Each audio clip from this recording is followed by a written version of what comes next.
Chapter 688. The crossbow in Lager's hand was decorated with exquisite patterns. The two ends of the crossbow were inlaid with two gems, one red and one blue. When he filled the crossbow to the brim, the hands that held the bow and the arrows emitted a black ray of light. The red and blue gems seemed to be able to amplify his divine energy, causing the aura of destruction on the crossbow to become denser and denser. Whoosh! Whoosh! Whoosh! Another 3 arrows were shot consecutively. After the arrows left the bowstring, they turned into 3 slender black snakes that charged at Han Shuo with bared fangs and brandished claws. Although Han Shuo's body could not display demonic arts, his sensitive consciousness was still very useful. Although the trajectories of the 3 arrows were tricky, they could not evade the detection of Han Shuo's consciousness. As soon as the 3 arrows were shot, Han Shuo's posture changed. He suddenly flew close to the ground, narrowly dodging the 3 arrows that pierced through his head, and closed in on Lager. Lager chuckled. He did not seem to be afraid of Han Shuo's approach. Seeing that the 3 arrows failed to hit Han Shuo, he quickly put away the crossbow. With a flick of his left hand, a double-edged battle-axe appeared in his hand. The battle-axe reeked of blood and was dark red in color. It was obviously not an ordinary weapon. Both of them cultivated in the energy of destruction and were at the same realm. Lager did not unleash his domain of divinity. Instead, he gripped the double-edged battle-axe with both hands and laughed heartily. He infused his divine energy into the battle-axe and swung it at Han Shuo's head. If this attack were to hit, Han Shuo's head would inevitably split open. Han Shuo narrowed his eyes and increased his speed as he swooped down on Lager. His avatar transformed into the Demon's Lair Edge. He infused the energy of destruction into the Demon's Lair Edge and blasted it at Lager. That avatar of his that cultivated in the energy of destruction was originally transformed from the Demon's Lair Edge. All the destruction divine energy and aura of destruction were in the Demon's Lair Edge. Therefore, Han Shuo's avatar could still borrow the destruction divine energy from the Demon's Lair Edge. Han Shuo stealthily channeled a few wisps of demonic yuan into the Demon's Lair Edge, keeping it hidden and waiting for the moment of contact with Lager to explode. This way, Han Shuo believed that no one would know that he had tampered with the Demon's Lair Edge. He believed that even Lager himself would have a hard time finding out that the demonic yuan was mixed within the energy of destruction. Courting death. Lager sneered in his heart. He gripped his double-edged battle-axe tightly with both hands and infused it with the divine power of destruction. Suddenly, a scarlet light shot out of the axe. In an instant, a destructive aura erupted from Lager. On the other hand, Han Shuo's face was calm. The Demon's Lair Edge in his hand didn't reveal its sharpness. Only the faint aura of destruction was emitted, allowing everyone to understand that he had indeed condensed his energy. Clang! The crisp sound of metal clashing reverberated through the entire valley. Waves of destruction spread out from the point where the two of them clashed, slowly dissipating into the surroundings. The huge scroll hanging in the sky suddenly swayed slightly, and the clouds above also slowly floated up. With this strike, Han Shuo secretly mixed his demonic yuan with the destruction divine energy and used the Demon's Lair Edge as a medium to surge towards Lager's double-edged battle-axe. The strength of the two was originally about the same. After Han Shuo secretly added his demonic yuan, it was obvious that Lager was no match for him. Han Shuo's right hand that was holding the Demon's Lair Edge only felt a little numb, while Lager was continuously pushed back by a strong force. His steps were also unsteady. Without giving Lager a chance to regroup, Han Shuo finally closed in on Lager. The Demon's Lair Edge in his hand stabbed out hundreds of times in an instant. All of them were aimed at Lager's head, chest, abdomen, and heart. Lager, who had no choice but to retreat, struggled to brandish his double-edged battle-axe, resisting Han Shuo's torrential attacks with great difficulty. The double-edged battle-axe was known for its weight and great power. However, it was obviously lacking in agility. Lager's double-edged battle-axe could bring out the best in each other's strengths. However, the battle-axe didn't seem suitable when it came to defending. Under the torrential barrage of sword rays from Han Shuo, streaks of destructive energy rained down on Lager like black raindrops. Lager struggled to defend and was in great pain. Pft! Pft! Sounds of flesh being pierced came from Lager's body. Soon, blood flowed down from his abdomen, wrists, and other parts of his body. With this, he was on the verge of defeat and could only defend. Why was his first attack so powerful? Lager was somewhat panicked. As the victim, Lager knew that the reason he was in such a situation was because a strong force from the double-edged battle-axe had rushed into his body during his first attack. This caused his divine energy to become chaotic and he was unable to organize an effective divine energy attack. It seems that I don't need to use Amway anymore. You alone are enough. Han Shuo suddenly stared at Lager and said softly. His expression was frighteningly calm. Lager, who was flustered, could feel more and more wounds on his body. The more he tried to resist and move his arms and legs, the faster his blood flowed out. Gradually, he began to feel slightly dizzy. He was referring to the excessive blood loss. At this moment, he heard Han Shuo's sudden shout. That voice carried a strange power that seemed to reverberate in Lager's divine soul, causing him to become even more frightened. The demon's lair edge in his hand glowed with a dark light. Han Shuo had captured Lager's mind and was prepared to take his life with one strike. Suddenly, the huge scroll moved on its own and coincidentally landed between Han Shuo and Lager, blocking Han Shuo's fatal attack on Lager. Han Shuo swung his demon's lair edge but only managed to pierce the huge scroll that recorded the method to devour destructive energy. A powerful boundary surged out from the scroll like soft cotton. Han Shuo's demon's lair edge was affected by the boundary and could not deal a fatal blow to the panicking Lager. We'll all be on the same side in the future. There's no need for the two of you to continue fighting to the death. Brovst's deep voice suddenly sounded from within the dark cave. As soon as his voice faded, the huge scroll swayed and rose into the sky again. Lager, who was behind the scroll, took the opportunity to retreat far away from Han Shuo. He looked at Han Shuo with a face full of smiles, bowed, and asked, "Friend, what's your name? Thank you for letting me win today." Han Shuo could sense the unforgettable hatred behind Lager's smile, but he did not feel the slightest bit of fear. He shrugged and replied with a smile, "It's an insult to me that a bastard who would kill my savior knows my name." Han Shuo had lost all interest in feigning civility when faced with this kind of scheming, shameless, and ruthless person. Lager did not fly into a rage after being called a bastard in front of so many people. He only laughed dryly and remained silent. Han Shuo was greatly disappointed that Lager did not lose his reason and charge at him.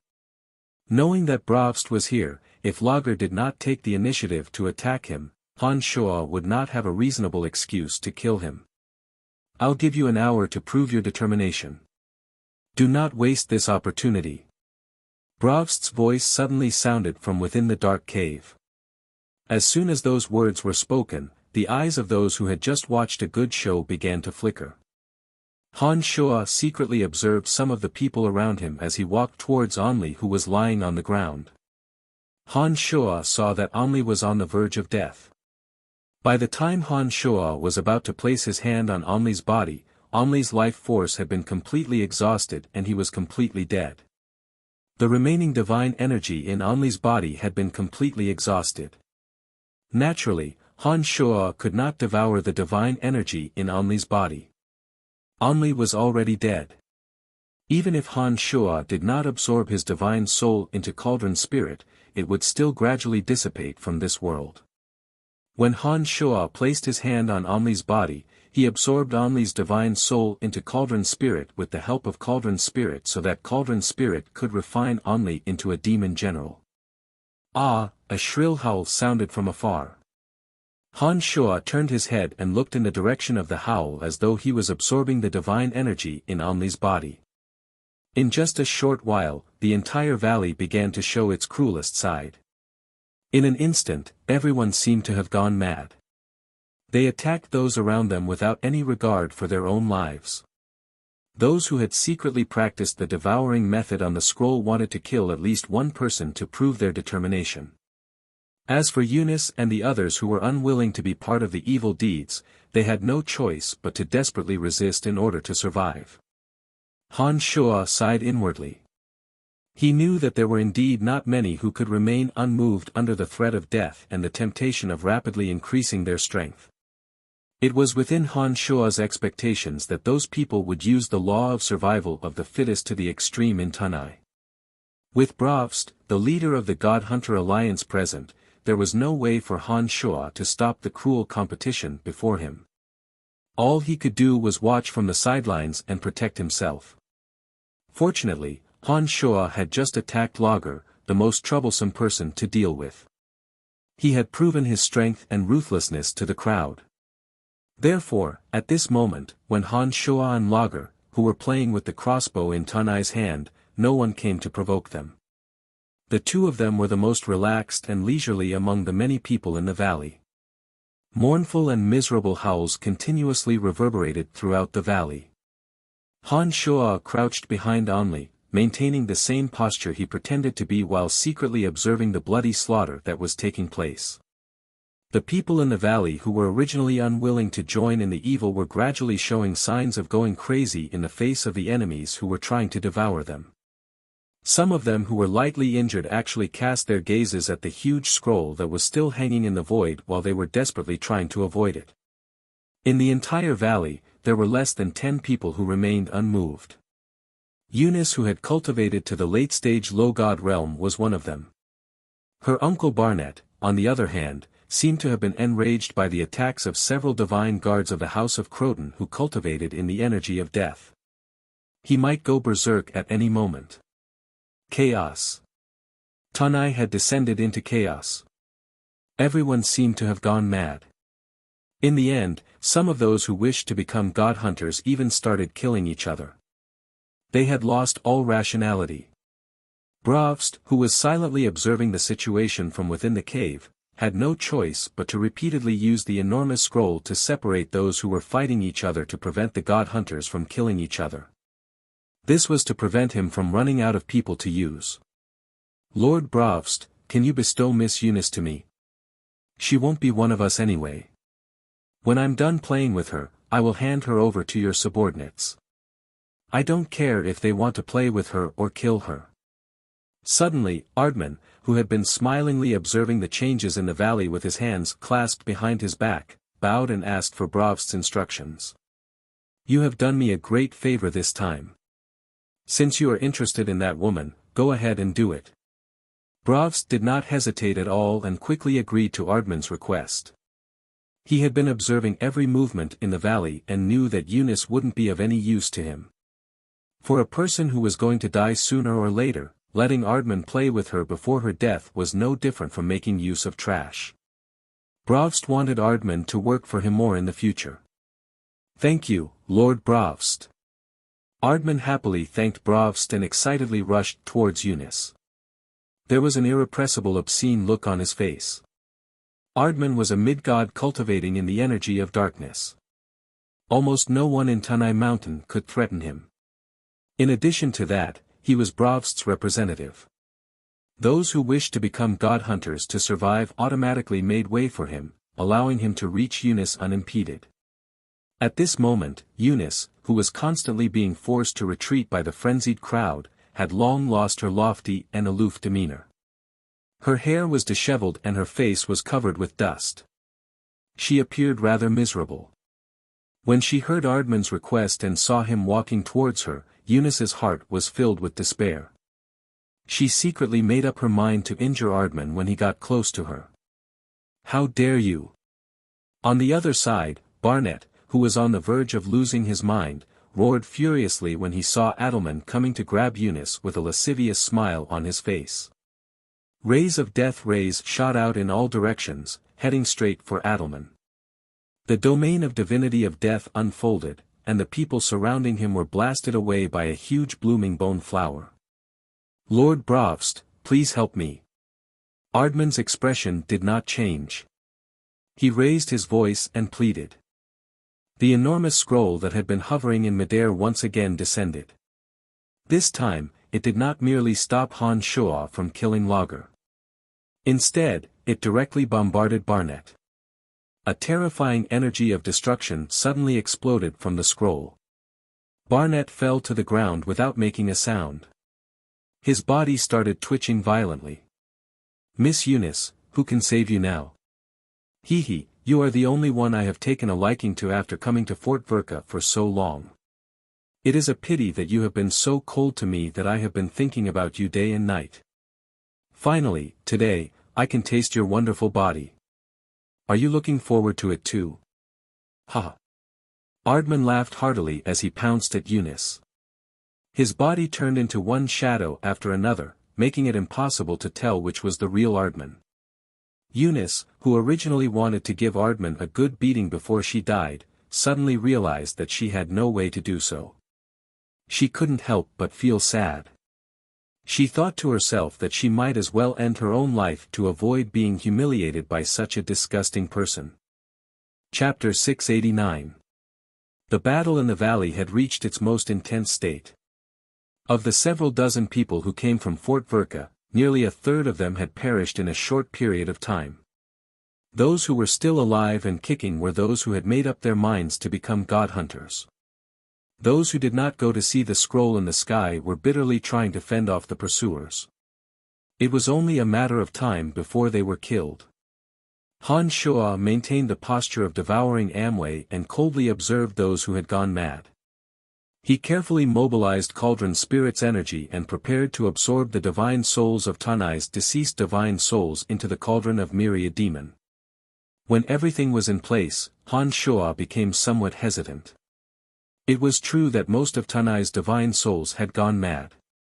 Under such circumstances, it would be very difficult for Han Shuo to detect Han Shuo's actions.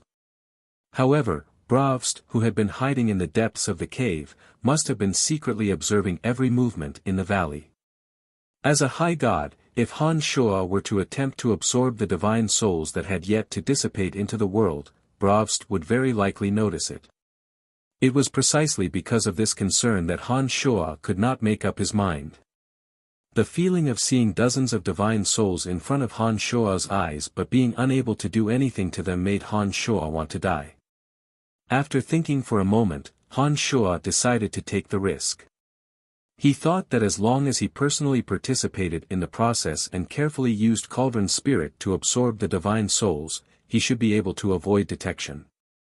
As long as he could absorb all the divine souls in the valley, even if Bravst were to discover Han Shuo's actions, Han Shuo would still be able to escape using blood disassembly.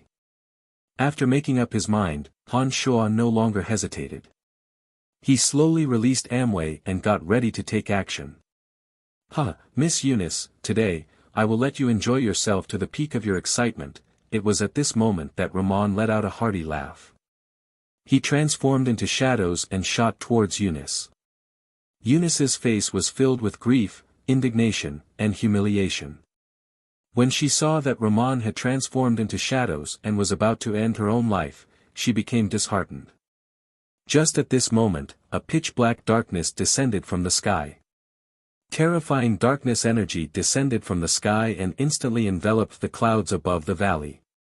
As creaking sounds rang out, the destruction boundary above was torn apart.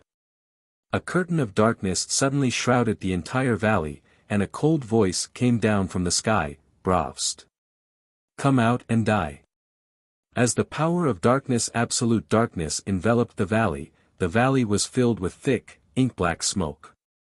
Aside from a few cultivators of the power of darkness, no one else in the valley could see what was happening around them. Eunice, who was ready to die, suddenly heard the loud shout coming from the top of the valley and sensed the terrifying energy coming from above. She immediately knew that a powerful enemy of Bravst's had suddenly arrived. Eunice's will to live became unprecedentedly strong. Taking advantage of Ramon's moment of shock, she hastily ran far away.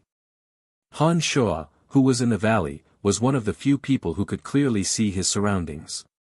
He discovered that as soon as the loud shout sounded from above the valley, a valiant-looking dark silhouette suddenly burst out of the cave from which Bravst's voice came. The dark silhouette shot towards the cloud-shrouded sky. A series of thunderous roars suddenly came from the sky. The entire valley seemed to tremble as large chunks of rocks fell from the surrounding cliffs. The momentum of those rocks was astonishing. When they tumbled down, they also contained the divine energy of destruction and darkness. Several people who were careless and were hit by the rocks all vomited blood and fell to the ground in exhaustion. The explosions in the sky above his head grew louder and louder. Han Shuo's consciousness could sense that two terrifying existences were engaged in an intense battle. The shock waves from their battle shot into the surrounding rock walls, causing huge boulders to crash down. Some low gods with weaker strength were severely injured and unable to withstand the impact. At this moment, those who were previously filled with despair started to retaliate. Their will to live supported them tenaciously. Those who were determined to become god hunters because their lives were threatened, when they discovered that they might be able to survive even if they did not devour others, started to waver in their determination and became hesitant. Unfortunately, the greatest obstacle came from the absolute darkness. When the entire valley was shrouded in darkness, almost no one could see their surroundings clearly. In a situation where it was so dark that they couldn't even see their own fingers, everyone tried their best to avoid the crowd. However, when someone sensed that someone was approaching them, they would attack recklessly in order to protect themselves. With that, those who were supposed to stop fighting due to the descent of divine soldiers did not stop. Instead, they fought even more ferociously. In the pitch-black valley, those who couldn't see their surroundings were all fighting fiercely. Han Shuo was like a fish swimming through the crowd. The cauldron of myriad demon in Han Shuo's hand glowed faintly with green light. Han Shuo seized the opportunity to collect the divine souls that had yet to dissipate from the world. 13, 14, 15. Wonderful. These souls are all excellent. They can all be refined into demon generals. I can make up for the demon generals I lost last time. Cauldron spirit cheered excitedly in Han Shuo's consciousness. Han Shuo didn't feel the slightest bit of sympathy for those who were madly fighting each other. He wished that they could all die in the valley so that he could absorb their divine souls. Very soon, Han Shuo had collected all 43 divine souls in the valley into the cauldron of myriad demon. It was at this moment that Han Shuo took another look at the valley. He discovered that the darkness had unknowingly receded and those who had gone mad had gradually regained their sanity. Han Shuo looked around and suddenly discovered that Ramon had disappeared without him noticing. Lager, whom Han Shuo wanted to kill, had also disappeared without a trace when Han Shuo collected the divine souls. Eunice arrived next to Barnett's corpse. Her face was pale and her divine soul had been collected by Han Shuo. She had a mournful look on her face. Barnett was killed by Bravst's scroll in order to protect her from harm. He died because of her. Barnett was also her uncle. It was only natural that she would be so grieved. The rumbling above their heads gradually faded away. It appeared that the battle between the two terrifying high gods was no longer confined to the valley. The boundary above the valley had been destroyed by the intruders. The god hunters who had been eyeing the valley covetously had seized the opportunity to flee. With the terrifying threat that was Bravst gone, Tanai and the others were safe for the time being. As soon as the darkness dissipated, a few more silhouettes whooshed away. Those people had come together with Han Shuo. However, as they couldn't resist the temptation, they had cultivated the energy of devouring other destroyers and had succeeded in devouring them. Once they devoured someone, they would be branded as a god hunter and from then on, they would become the public enemy of the entire continent. It was a wise decision to flee in panic. Han Shuo did not choose to leave. However, he soon discovered that the dozen or so survivors in the valley were glaring at him like a tiger watching its prey. By now, all the god hunters and those who had just become god hunters had vanished from the valley. With that, Han Shuo, who had attempted to devour a god hunter, immediately became the common enemy of the survivors. If Han Shuo hadn't displayed great strength, perhaps those people wouldn't have been able to resist the temptation to kill Han Shuo. They wouldn't just glare at him. Eunice, who was softly crying in grief beside Barnett, suddenly stood up.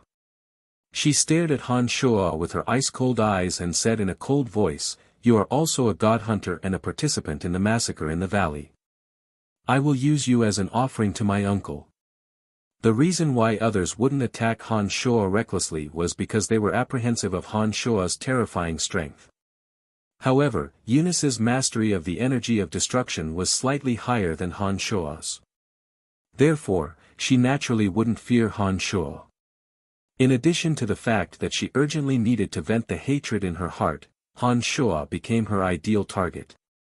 Before Han Shuo could explain, Eunice had already transformed her grief and indignation into the energy of destruction. The helplessness and despair she felt when she faced Ramon earlier were swept away. Rays of destruction shot out from her tender palms and formed a giant net that enveloped Han Shuo. Han Shuo cursed in his mind and hastily retreated. As he retreated, he shouted, "It's a misunderstanding, it's also a misunderstanding." Eunice didn't say a word but glared fiercely at Han Shuo. She had seen Han Shuo attack Onli with her own eyes and naturally wouldn't believe that it was a misunderstanding. She thought that Han Shuo was quibbling and stared fixedly at Han Shuo. Han Shuo wasn't afraid of Eunice, but he needed to prove his innocence in front of others, especially since Eunice had seen his divine tablet. Once Han Shuo's identity as a god hunter was confirmed, it would be extremely difficult for him to clear his name in the future. Eunice pursued Han Shuo relentlessly. Han Shuo's body was infused with demonic yuan and he was extremely agile. Eunice couldn't really catch up to Han Shuo. By the time I got to Onli's side, he was already dead. Although I put my hand on his body, it was only for show. I really didn't do anything to him. I just couldn't stand Lager's actions and deliberately came out to target him. I had no intention of attacking Onli. If I had really done that, why would I still dare to stay when all the god hunters had taken the opportunity to leave?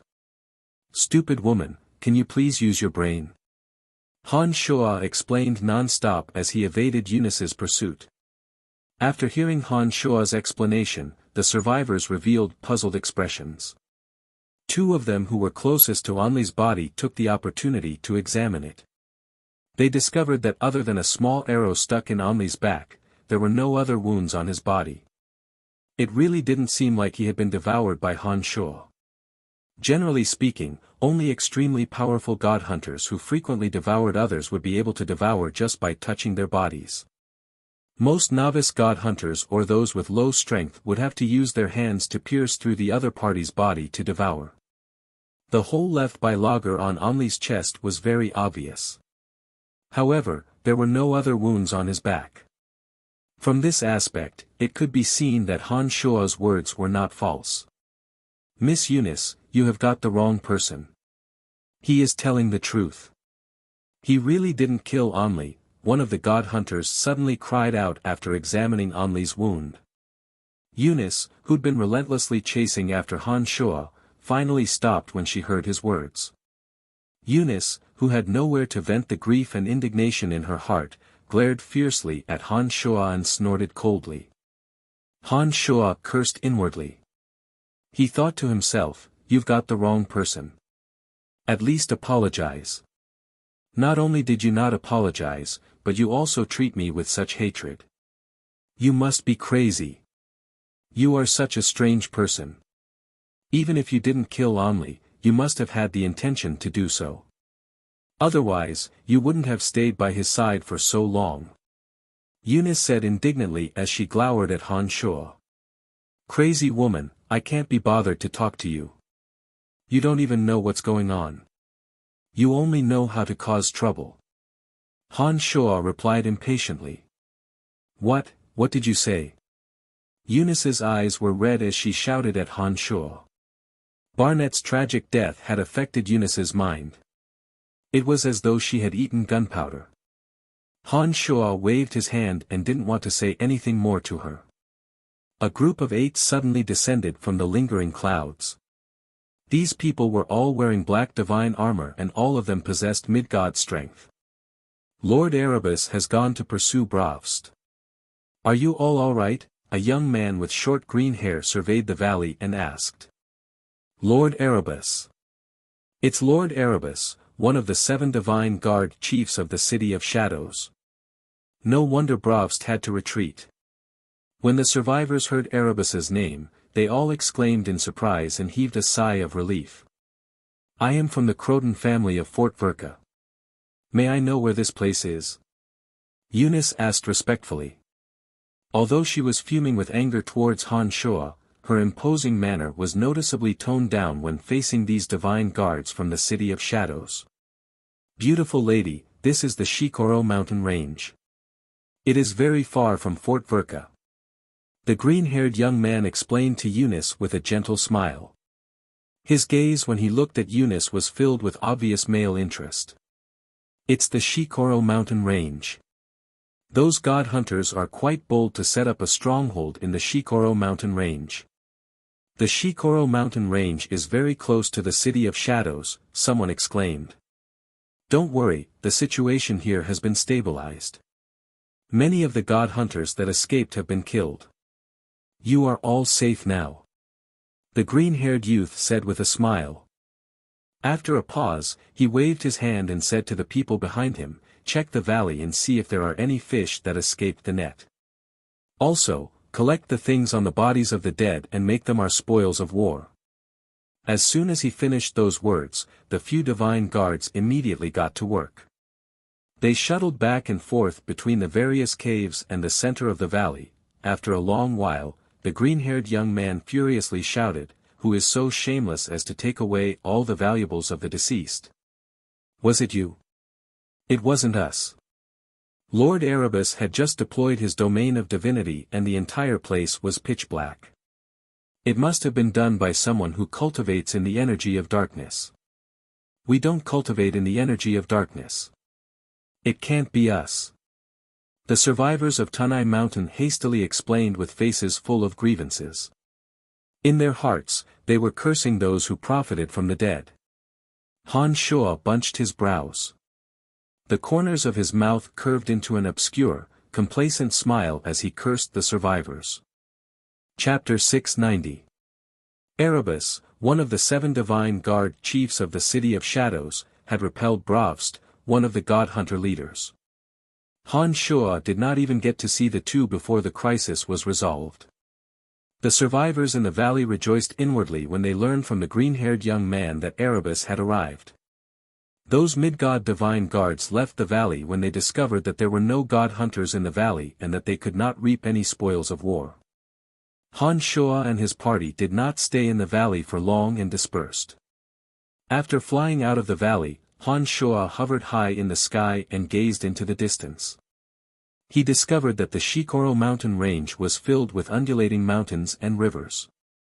He could not see the end of the mountain range.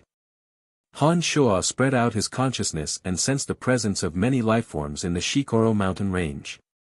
Through the vision of the demon generals inside the cauldron of myriad demon, Han Shuo discovered that there were all kinds of oddly shaped creatures in the Shikoro mountain range. They were the magical beasts and peculiar races of Elysium.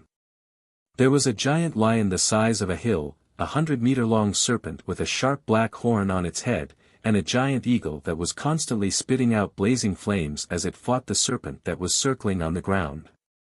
After observing for a while, Han Shuo discovered that the magical beasts on Elysium, perhaps influenced by the superior elemental environment, were extremely terrifying. Not only were they enormous in size, but they also seemed to know how to use the elemental energy between heaven and earth. Those magical beasts that were born with innate gifts of life had an enormous aura of life that was even more terrifying than some low gods. As he gazed into the distance, Han Shuo discovered that there were many round pits extending from the valley to the north.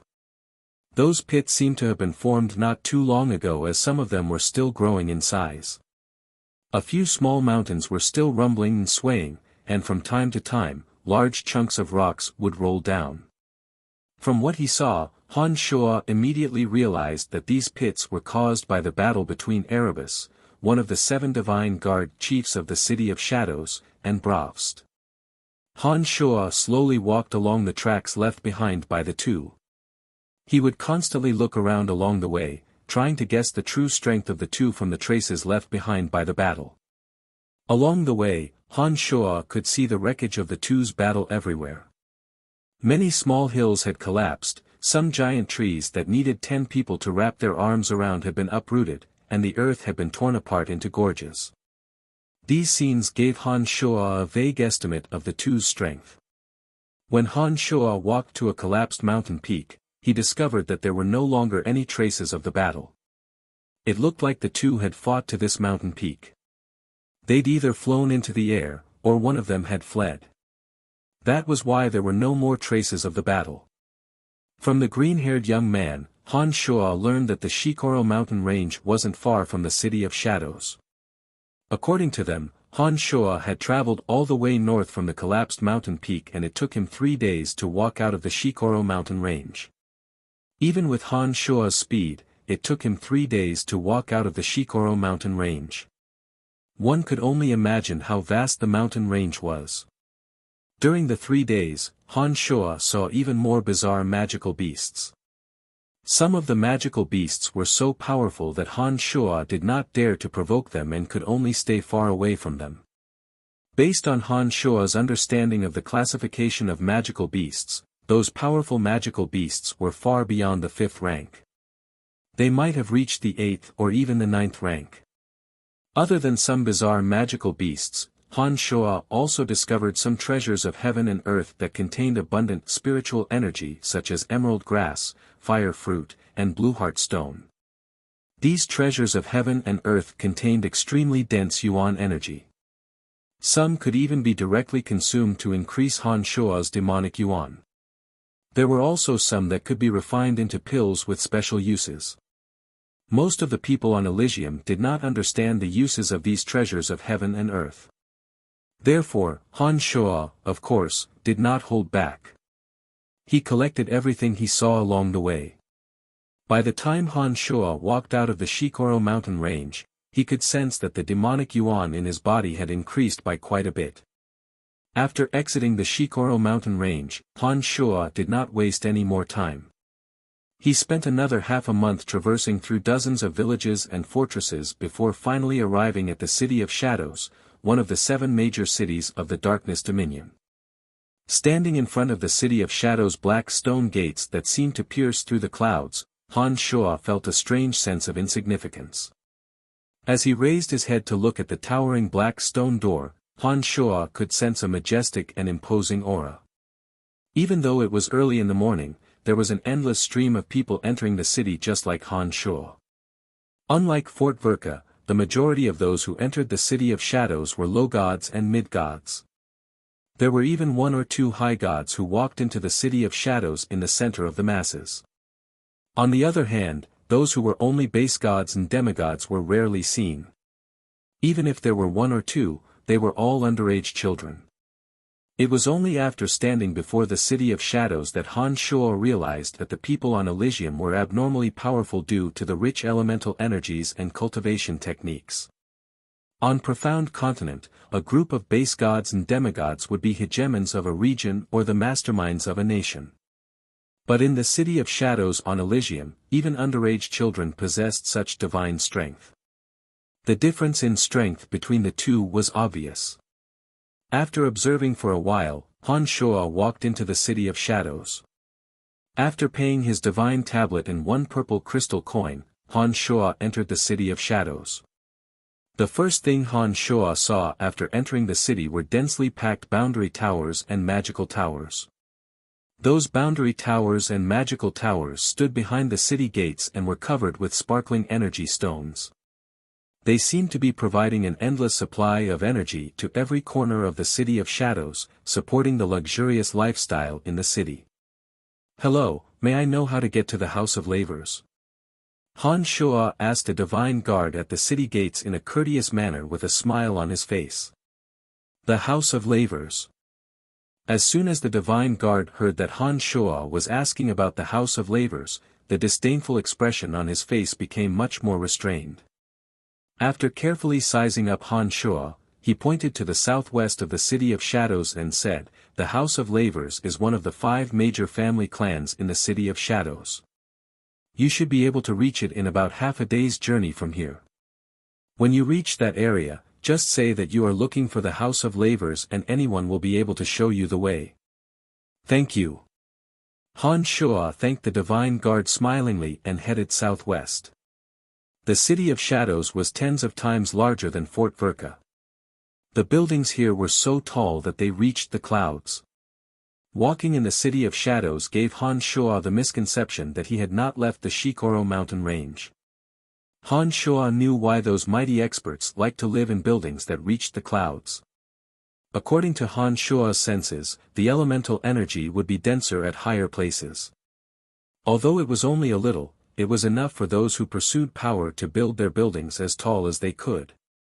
If the buildings weren't so tall that they would collapse, the gods on Elysium might even build their buildings into the sky because their pursuit of power had reached an insane level.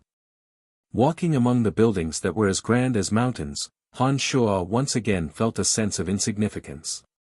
The energy towers, magical towers, and boundary towers all around him were glowing with gentle radiance. Each and every one of those energy towers seemed to have the ability to gather elemental energy. After entering the City of Shadows, Han Shuo clearly sensed that the elemental energy of darkness and death in the city was denser. Although the City of Shadows was very large, as the buildings were equally tall and large, it still appeared rather narrow. Han Shuo observed every building in the City of Shadows along the way. He saw a dazzling array of shops and gymnasiums. The City of Shadows was built to serve the gods. The shops sold divine armors, divine weapons, divine scrolls, and crystals of different functions.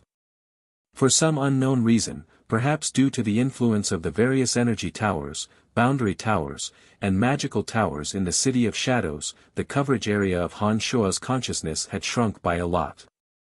Although the various types of energy posed no hindrance to gods who were used to the existence of elemental energy, Han Shuo's consciousness was greatly affected. He was unable to use his consciousness to take in more than half of the City of Shadows. Han Shuo was puzzled. He tried using Cauldron Spirit's energy but discovered that he could only see the situation within a radius of 1 kilometer. Compared to the vastness of the City of Shadows, 1 kilometer was simply too small. While observing the situation in the City of Shadows, Han Shuo had unknowingly walked for more than half a day. When a new street block appeared before Han Shuo, he immediately realized his goal. Just as the divine guard had said, the House of Lavers was well known in this area. After asking around in a random shop, Han Shuo was able to locate the House of Lavers. 20 minutes later, Han Shuo stood in front of the Lavers' residence. There were many tall buildings as far as the eye could see. Similarly, there were many energy towers, boundary towers, and magical towers in between the buildings. They provided the House of Lavers with all kinds of energy. As the sky and the space around him were sealed by powerful boundaries, Han Shuo did not have the opportunity to stroll around. He walked straight to the entrance and cleared his throat. Han Shuo attracted the attention of the 2 divine guards in front of him. The divine guards of the House of Lavers were different from the divine guards of the City of Shadows. They wore dark green divine armor with the emblem of a dark sun at the center of the chest. Han Shuo had once seen the same emblem on Donna's robe. Therefore, as soon as he saw the emblem on the divine guard's divine armor, he knew that he had arrived at his destination. "Youngster, what are you doing sneaking around?" One of the divine guards stared at Han Shuo vigilantly and shouted in a cold voice.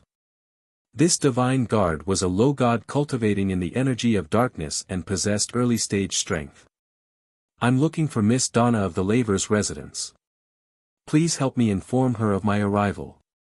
Han Shuo smilingly handed over a few purple crystal coins in a gentle manner.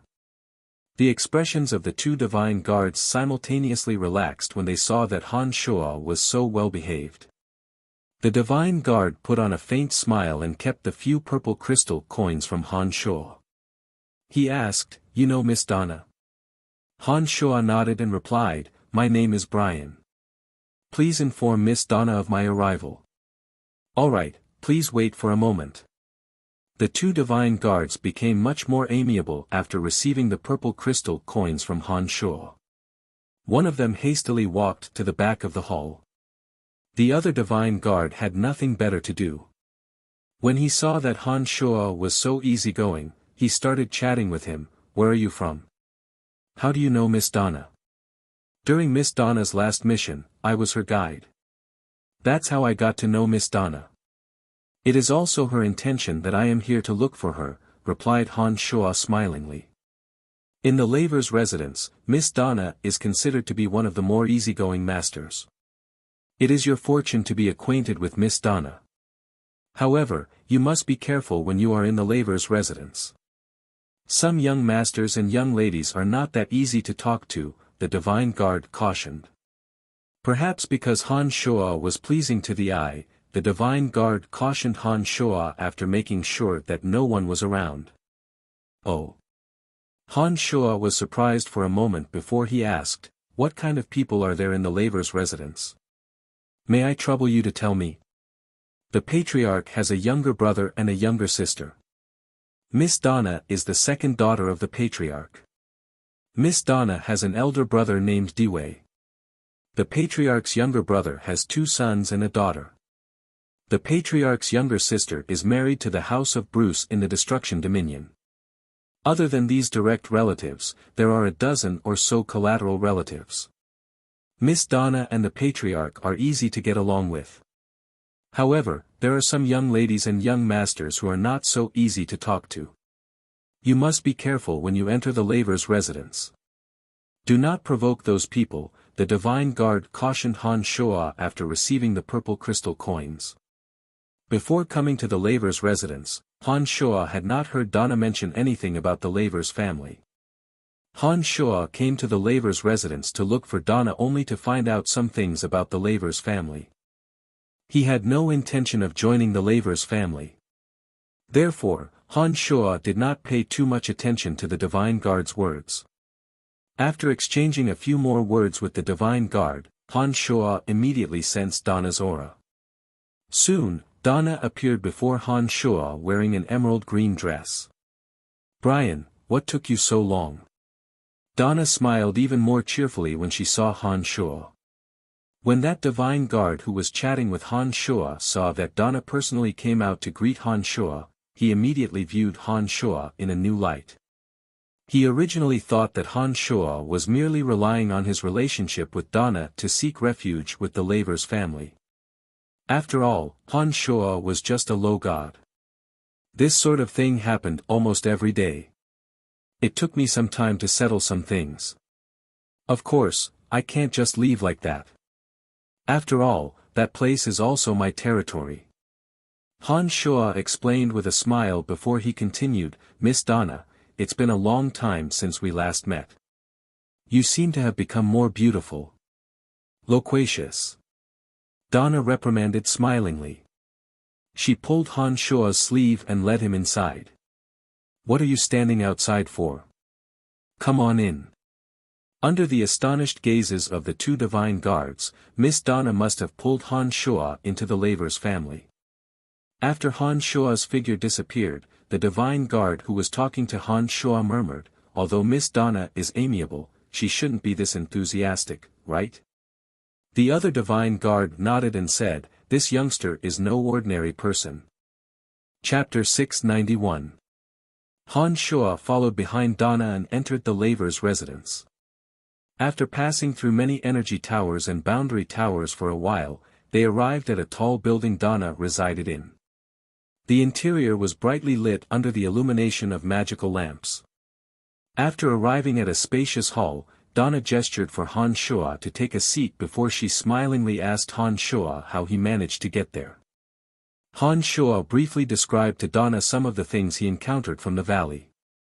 Donna listened attentively to Han Shua's narration before she lamented with lingering fear, "It seems that I have been inconsiderate. I did not foresee that you would run into god hunters, not to mention several times in a row. Fortunately, if Lord Erebus hadn't found Bravst, perhaps you would have been in deep trouble. I heard that Erebus is one of the 7 divine guard chiefs of the City of Shadows. When he arrived at the valley, I sensed the terrifying aura from him. What kind of strength does he possess?" Han Shua bunched his brows. He was very curious about this Erebus whom he had never seen before. He had carefully observed the battle between Erebus and Bravst and wanted to confirm his speculations about the strength of the two through Donna. "That's right. Lord Erebus is one of the 7 divine guard chiefs of the City of Shadows. He ranks 3rd in strength and possesses mid-stage high god strength. He is a well-known expert in the City of Shadows."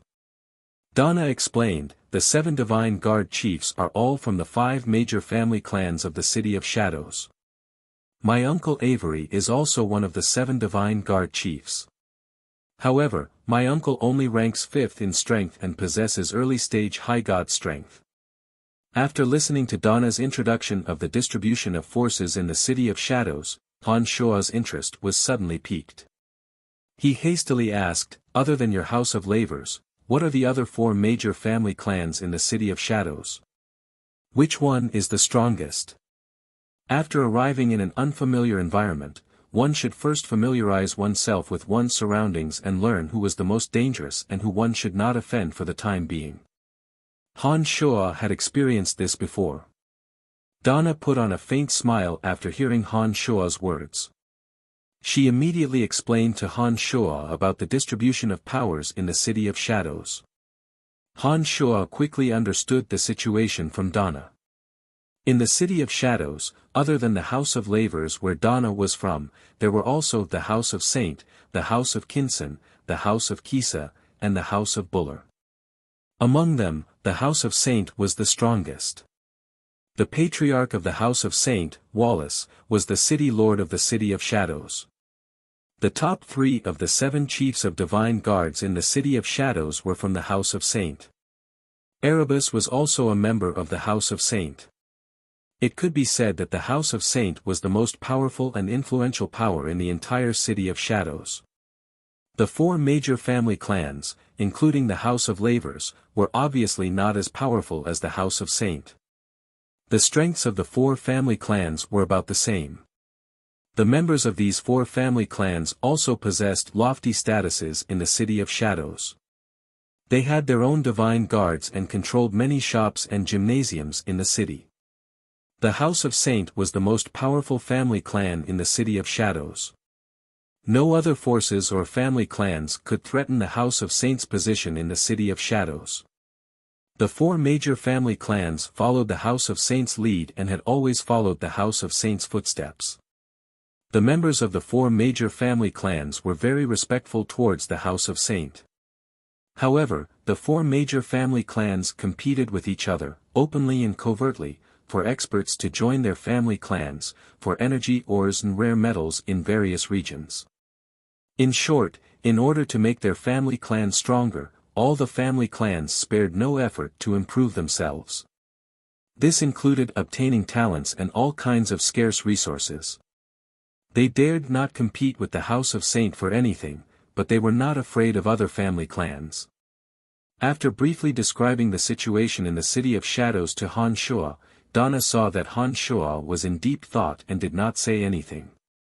She patiently waited for Han Shua to digest her words.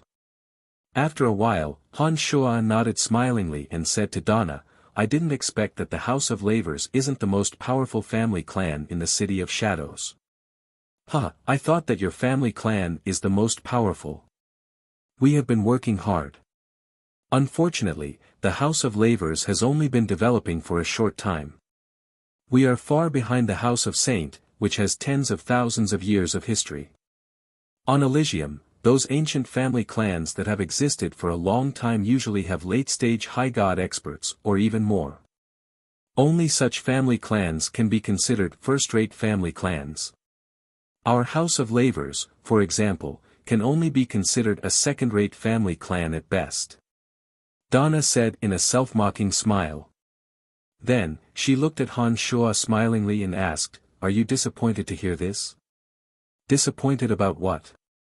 Han Shuo stared blankly for a moment. "Disappointed that our family clan isn't the most powerful force. Won't that restrict your future development?" Donna replied smilingly. "That has nothing to do with me." Han Shuo shrugged and smilingly said, "I have no intention of relying on your family clan. I have no intention of becoming a divine guard of any family clan on Elysium for the time being. Therefore, I don't need to be disappointed. Brian, I'm going to explain the situation on Elysium to you." Donna put on a faint smile and continued, "On Elysium, unless you are a high god with formidable strength, you will have to attach yourself to a powerful family clan in order to have a foothold in Elysium. Take our dominions of darkness, death, and destruction as an example. We have formed an alliance to form the Calamity Church. Other than the three overgods, the patriarchs of the Calamity Church are patriarchs of ancient family clans. The core members of the Calamity Church are also made up of elites from various large family clans. It is nearly impossible for those who are innocent to truly join the Calamity Church. For someone like you who has just arrived on Elysium, if you don't have a family clan's identity, you will be a hindrance in many matters." After listening to Donna's explanation, Han Shuo forced a smile and nodded. He replied, "I understand what you mean. But for the time being, I don't have any plans to do anything on Elysium. All I want is to learn more about the situation on Elysium so that I can travel around and strengthen myself." After hearing Han Shuo's explanation, Donna did not force Han Shuo to join the Lavers family. "Alright, let's not talk about this anymore. Since you have just arrived in the City of Shadows, let me show you around. If you change your mind, our Lavers family will always welcome you." "Sure, I would like to see the City of Shadows for myself." Han Shuo stood up smilingly. "Come, let me show you around our family clan. You can stay here for the time being. When you find a better path, you can leave our family clan." Donna stood up and led Han Shuo all the way to the top of the building. She pointed at the towering buildings that reached the clouds and started explaining to Han Shuo. The gymnasiums, smelting rooms, and residences of certain special characters were all described by Donna. Han Shuo's consciousness was infinitely powerful. He could memorize everything after Donna introduced them to him. "Little sister, who are you with?" Suddenly, a deep and resounding voice sounded from the top of a tall building on the opposite side. A majestic figure entered Han Shuo's sight. He bore a strong resemblance to Donna. He looked like a man in his 30s on Profound Continent. However, after learning about the lifespan of gods on Elysium, Han Shuo knew that this person was far older than that. That person cultivated in the energy of destruction and possessed late-stage mid-god strength. "Elder brother, this is a friend of mine. I have mentioned him to you before. His name is Brian and he comes from a material plane called Profound Continent." Donna introduced Han Shuo to that person from 100 meters away. "Oh, you should make some preparations. We will be heading to the Space Dominion very soon," Han Shuo said. Donna's elder brother, Dewey, nodded indifferently. He did not look at Han Shuo seriously and returned to his room on the top floor. "That's my elder brother, Dewey. That's just how he is. He doesn't like to talk to people. Please don't mind him," Donna explained to Han Shuo. Han Shuo nodded smilingly and did not say much. People from Elysium had an innate sense of superiority towards people from other material planes. Han Shuo understood this from the way Bolton, Li Wei, and the others behaved when they first arrived on Profound Continent. It was normal for Dewey to have such an indifferent reaction. If he had been so enthusiastic after learning that Han Shuo came from a low-level material plane, Han Shuo would have found it strange. "Let's go, I'll show you around. I didn't see you bring out any powerful divine weapons the last time we met. Since you have come to our Laver's residence as soon as you arrived on Elysium, I must show you some respect." Donna said in a high-spirited manner. She pulled Han Shuo and led him outside. The labor's residence was so large that it naturally had more than one entrance. This time, Donna and Han Shuo left through another entrance and headed towards the most flourishing street in the district. They were surrounded by shops selling items that gods needed. Han Shuo was dazzled by the variety. Actually, I don't need any divine weapons. On the contrary, I have a lot of divine weapons in my possession, Han Shuo said to Donna smilingly as they walked on the street filled with all kinds of shops. What? Donna stared blankly for a moment before she giggled and said, before I left Profound Continent, I only left you a dozen or so purple crystal coins. Those purple crystal coins were enough for you to find me, but they were far from enough to purchase suitable divine weapons. Even if you bought any divine weapons, you must have been deceived by someone. They are definitely not good stuff. Then take a look at these divine weapons. Are they good stuff? Han Shuo handed a space ring to Donna. He stored the incomparably precious divine essences and some divine weapons that were useful to him into another space ring. The space ring he handed to Donna contained all kinds of divine weapons and items that he had collected in the Abyss realm. Some of them were from the Abyss, some were from Kaiser and Erickson in the third layer of the underground world, and some were taken from the Valley of the God Hunter Alliance when he was collecting divine souls. After the seal on the space ring was removed by Han Shuo, Donna immediately knew what was inside. Donna wore an incomparably odd expression as she stared at Han Shuo. She looked through all the items in the space ring and forced a smile. I think we are indeed here to sell divine weapons. Brian, I really don't understand where you got all these things from. I couldn't tell that you are a rich man. Chapter 692. Donna led Han Shuo to the largest divine weapon shop on the block. The shop was divided into 5 floors. The bottom floor only sold divine weapons used by demigods and base gods, the second floor sold divine weapons used by low gods, the third floor sold divine weapons used by mid-gods, the fourth floor was used to negotiate for custom-made divine weapons, and the fifth floor was for the shop owners to rest. Only a few of the largest shops on Elysium would sell high god weapons. There were no divine weapon shops of that scale in this block.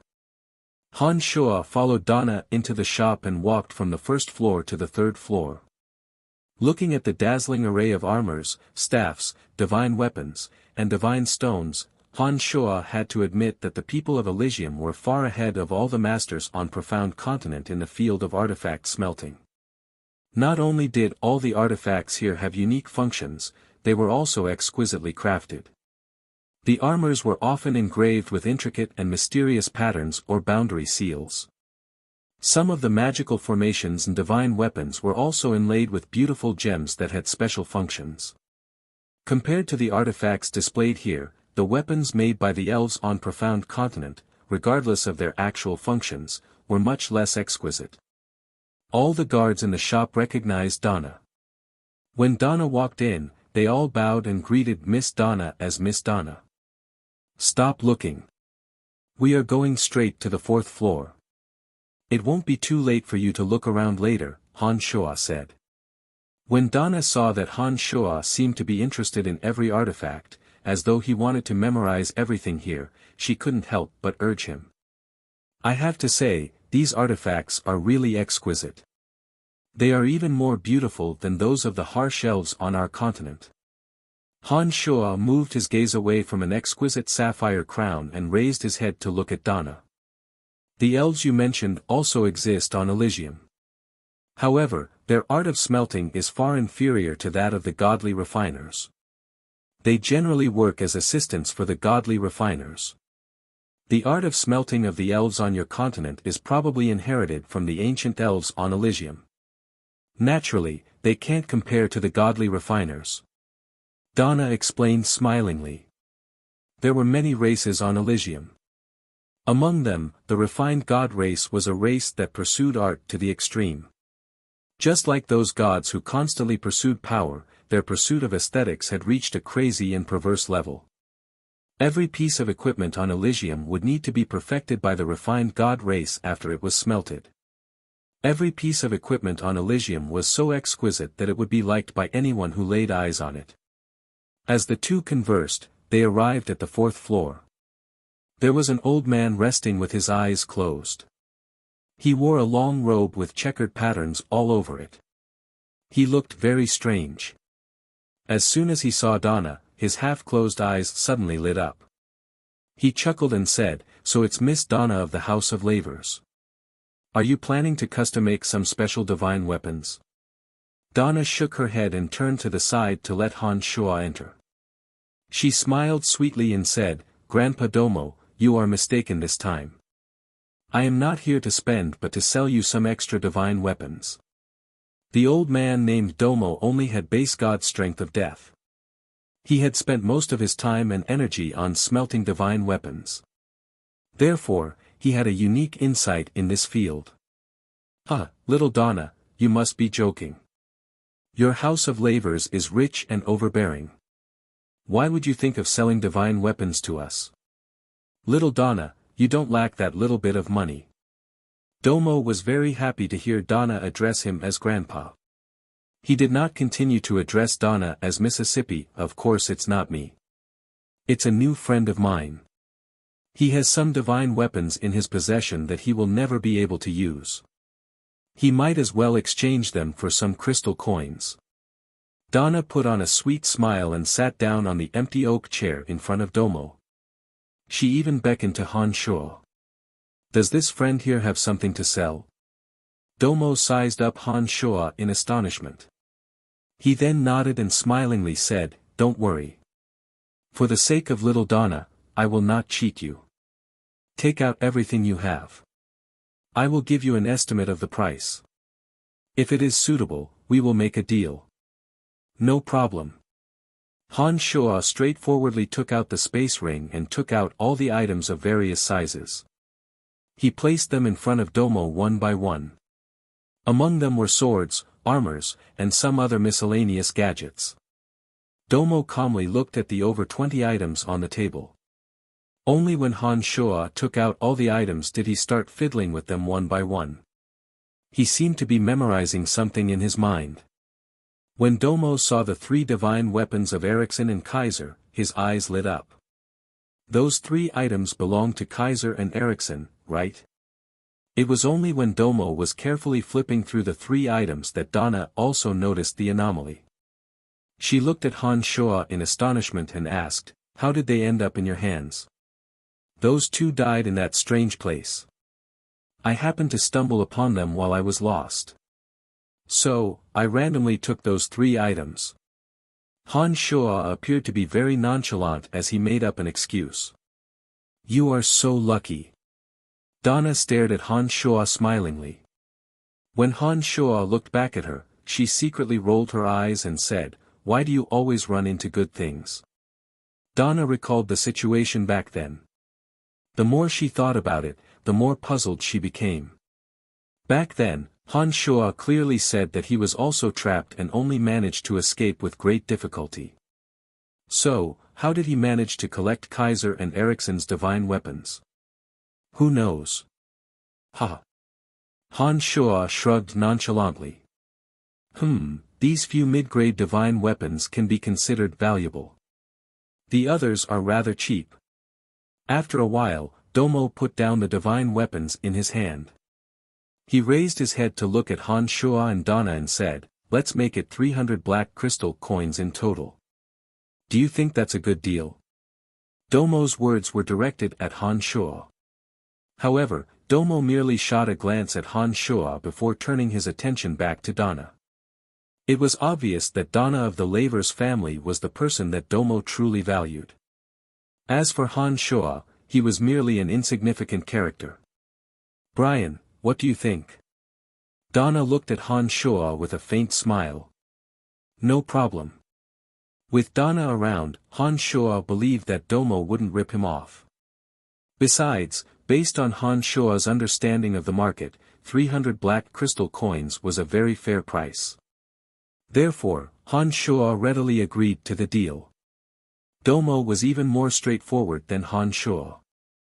Without even putting away the divine weapons on the table, he immediately ordered someone to withdraw 300 black crystal coins and handed them to Han Shuo. And just like that, the deal was sealed. On Elysium, 1 purple crystal coin was equivalent to 100 blue crystal coins and 1 black crystal coin was equivalent to 100 purple crystal coins. Back when Han Shuo first arrived on Elysium, he only needed 50 blue crystal coins to get a divine tablet. Renting a gymnasium would only cost him a few purple crystal coins and entering the City of Shadows would only cost him a single purple crystal coin. 300 black crystal coins could be considered a small windfall. As long as Han Shuo didn't spend too much on high-grade divine weapons and scrolls, 300 black crystal coins would be enough for him to use for a very long time. Not bad. You can be considered a rich man. Our House of Laver's fortress outside the City of Shadows only collects 500 black crystal coins in taxes every month. For an outsider who has just arrived on Elysium, the only ones who can amass 300 black crystal coins in such a short period of time are those peak-stage mid-gods and high-gods. You are but a low god. You should be proud of yourself for having such an accomplishment. Donna sighed from the bottom of her heart. She had been thinking of using crystal coins to rope Han Shuo into the Laver's family. Little did she expect that Han Shuo would be so resourceful. He had made a small fortune as soon as he arrived on Elysium. It wouldn't be that easy to move Han Shuo with crystal coins. Compared to a rich man like you, this little bit of wealth is nothing. Han Shuo replied modestly. Grandpa Domo, I shall not disturb you any longer. Let's take a stroll downstairs. If we find something suitable, perhaps I will return those crystal coins to you, said Donna as she stood up. I still have to sort these things out. I won't keep you company. I will give you a 20% discount on anything you like. Go on, go on. Together with Han Shuo walked to the 3 floors below. He picked out a few dozen origin crystals that he had his eyes on. They were exactly the same as the ones Han Shuo had obtained from the 6-horned tribal king of the soul race in Tarrag Canyon. These were all good items needed to form a soul of element from demigod to base god. The origin crystals, which were considered rare treasures on Profound Continent, were sold for only 5 purple crystal coins in this shop. It was so cheap that Han Shuo was about to go crazy. These origin crystals can be found in the center of many energy mines on Elysium. They aren't particularly precious. Besides, they are only useful for demigods to form a soul of element from base god to demigod. You have long surpassed that realm. Why do you need so many? Donna asked Han Shuo in astonishment. Of course I don't need them. But I have a lot of friends on Profound Continent. To them, these origin crystals are treasures that can allow them to ascend to the heavens in a single bound. Due to the abundance of elements on Elysium, there are many miraculous items on Profound Continent. We don't have these on Profound Continent. No wonder you say that Profound Continent is just a low-level material plane. Han Shuo sighed. Do you have a little lover on that continent? You can't seem to forget her. Hee. Donna laughed. After hearing Donna's words, Han Shuo suddenly thought of Emily, Fanny, and the others. He wondered how they were doing. He really did miss them and therefore didn't answer Donna's question. Upon seeing Han Shuo's expression, Donna immediately knew that she had guessed correctly. For some reason, when she saw Han Shuo's sad and longing expression, Donna actually felt somewhat uncomfortable. This startled Donna and she immediately chided herself in her mind. What's wrong with me? I shouldn't be having such emotions. Shouldn't I have long forgotten what I experienced in that illusion? Why would I suddenly recall it?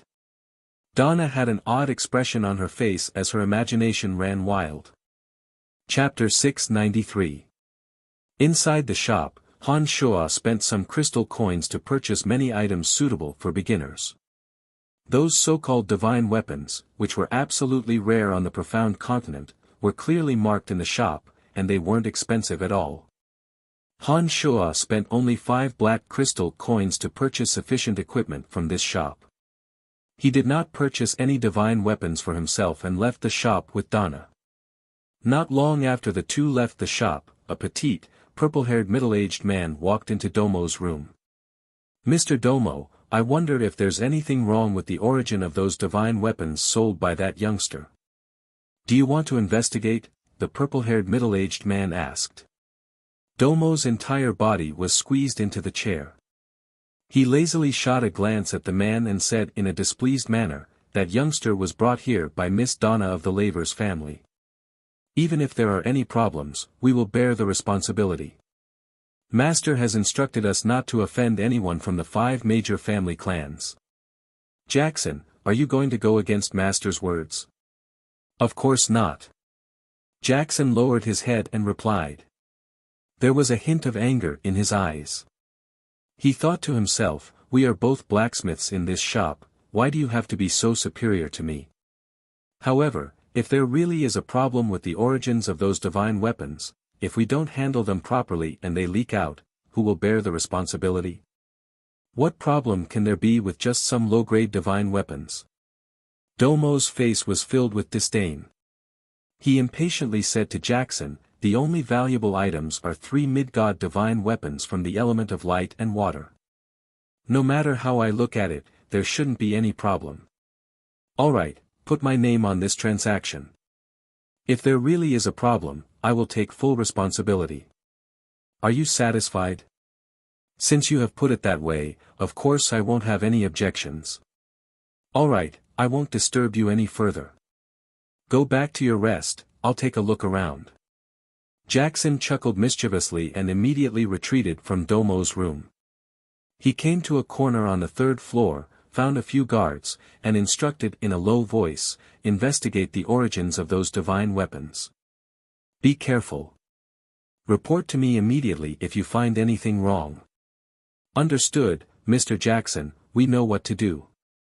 The guards were all on Jackson's side and immediately nodded to show that they understood. Han Shuo and Donna had no idea that Han Shuo was dragged into the matter because of a personal grudge. At this moment, Han Shuo was still strolling around with Donna. With Donna's introductions, Han Shuo gained a deeper understanding of the City of Shadows. When the two returned to the Lavers' residence, the 2 guards at the door looked at Han Shuo in amazement. It was as though they felt that it was a great thing for Donna to accompany Han Shuo. "Young Master Dewey just instructed us to make a trip to Second Master's place after you return." A guard respectfully transmitted a message to Donna. "Got it," Han Shuo replied amiably. After leading Han Shuo into the Lavers' residence, Donna pointed at the tall building she lived in and said to Han Shuo, "Uncle must want to talk to me about my upcoming mission to the Space Dominion. I'll be heading over first. You can take a rest inside. Don't stand on ceremony. Oh, there's a gymnasium at the back. Some members of the family, divine guards, and cabinet members would sometimes spar there. If you feel bored, you can go and take a look." "Alright." Han Shuo was rather interested in the gymnasium of the Lavers' residence. After Donna left, Han Shuo headed straight for the largest gymnasium. Those who could enter the Lavers' residence were generally not outsiders. The gymnasium was a place for people to spar and learn from one another. It was open to all members of the Lavers' family. Han Shuo did not encounter any obstructions and easily arrived at the gymnasium. The first thing Han Shuo saw upon entering the gymnasium were 4 boundary towers. They surrounded the 2,000 square meter gymnasium in a quadrangle shape. The 4 boundary towers created 4 layers of boundaries around the gymnasium to prevent the gymnasium from collapsing due to the intense divine energy. The gravity on Elysium was much higher than on Profound Continent. With the additional gravity added to the gymnasium, Han Shuo immediately felt that every step he took had become much more difficult. There were many people standing around the 2,000 square meter gymnasium. Several figures were engaged in intense sparring in several areas of the gymnasium. Divine lights flickered and the domains of divinity were in disarray. Most of the people in the gymnasium were wearing clothes with the emblem of a dark sun. Those people should be members of the labor's family. There were also a few people like Han Shua who were dressed in bizarre attire with all kinds of emblems and symbols. They were pointing at the sparring people and discussing something in low voices. Han Shua's arrival did not attract much attention. Those people were either chatting in groups of 3 or 4 or sitting cross-legged on the ground with their eyes closed in contemplation. It seemed that they had comprehended something during the sparring. No one bothered to disturb them. After observing for a moment, Han Shua discovered that there were 5 mid-gods. The remaining dozen or so were high gods just like him. Not all of them cultivated in the 3 major energies of death, darkness, and destruction. There were also a few who cultivated in the energy of lightning, wind, and earth. One of the mid-gods who cultivated in the energy of lightning was the most valiant of them all. Despite his young age, he possessed mid-stage mid-god strength. His body was surrounded by little snake-like electric arcs. He was as steady as a boulder as he defended against the attacks of 2 mid-gods of the same level. He wasn't at a disadvantage in the slightest. Every punch he threw was accompanied by flashes of lightning and rolls of thunder. Young Master Ting Fei is truly valiant. As expected of a genius of the Thunder King family. His raging thunder divine energy is too powerful. Yeah, even young Master Cage and Zico couldn't break through his lightning wall. They even had to be on guard against him. How terrifying! Some of the low gods at the side softly exclaimed. Their faces were filled with reverence. The battle between the 3 mid-gods at the center of the gymnasium grew fiercer and fiercer. The few low gods who were fighting in the surrounding areas had no choice but to compress their combat zone under the intense electric field. In the end, all of them stopped fighting and silently observed the intense battle between the 3. Ting Fei was like a flood dragon covered in electric arcs. It was as though he wasn't affected by the gravitational field in the slightest. He streaked across the gymnasium. The electric arcs covering his body grew brighter and brighter. The rumbling of thunder in the gymnasium grew more and more intense. Cage, the second son of Donna's uncle Avery, and that divine guard named Zico kept retreating under Ting Fei's counterattacks. Bang! Bang! 3 claps of thunder exploded amidst the blazing lightning, and both Cage and Zico were blasted back several steps. Amazing! Ting Fei, your violent thunder divine energy is truly ferocious. We are all mid-stage mid-gods, but the 2 of us couldn't withstand it. Cage immediately exclaimed after he steadied himself. Ting Fei, who was standing as straight as a javelin, gently smiled and said to Cage, the violent thunder divine power is extremely explosive in a head-on fight, but if it's a real fight to the death, you guys definitely won't go head-on with you. It's really hard to say who will win and who will lose. Young Master Ting Fei is too polite. If it was a one-on-one fight, I would definitely retreat. Zico, a divine guard of the labor's family, took a deep breath and agreed with Cage. He was a tactful divine guard. Ting Fei, while you are a guest in our family, you must guide my little sister a lot. She admires you very much. Cage laughed heartily and pointed at Eve, who was only an early-stage mid-god. Eve was Avery's daughter. She bore some resemblance to Donna, but she lacked the graceful temperament of Donna. She was more elegant and pretty. At this moment, her cheeks were slightly red and she was looking at Ting Fei rather bashfully. It was obvious that she was very interested in Ting Fei. Of course, replied Ting Fei warmly. However, he only casually swept a glance at Eve. It seemed as though he wasn't very interested in Eve. Alright, let's take a break and watch the others fight. Cage laughed and pulled Ting Fei towards the resting area where Eve was staying. Friend, you look unfamiliar. Are you also a member of our family? Zico walked towards Han Shua. He was very familiar with this place and couldn't help but ask in astonishment when he saw the unfamiliar Han Shuo. When the crowd in the gymnasium also saw the unfamiliar Han Shuo, they all revealed attentive expressions. "No, I'm a friend of Donna. I heard the commotion and came over to take a look." Han Shuo put on a faint smile and replied politely. "Oh, so you are a friend of Miss Donna. Hee, friend, you cultivate in the energy of death. If you are interested, you can go down and find a suitable opponent to spar with. You will only gain enlightenment in a real battle. That will be very beneficial to you," Zico said to Han Shuo with a smile. "No, I'm just here to take a look. Hee, my strength is low and I won't embarrass myself." Han Shuo tactfully declined. "Hey, friend, you are also a low god. And a late-stage low god at that. You can play with me. Don't be a wet blanket." A bald youngster stood in the gymnasium and waved at Han Shuo. He looked somewhat similar to Dolores, except that he was slightly shorter. He also didn't have the grave and stern aura of Dolores. Miss Donna's friend must be extraordinary. "Friend, don't refuse. Come down and play with Doloxes. There won't be any problems."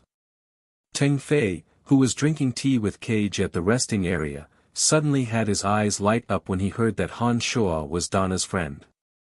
"Since young Master Teng Fei has spoken, don't refuse, friend.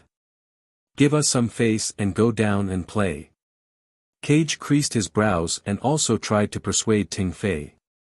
It seemed that he was very friendly towards Teng Fei. "Alright, let's just have some fun. Don't take it too seriously." Seeing that he couldn't refuse, Han Shuo nodded with a smile and walked towards Doloxes in large strides. He thought that with Donna's identity, those people wouldn't be too serious. Chapter 694. Doloxes cultivated in the energy of darkness and possessed late-stage low-god strength. When he saw that Han Shuo had agreed to the challenge, his smiley face suddenly changed. A gloomy and desolate aura was immediately released from his body. Han Shuo walked step by step towards the center of the gymnasium.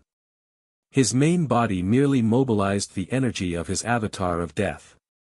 Soon enough, an aura of death that held no regard for life emanated from Han Shuo's body. Both the energy of death and the energy of darkness were known for their evilness. They weren't particularly adept in close combat. Han Shuo and Doloxes had no intention of engaging in close combat. Doloxes took the initiative to attack. His body gently swayed and 5 dark shadows separated from each other. The 5 shadows were pitch black and blurry. They were all covered in dense divine energy of darkness. As soon as the 5 shadows appeared, they immediately charged at Han Shuo. They created even more blurry shadows in the gymnasium. It was a very bizarre sight. Those who cultivated in the energy of darkness were experts in concealing their bodies and aura. They would often use the shadows to obscure their opponent's vision in battle. They would hide their true body in the darkness or transform into a shadow. They would then take advantage of their opponent's confusion and kill them in a single strike. It seemed that Doloxes knew how to utilize this technique very well. The blurry shadows constantly circled around Han Shuo and approached Han Shuo little by little. Han Shuo stood perfectly straight on the same spot. His eyes calmly looked at the blurry shadows that were constantly flashing in front of him. He wasn't the slightest bit affected by the phantoms. It was only when the many shadows got closer and closer that Han Shuo deployed his 3 trump card boundaries of death around himself. It was obvious that he was going to take a defensive stance.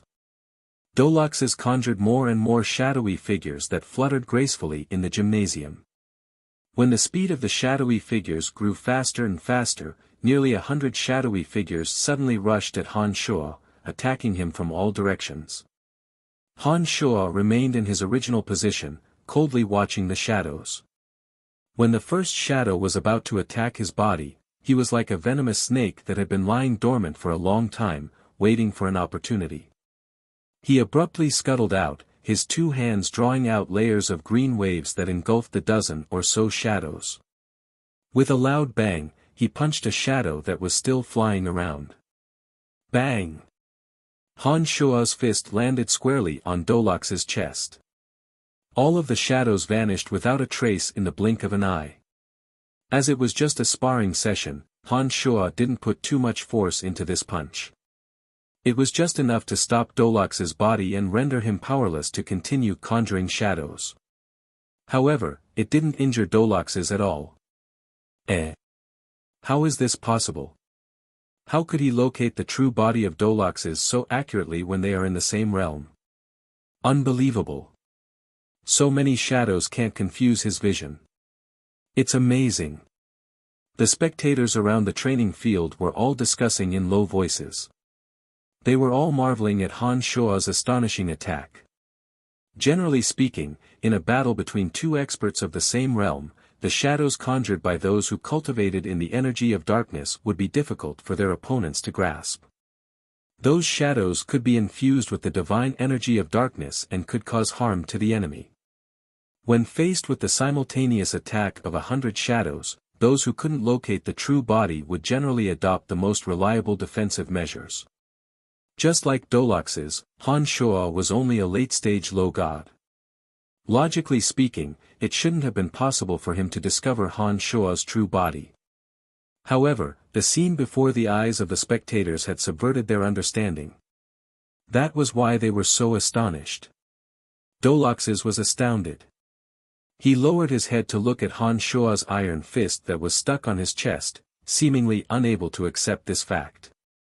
As Han Shua didn't imbue too much divine energy of death into this punch, Dolox's wasn't injured in the slightest. He stared blankly for a moment before his eyes glowed with the color of unwillingness. Unexpectedly, the divine energy of darkness suddenly erupted from Dolox's chest and gushed into Han Shua's fist, causing Han Shua to let out a muffled groan. Han Shua was enraged. Based on common sense, Han Shua's punch that landed on Dolox's chest was already a victory for Han Shua. At this moment, Dolox's should have gracefully admitted his defeat instead of seizing the opportunity to launch an attack. Fortunately, Han Shua's demonic body was incomparably tough. Otherwise, when faced with Dolox's divine energy of darkness, Han Shua would surely have sustained light injuries. Han Shua coldly groaned and the energy of death suddenly erupted from his body, forcibly suppressing the divine energy of darkness that Dolox's charged at his demonic body. With one thought, a small amount of demonic yuan overflowed. The demonic blades protruded from Han Shua's fingernails, gleaming with threatening cold light. Whoosh! Han Shua's left hand drew a complicated pattern. Dolox's vision blurred. Before he could clearly see Han Shua's movements, he suddenly felt a chill on his neck. Looking down, Dolox's discovered that 5 ice-cold blades were pressed against the main artery of his neck. If he moved even an inch, there was a possibility that he would be cut. Dolox's, who was still preparing to defeat Han Shua in a spurt of energy, immediately discovered that Han Shua was staring at him indifferently. His eyes were as cold and callous as the blade that was pressed against his neck. Dolox's felt a chill in his heart. He had the misconception that Han Shua could rip him to shreds at any moment. He immediately raised both his hands high and shouted, "I've lost. Friend, you are indeed formidable. That friend over there, Dolox's, has just been punched by you. Why are you still being so unforgiving? Aren't you going a little too far?" Cage's voice deepened as he slowly walked over. He looked extremely displeased. "I'm going too far." The corners of Han Shua's mouth curled into a sneer. He maintained the posture of his hand and turned around to shoot a cold glance at Cage. He said, "You possess mid-god strength. If you had observed carefully just now, you would definitely have noticed Dolox's little tricks. He was the one who disobeyed the rules first. Not only did you not mention it, but you also said that I'm going too far. Hehe, is this how your house of labors treats its guests? Put your hands down first. We can talk things over if there is any misunderstanding." Cage hastily tried to mediate when he saw the grim expression on Han Shua's face. He really thought that Han Shua would kill Han Shua in a fit of rage. "Hey, friend, there's no need to be like this. It's just a spar. There's no need to be so serious." Zico, seeing that the situation had taken a turn for the worse, immediately walked over and mediated. "What are you guys so nervous about? I didn't mean anything by it. I was just explaining the situation to you." Han Shua sneered. He turned around and stared at Doloxes, who had his hands raised high. While secretly guarding against Doloxes, Han Shua slowly put away the unsheathed demonic blades. When the demonic blades were completely removed from Doloxes' neck, Doloxes suddenly retreated several steps. His expression changed as he said hatefully, "How dare you point a sharp weapon at me? What is your relationship with our eldest sister? What are you doing in our Laver's family?" Cage's face immediately turned gloomy when he realized that Dolox's safety was no longer threatened by Han Shua. He stared at Han Shua and interrogated him. "He is just a low god. I reckon that he came to our Laver's family through our eldest sister. He must be tired of living to be so rough with Doloxes." The beautiful Eve stood up and looked at Han Shua with a face filled with disgust. "What?" Han Shua squinted his eyes and took in the expressions of the others. He looked at Eve disdainfully and mocked, "Are you going to teach me a lesson if I say that Donna and I aren't friends? Heh, you guys are all from the same family clan, but compared to Donna, you guys are nothing." "You? What did you say?" Eve was enraged. She pointed at Han Shua and said sternly, "Say it again if you have the guts." "Ha, if you want to humiliate yourself, I really don't mind." There was no way Han Shua was afraid of her. He sneered and repeated what he said. When Eve was about to attack him, Han Shua suddenly pointed at Ting Fei, who was standing beside Eve, and said with a mischievous smile, "Miss Eve, you are not behaving like a young lady of a large family clan. Can't you see the disdain and ridicule on young Master Ting Fei's face?" Eve was shocked to hear those words from Han Shua. Only then did she remember that Ting Fei was standing beside her. She panicked and hastily turned to look at Ting Fei, who was trying to hide his embarrassment after being exposed by Han Shua. "No, I don't have that intention," Ting Fei immediately explained when he saw Eve looking at him. He forced a smile at Han Shua and said, "Friend, don't speak nonsense. I have never offended you. Zico, I'll have to trouble you to take down this suspicious fella. I will personally ask my elder sister what this fella is doing in our family clan." When Cage saw that Han Shua had so casually neutralized Eve's attack and had cleverly created a small conflict between Eve and Ting Fei, he immediately felt that he couldn't allow Han Shua to continue causing trouble. This. Zico was in a difficult position. He didn't dare to offend Donna's friend, but he didn't know how to refuse Cage's words. He was in a dilemma. "I will help young Master Cage take him down," shouted another early-stage mid-god who cultivated in the energy of destruction. He seemed to want to curry favor with Ting Fei and charged straight at Han Shua. It seemed that he was prepared to capture Han Shua at lightning speed. It was absolutely impossible for Han Shua to contend against an early-stage mid-god expert with just the strength of his two avatars. Han Shua's heart turned cold when he saw that he was forced into a corner. He started hesitating whether or not he should utilize demonic arts. It was at this moment that Han Shua suddenly sensed Donna's aura and immediately realized that Donna had arrived. But strangely, Han Shua discovered that Donna did not immediately lend him a hand. It seemed that she had some other intentions. With one thought, Han Shua immediately realized that Donna must be doubting his strength and wanted to take this opportunity to see how strong she really was. Han Shua, who was about to utilize demonic arts, suddenly changed his mind. He stayed where he was and waited for the guard to approach him. He used the energy of his avatar of death to defend himself. Although that guard didn't know how close the relationship between Han Shua and Donna was, He didn't dare to do anything to Han Shuo because of his relationship with Donna. He only followed Cage's instructions to capture Han Shuo.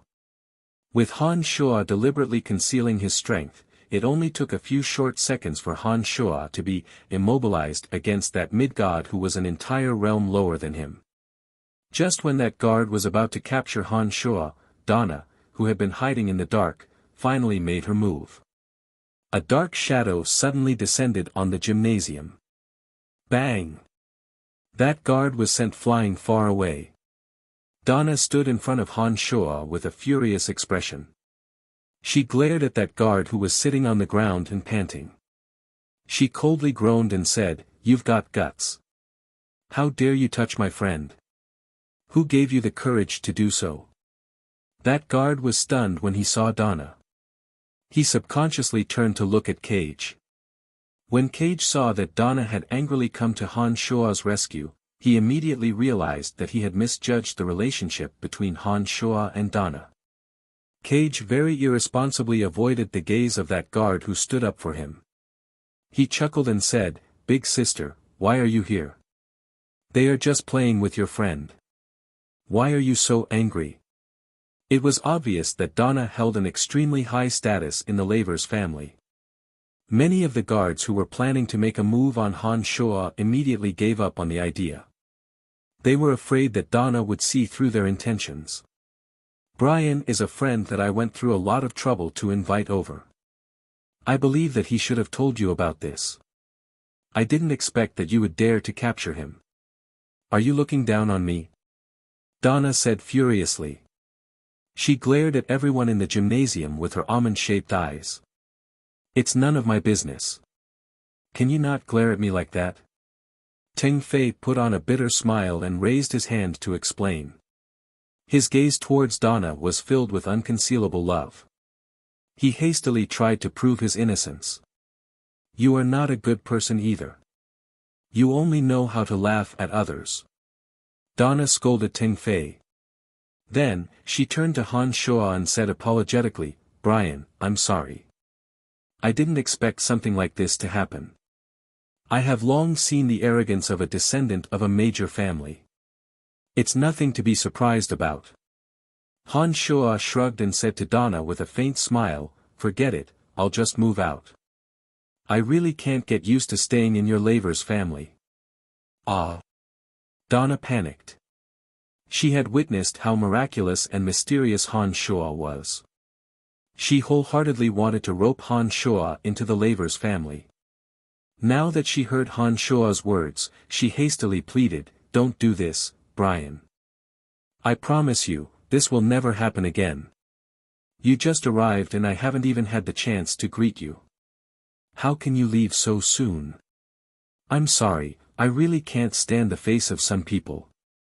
Staying here will only affect my cultivation mood. Alright, I have enough black crystal coins in my hands. I can live a free and easy life even if I don't leave the City of Shadows. Perhaps we will have many opportunities to meet in the future. Please don't try to stop me." Han Shuo said to Donna in a stern face. He had made up his mind to draw a line between himself and the Lavers family. He's just a low god. There are plenty of them in the City of Shadows. What's so great about him? Eve couldn't help but groan coldly when she saw that Han Shuo was unmoved by Donna's strenuous efforts to persuade Han Shuo to stay. "Shut up." Donna was feeling vexed. She shouted at Eve, "You know nothing but to cause trouble for the family. I don't care about you, but you can't do anything about it, can you? Elder sister, you are so fierce to me because of this brat. You. Eve put on a wronged face after being yelled at by Donna. Tears were already rolling down her cheeks. "I know the way. Elder sister Donna, you don't have to send me off." While Donna was yelling at Eve, Han Shuo had already walked out of the gymnasium. He turned around and yelled at Donna before rapidly disappearing from the crowd sight. When he shows off his abilities in the City of Shadows, you will all know how big of a mistake you have made today. Sigh, you guys. Donna looked at Cage and the others with resentment. She let out a long sigh and hastily chased after Han Shuo. However, when she walked out of the gymnasium, she discovered that Han Shuo had vanished without a trace. Donna knew that after today's incident, Han Shuo would never join the Lavers family. She was filled with regret as she knew that the Lavers family had missed out on yet another talent. But what she did not know was that today's incident had nearly brought the Lavers family to extinction. Chapter 695. Han Shuo hastily left the Lavers' residence and went to another street block. He spent 5 purple crystal coins to rent a gymnasium. The gymnasium was only 500 square meters in size and was defended by 2 boundary towers. After closing the gymnasium, Han Shuo's 2 avatars flew out from the cauldron of myriad demon. The avatar that cultivated in the energy of death continued to absorb the divine essences of death he obtained, while the avatar that cultivated in the energy of destruction condensed the orbs of destruction and slowly explored how to use the orbs of destruction in his domain of divinity inside the boundary. Back in Fort Verka, Han Shuo had paid close attention to the orbs of destruction released by Brovst's dark golden sphere. Using his consciousness, Han Shuo tried his best to memorize the trajectories of the orbs of destruction as they revolved around the boundary of the gymnasium. Now that Han Shuo was experimenting with the usage of the orbs of destruction again and again, he was no longer fumbling around. By relying on the powerful memory of his consciousness, Han Shuo guided the orbs of destruction around his domain of divinity according to the trajectories of the orbs of destruction. Han Shuo, who had calmed his mind, sat in the gymnasium, oblivious to the passage of time. He experimented with the flight trajectories of the orbs of destruction over and over again. Gradually, Han Shuo discovered that the orbs of destruction became more and more agile as he tried to operate them according to the memory of his consciousness. The trajectories of the orbs of destruction also seemed to coincide with the essence of the Edict of Destruction. Han Shuo's avatar of death and avatar of death were not idling around either. Unknowingly, all the divine essences of death that Metal Elite Zombie and Earth Elite Zombie found had been sucked clean by Han Shuo's avatar of death. As Han Shuo's avatar of death had previously absorbed the divine soul of a pure mid-god without any self-awareness, his comprehension of the energy of death would increase as his energy improved. After absorbing all the divine essences, Han Shuo faintly sensed that the divine energy in his body was on the verge of a breakthrough. This meant that as long as he had sufficient divine energy, Han Shuo's avatar of death could very possibly break through to mid-god realm within a short period of time.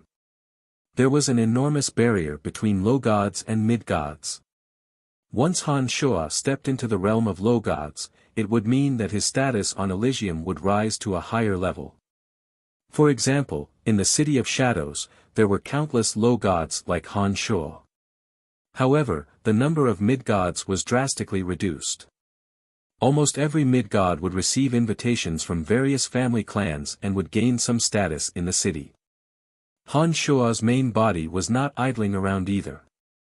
While his 2 avatars were constantly cultivating and improving themselves, Han Shuo's main body had been discussing demonic arts techniques with Cauldron Spirit. He had started cultivating the invincible omen body, that could only be mastered by those in the omen realm. The invincible omen body was a secret technique that could strengthen one's physical defenses to the greatest extent. According to the demonic consciousness left behind by Gu Tianxia the exalted demon lord, the invincible omen body could instantly fill every cell and bone in one's body with demonic yuan. It would strengthen one's physical defenses by 100-fold and form a defensive barrier inside one's body. Once one was attacked, one's demonic body would automatically form the invincible omen body, rendering the enemy's attacks useless. As the demonic yuan of a demonic art cultivator grew, the defensive power of the invincible omen body would also grow stronger. In the end, not only would the cultivator be impervious to swords and spears, water and fire, but it would also possess a terrifying counterattack power. Once the cultivator was attacked, the invincible omen body would automatically gather the energy within the cultivator's body and instantly unleash a terrifying force, inflicting heavy damage on the opponent. It could be said that once one mastered the invincible omen body, one would not have to worry about being ambushed.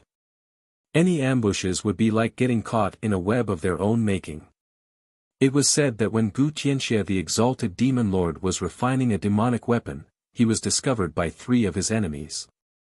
When the 3 saw that Gu Tianxia the exalted demon lord was refining a demonic weapon, they immediately joined forces and attacked him. However, under the terrifying defensive power of Gu Tianxia's invincible omen body, Gu Tianxia merely vomited a small mouthful of blood. Of the 3 attackers, 2 were killed on the spot by the counterattack of the invincible omen body. The 3rd was so badly injured that he was scared out of his wits and immediately stumbled out of the place. He died before he could even walk out of Gu Tianxia's demonic domain. Han Shuo had a very solid foundation to begin with.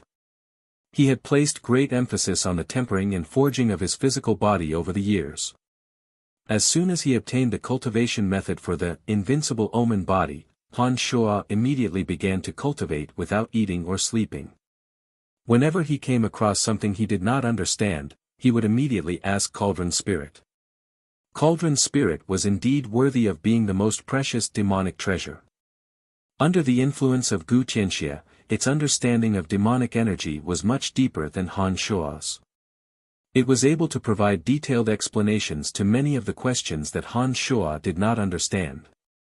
With the help of Cauldron Spirit, Han Shuo tirelessly cultivated the invincible omen body. The invincible omen body was a process of destruction and reconstruction. During the cultivation process, Han Shuo's blood vessels would rupture and his internal organs would shatter. Having gotten used to the cultivation method of demonic arts that was akin to self-mutilation, Han Shuo persisted in forging his physical body over and over again. The concept of time in the gymnasium was very indifferent. The first to wake up was Han Shuo's avatar of death. After absorbing all the divine essences containing the energy of death, it was no longer as easy for his avatar of death to make any further progress. When Han Shuo raised his head and looked at the energy clock hanging on the ceiling of the gymnasium, he realized that half a year had passed without him realizing it. During this period of time, Han Shuo had only absorbed all the divine essences while his other 2 avatars were still immersed in their cultivation. Another 3 months passed. Han Shuo's avatar of destruction had also stopped studying the Edict of Destruction. Han Shuo had experimented with all the methods he had memorized with his consciousness and had grasped part of the usage of the orbs of destruction. At present, with a single thought from Han Shuo, the 5 orbs of destruction would constantly revolve around Han Shuo according to the Edict of Destruction. So long as Han Shuo willed it, those orbs of destruction would attack any corner in a special trajectory. Han Shuo knew that the usage of the orbs of destruction could only be gradually improved as his understanding of the Edict of Destruction increased. This avatar of his was also on the verge of a breakthrough. Han Shuo believed that with another epiphany, he would be able to take another step forward and reach the late-stage low-god realm. Another 2 months passed. Han Shuo's main body that was cultivating the invincible omen body had also stopped its refinement. Han Shuo had almost crazily cultivated and tortured himself to the point of achieving a small success in the invincible omen body. Once Han Shuo willed it, the invincible omen body would materialize and the demonic yuan would instantly fill every corner of his body. However, Han Shuo was still a long way from achieving the realm of invincible omen body. As for the realm of invincible omen body, where it would automatically explode with the power of invincible omen body, Han Shuo was still far from achieving that realm. He could only take it one step at a time. All 3 of his avatars had temporarily cultivated to their limits. If he wanted to take another step forward, he couldn't just rely on cultivation to make a breakthrough. At this time, Han Shuo knew that there was no longer any need to stay in the gymnasium. His 2 avatars once again returned to Han Shuo's body. After taking a good bath in the gymnasium and changing into a set of clean clothes, Han Shuo walked out of the gymnasium. As he had stayed in the gymnasium for nearly a year, the 5 purple crystal coins that Han Shuo had paid previously were not enough. He had no choice but to pay another 6 purple crystal coins. When Han Shuo handed over the remaining purple crystal coins to the old man, he took the opportunity to ask, "Where is the largest scroll shop in the vicinity?" "Head north from here. You will see a scroll shop called God's Gift very soon. You should be able to find what you need inside." After putting away the 6 purple crystal coins, the old man enthusiastically pointed the way for Han Shuo. After thanking the old man, Han Shuo left the gymnasium and headed towards the scroll shop called God's Gift. Approximately 20 minutes later, Han Shuo entered the scroll shop. Han Shuo needed some truly useful comprehension of the Edict of Destruction. Therefore, he came here. This was the scroll shop owned by God Hunter Ramon in Fort Verka. This God's Gift shop was much bigger than Han Shuo had imagined. Although the shop only had 1 floor, it was divided into many sections. Other than the energy of life and the energy of light, the other 10 fundamental energies were divided into their own sections. There was also a section filled with experience scrolls for all sorts of non-mainstream energies. There were scrolls for the cultivation of fighting aura, scrolls for the cultivation of the energy of fear, and even scrolls for the cultivation of the energy of lust. This greatly surprised Han Shuo. When Han Shuo arrived at the section for the scrolls of destruction, he discovered that the entire section was divided into 3 sections. One was for scrolls on the comprehension of the Edict of Destruction, one was for scrolls on the attack methods of the Edict of Destruction, and the last was for scrolls on the usage of divine weapons of destruction. Each of the 3 sections was guarded by specialized personnel. They were in charge of explaining and selling nearly 100 types of scrolls. All of them were professionally trained. Each and every one of them was smiling from ear to ear and gave off a comfortable feeling as though one was bathing in a spring breeze. Upon arriving at this section, Han Shuo had to admit that this was a truly large shop. Compared to this place, Ramon's shop was simply insignificant. Han Shuo walked straight to the section for scrolls on the comprehension of the Edict of Destruction. When he lowered his head to take a look, he was startled yet again. He saw that those scrolls were priced in black crystal coins. They were so expensive that Han Shuo was a little dazed. The cheapest scroll was priced at 3 black crystal coins. The most expensive scroll for mid-gods was priced at 9,000 black crystal coins. That was far more than Han Shuo's current net worth. Every scroll in our shop has been specially inspected. You should feel that they are worth the price. After all, the improvement of one's cultivation realm is the foundation of one's strength. It is normal for them to be a little expensive. After explaining to Han Shuo in a very amiable manner, the young and handsome shop assistant asked, "May I know where you have encountered a problem? I can help you select a suitable scroll." Han Shuo stared blankly for a moment after hearing those words. He quickly replied, "I am currently in the mid-stage low-god realm. At present, I have a vague feeling that I am about to make a breakthrough to the late-stage low-god realm. Unfortunately, I have not been able to grasp the crux of the breakthrough. I do not know which aspect I am lacking in. Therefore, I would like to see if there are any scrolls here that can help me." This is a scroll. It contains the insights of a person who had made a breakthrough to the late-stage low-god realm. It is priced at 47 black crystal coins. I believe it will be of some help to you. The shop assistant lowered his head and flipped through a booklet. After a while, he raised his head and took a scroll from the bottom of the counter. He confidently said to Han Shuo, "So professional." Han Shuo was greatly amazed. His trust in this shop grew. Without any hesitation, Han Shuo took out 47 black crystal coins and handed it to the shop assistant. He said, "All right, give it to me. Before I sell it, according to the rules, I have to remind you that the scrolls here are merely the insights of the predecessors who had made a breakthrough. Not everyone's cultivation path is the same. Perhaps the successful experiences of the predecessors might not be suitable for you. These scrolls may give you more insights, but they cannot guarantee that you will be able to make a breakthrough to your current realm." The shop assistant explained to Han Shuo with a faint smile. "All right, I understand. Give it to me. Han Shuo naturally knew that the scrolls wouldn't be 100% effective. He didn't need the shop assistant's reminder. Please give me your divine tablet. We have a rule here that all scrolls for sale must be recorded in detail. The shop assistant said apologetically.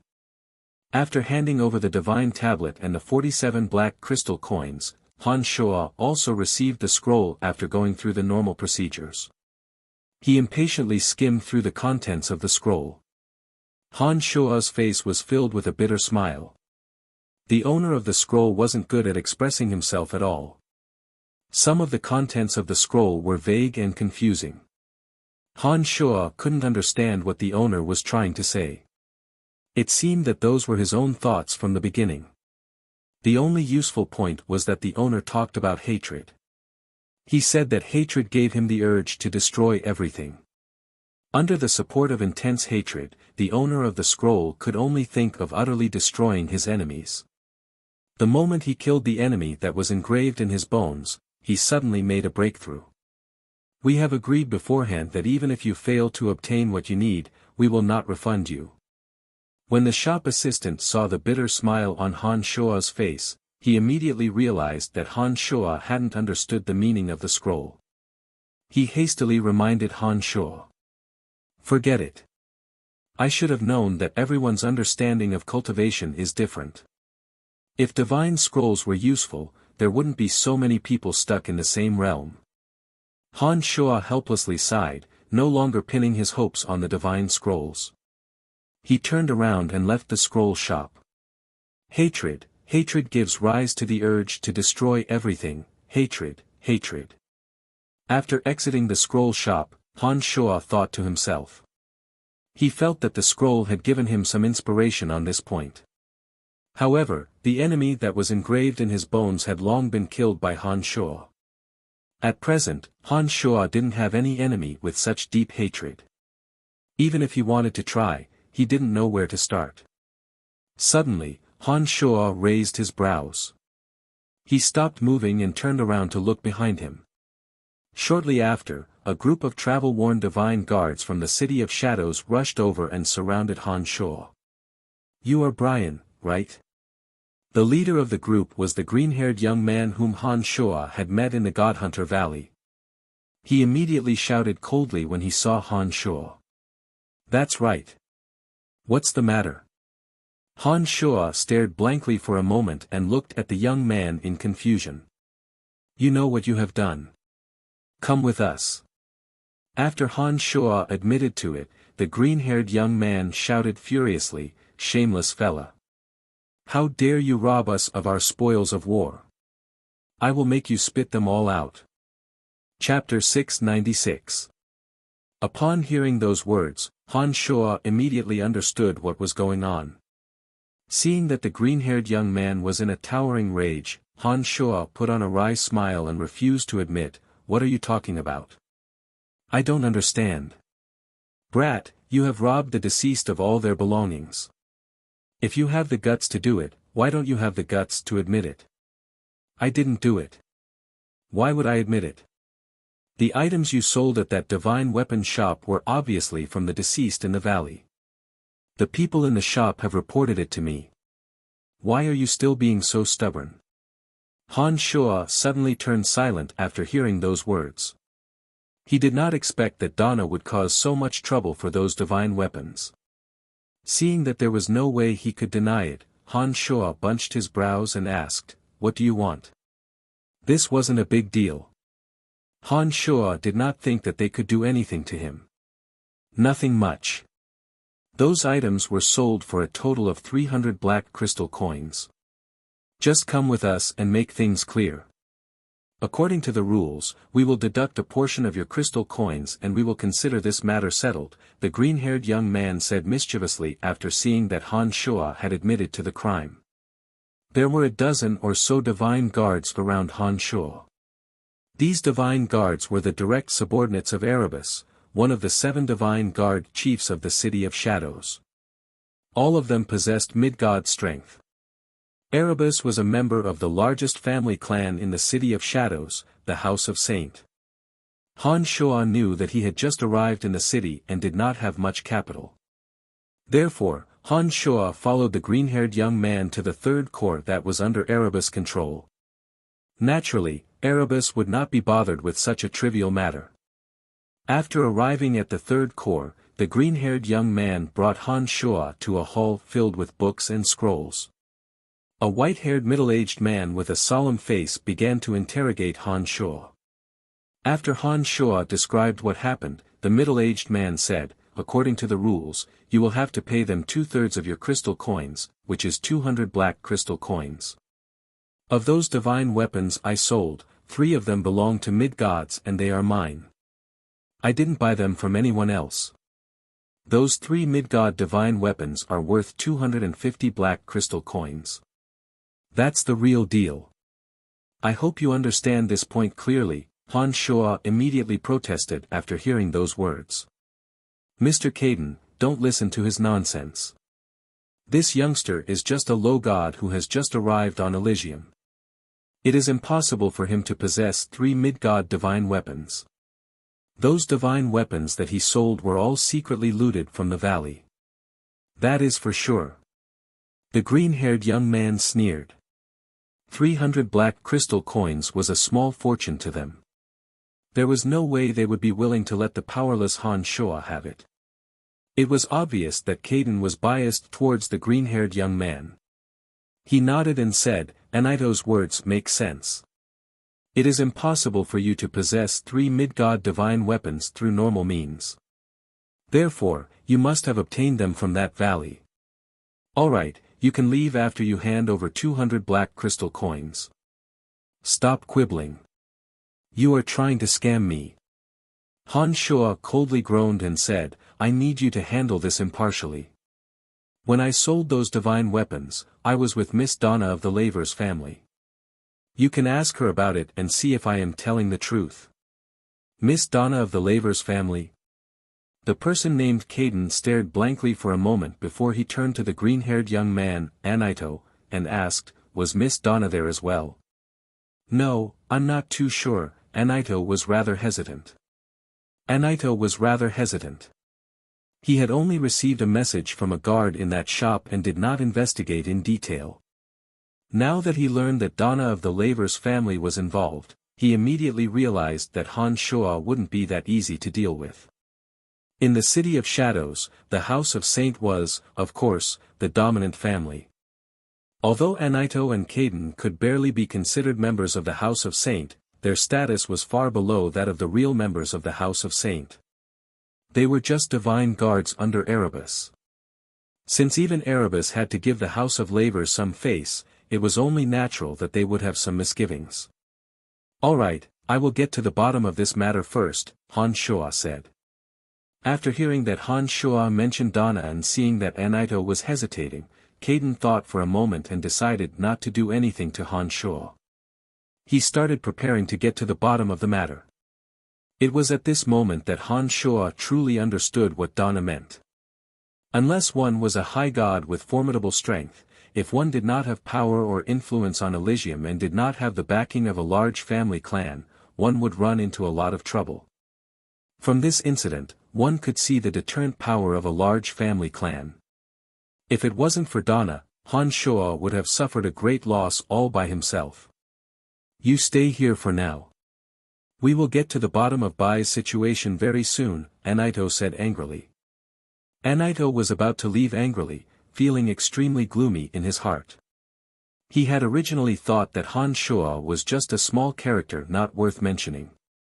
He didn't expect that he seemed to be very familiar with Donna. This had obviously messed up his plans. Bam! Before Anaito could walk out of the hall, his body was suddenly sent flying back and crashed right next to Han Shuo. "Who are you? How dare you cause trouble in our third corps? Are you courting death?" Caden was enraged. He slammed the table and stood up. Immediately, 20 or so divine guards rushed out from the corners of the hall. All of them were mid-gods. "I'm courting death. Come and kill me, you fools." A shrill, young female voice sounded. As soon as the voice faded, an ugly young woman with disheveled lavender hair walked into the hall. Her face was like an irregular square. She had a small nose, thick lips, triangular eyes, and dark green skin. No matter from which angle one looked at her, she was ugly and even a little frightening. But if one were to focus their attention on her body instead of her face, one would discover that her figure was graceful and curvaceous. She definitely had a good figure that only a peerless beauty should have. It was a pity that her devilish figure, coupled with her monstrous appearance, made her look somewhat shameful. Although this woman was extremely ugly, she possessed astonishing strength.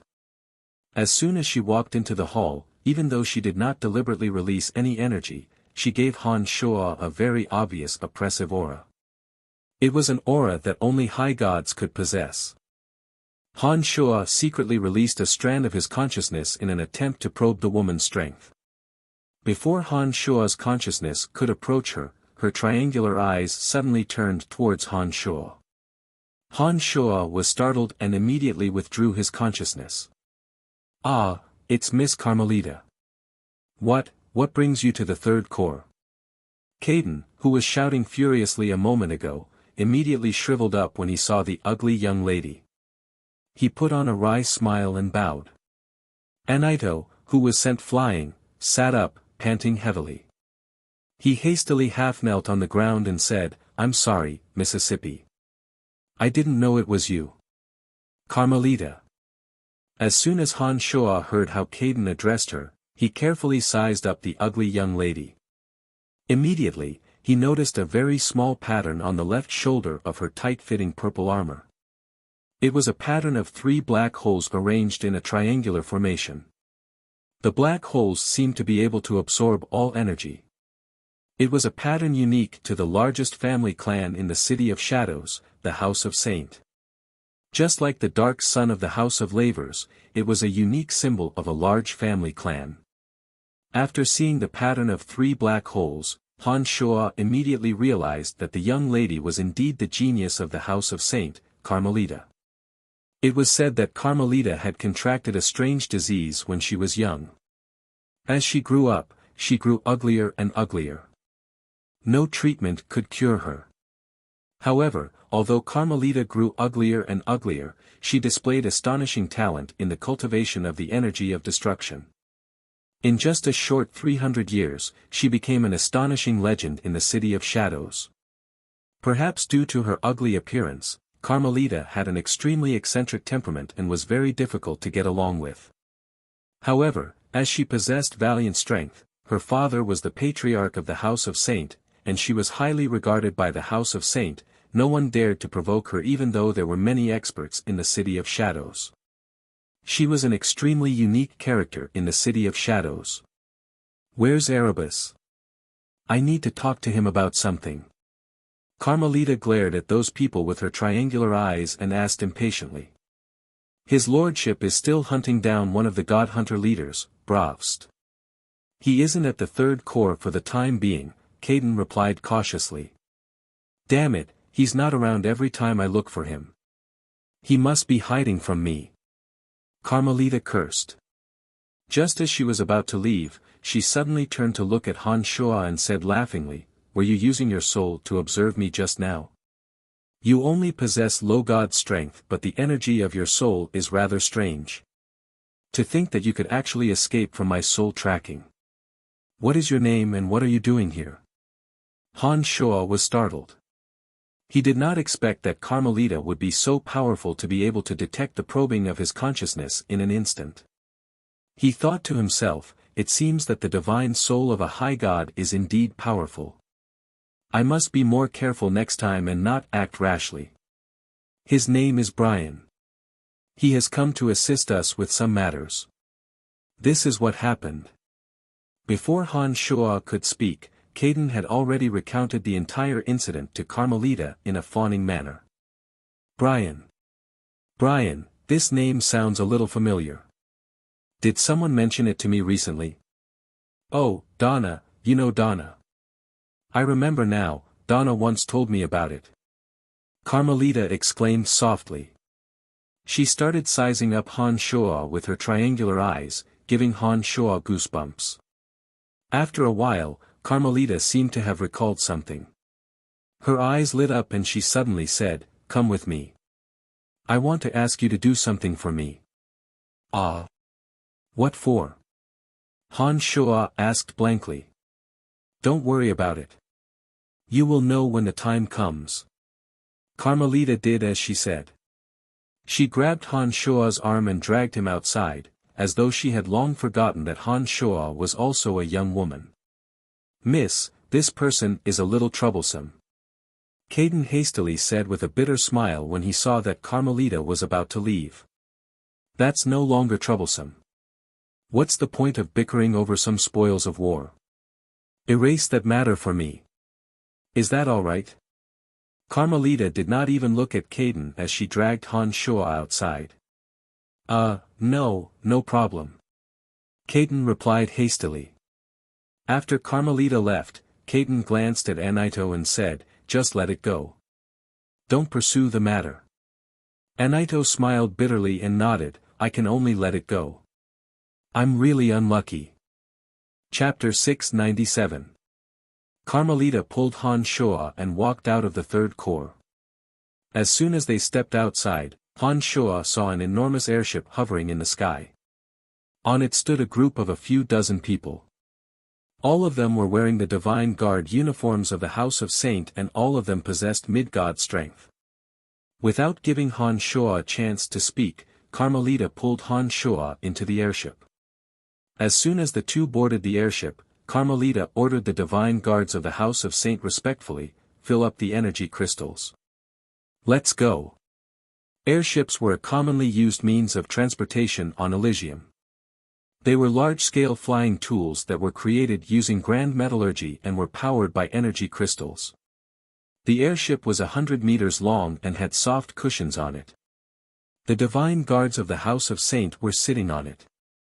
"My lady, who is this youngster?" asked a plump, one-eyed woman without eyebrows as she sized up Han Shuo in a strange manner. "Erebus isn't in the third corps. I heard that he went after Bravst. He must have taken his two subordinates who are adept at tracking," Carmelita said angrily as she glared at Han Shuo with her triangular eyes. She glared at Han Shuo with her triangular eyes and said, "This fella is called Brian. He comes from a low-level material plane. I heard from Donna that he is very observant and has extremely keen judgment and insight. Donna isn't the kind of person to speak without thinking. Her words are highly credible. Since we can't borrow people from Erebus, we can only use this youngster to make up the numbers. I hope that Donna's evaluation of him is true." This. The one-eyed plump woman stared blankly for a moment. She anxiously tried to persuade Carmelita to give up on Han Shuo. "What do you mean this? It doesn't make a difference whether he's here or not. Do you really think that we can't find those people who sneaked into the City of Shadows?" Carmelita said impatiently as she glared at the plump woman. She had accumulated too much prestige in the House of Saint. Although the plump woman was very displeased, she did not dare to say anything. She merely sighed and looked at Han Shuo suspiciously. "Take a break. I need you to help me find someone. I will inform you when we arrive. Don't worry, I still have some friendship with Donna. I won't do anything to you." Carmelita waved her hand and walked to the front of the flying bats by herself. She arrived at her designated spot and silently sat down. Han Shuo was stunned. He looked at the dozen or so Divine Guards of the House of Saint around him who wore cold and stern expressions, and then at the fat woman who wore an unwilling face. Without saying a word, he sat down on the airship. Elysium was boundless. Even a small mountain range was the size of the Lancelot Empire. Here, even a high god's divine soul couldn't cover too far, especially when someone was carefully concealing their presence. It would be even more difficult to detect them. Han Shuo reckoned that Carmelita and her party were searching for someone. She needed a special talent who could use the terrain and some minute clues to determine the situation. That was why she went to the Third Corps to ask Erebus for help. Unfortunately, Erebus wasn't around. Therefore, she decided to try her best and drag Han Shuo along. Han Shuo pondered for a moment and figured out the ins and outs of the matter. Everyone on the airship was cultivating in silence. Han Shuo, who was used to solitude, didn't find it boring. He secretly observed the cultivation state of those powerful mid-gods, searching for something that he could learn from. Time flew by. Half a month passed in the blink of an eye. One day, Han Shuo suddenly noticed that the airship's speed had abruptly dropped. Han Shuo lowered his head and discovered that the airship had arrived at a mountain range that was shrouded in multicolored miasma. The miasma carried a sour and rancid odor. It should contain toxins. Gradually, the airship stopped above the mountain range. Carmelita, who had been cultivating in silence, finally stood up. She lowered her head and looked at the mountain range that was shrouded in miasma. She softly cried out, "All right, we have finally arrived at the miasma cloud mountain range. Everyone, get ready and disembark from the airship. According to our intelligence, those guys are in the miasma cloud mountain range. Be careful. The peculiar miasma in the miasma cloud mountain range is very annoying. Not only does it carry all kinds of toxins, it can also reduce the perception of your divine soul. Don't worry, miss, they are well prepared." The plump woman put on a faint smile. She took out an exquisite medicine bottle and poured out some of the liquid to apply on her body. The liquid formed a faint membrane that completely covered her plump body. The divine guards on the airship followed suit. Every one of them had a faint membrane formed on their body under the effect of the medicine. Carmelita was the only one who didn't do the same. Her body naturally formed a destructive force field that was hard to see with the naked eye. It created layers of energy waves that prevented any gaseous substance from approaching her body. "Give Brian a bottle. Don't let him fall to the miasma before he can even take a few steps." Carmelita took the lead and flew towards the miasma cloud mountain range. Carmelita was the first to descend towards the miasma cloud mountain range. She only remembered Han Shuo when she was in midair. After Carmelita's purple figure dived into the miasma, the plump woman unwillingly tossed a medicine bottle to Han Shuo and said, "Just apply the medicine on your body. This bottle of medicine is worth 10 black crystal coins. You are really lucky.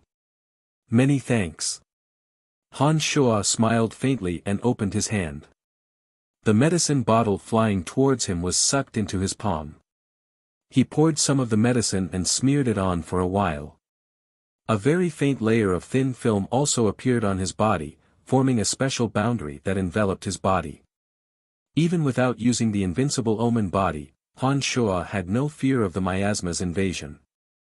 Having cultivated his demonic body to such a level, he could seal off all the pores on his body with a single thought. The miasma couldn't enter his body at all. Even if Han Shuo were to take a deep breath, he could expel the miasma through his pores.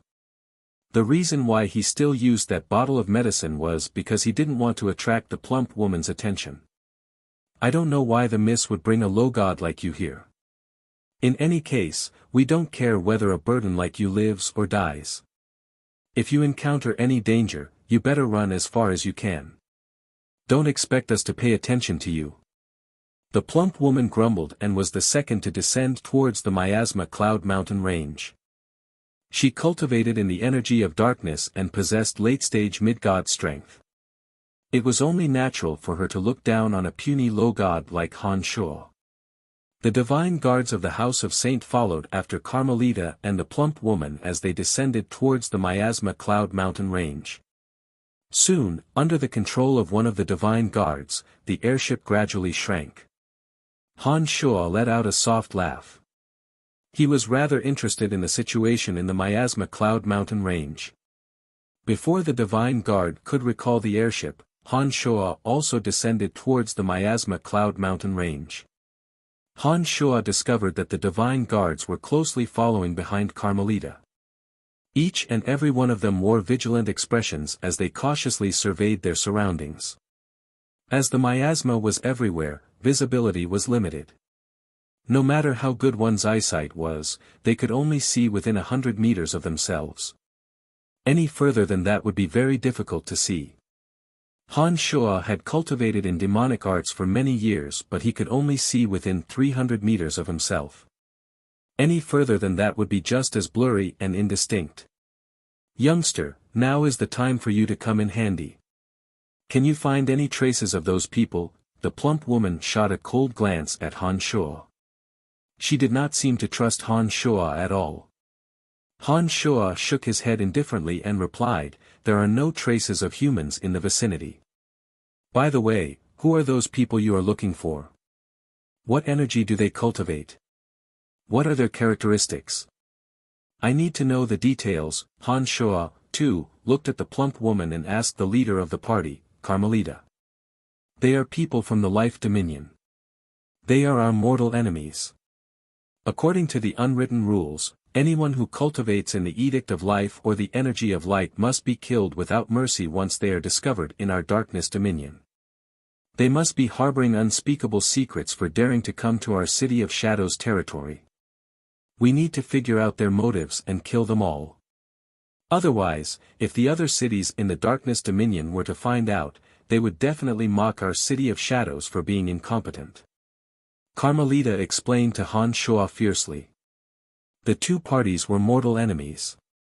Without any special reason, the other party would not dare to risk being killed by coming to the Darkness Dominion. It was no wonder that Carmelita and her party would muster such a large force to hunt down those cultivators of the Edict of Life. After learning their origins, Han Shuo felt a little more confident. Those who cultivated in the Edict of Life had a marvelous connection with nature. Once they entered a mountain range filled with ancient trees and a large number of plants, they would be the most difficult group to locate. It was no wonder that Carmelita wanted to borrow them from Erebus.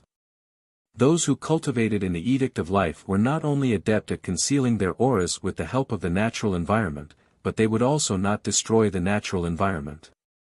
As such, they would leave very few traces as they moved about in the mountain range. On top of that, the mountain range was shrouded in miasma. Even if Han Shuo wanted to locate them, it would not be an easy task. Before descending, for fear that Carmelita would discover him, Han Shuo had released a dozen demon generals through Cauldron Spirit. At this moment, those demon generals were constantly spreading out in all directions, carefully observing every abnormal spot in the mountain range. Suddenly, one of the demon generals, Han Shuo, discovered traces of a battle between magical beasts about 30 miles to his right. There were a few broken trees that had been reconnected using some sort of energy. It was obvious that they had been tampered with by humans. Who else but cultivators of the Edict of Life would be willing to waste time on these plants? "Follow me," shouted Han Shuo and led the way in that direction. After walking for 30 meters, Han Shuo suddenly halted. He turned around to look at the dumbfounded divine guards, then at Carmelita who was wearing a puzzled face. He smilingly asked, "What, you don't believe me? Did you really discover something? That's impossible.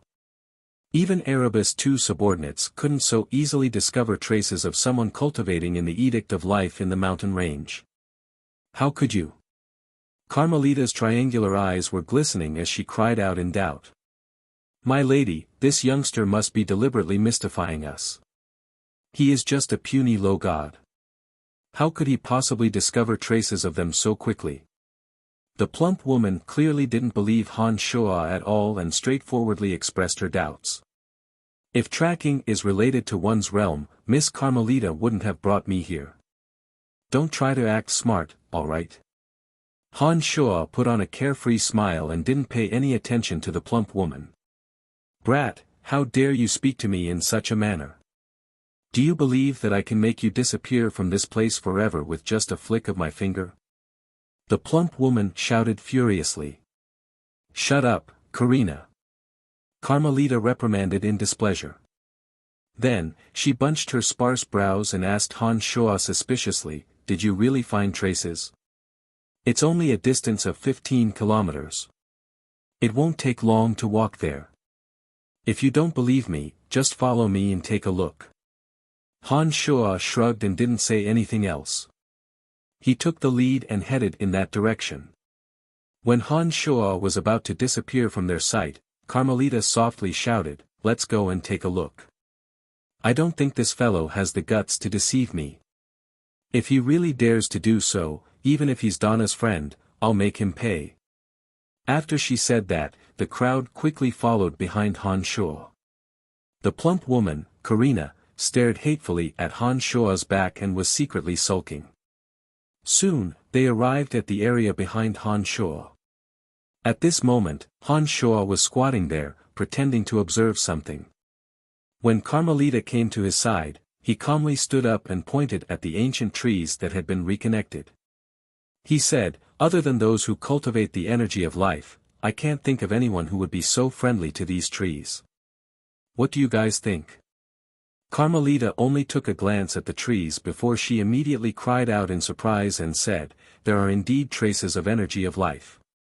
That's right, those fellows must have been here." The truth was right in front of them. Karina, who originally intended to embarrass Han Shuo, also covered her mouth and exclaimed softly. When she looked at Han Shuo again, her gaze was already different. In front of Carmelita, Karina hesitated for a moment before she reluctantly said, "I'm sorry, I was indeed narrow-minded. It seems like you really aren't a burden." This woman was straightforward with her words. Although she never gave face to others, she had the courage to admit her mistakes. This was a rare trait. Han Shuo observed for a moment and discovered that Karina seemed to be sincerely apologizing. He knew that this plump woman wasn't a bad person. He nodded in his mind and said, "Forget it, I won't take it to heart." Those divine guards from the House of Saint who came with Carmelita also clicked their tongues in amazement. Their gazes when they looked at Han Shuo were clearly filled with respect. "Youngster, you do have some tricks up your sleeve." "Huh, I knew that Donna wouldn't speak nonsense." "Very good, if we can find and kill those fellows, I will reward you. Everyone in the City of Shadows knows that I'm the most generous." Carmelita was very happy and did not conceal her praise for Han Shuo. "All right, before we find those fellows, we will listen to you." What should we do next?" Carmelita continued to ask. Han Shuo stared blankly for a moment before he forced a smile in his heart. That was all he had found through his demon generals. He had absolutely no idea where those people were. Faced with Carmelita's unwavering trust, Han Shuo didn't know what to do. Chapter 698. After hesitating for a moment, Han Shuo decided to tell the truth. Those who cultivate in the Edict of Life have great advantages and conveniences in nature. So far, I have only discovered this one anomaly. What we can do next is to explore and see if we can find any other traces. Is that so? Alright then, let's move forward from here and explore deeper into the Miasma Cloud Mountain Range. Carmelita understood that those who cultivate in the Edict of Life were indeed very difficult to deal with. In addition to the fact that Han Shuo had already proven his abilities, she did not feel that Han Shuo was incapable. Therefore, she immediately agreed with Han Shuo. The party continued venturing deeper into the Miasma Cloud Mountain Range. The demon generals that Han Shuo released continued to extend outwards with this region as the center, carefully observing every rock that might contain any clues. As they traveled 100 miles into the Miasma Cloud Mountain Range, they encountered many powerful magical beasts along the way. But under the protection of the divine guards of the House of Saint, those powerful magical beasts kept their distance. They did not dare to provoke this group of terrifyingly powerful gods. After the demon generals spread out, they continued to fly all over the Miasma Cloud Mountain Range. However, they could not find any traces of those people. Carmelita started to get annoyed when she saw that they had arrived at the center of the mountain range. The miasma was getting thicker and thicker. "Have you found anything yet?" Karina asked Han Shuo again. She was gradually losing her patience. Seeing that there was no trace of those people, she was clearly getting anxious. The Miasma Cloud mountain range is too vast. It's impossible to find any clues so quickly. Han Shuo bunched his brows. He felt very helpless that his demon generals could not find any traces of those people. However, there was really nothing he could do. My lady, how about we split up? That way, we can cover a larger area. Karina hesitated for a moment before she asked for Carmelita's opinion. No. If we split up, our chances of finding them will increase. But if we run into them, it will be too dangerous. Perhaps they will be killed by those people before they can send out any information, Carmelita flatly rejected.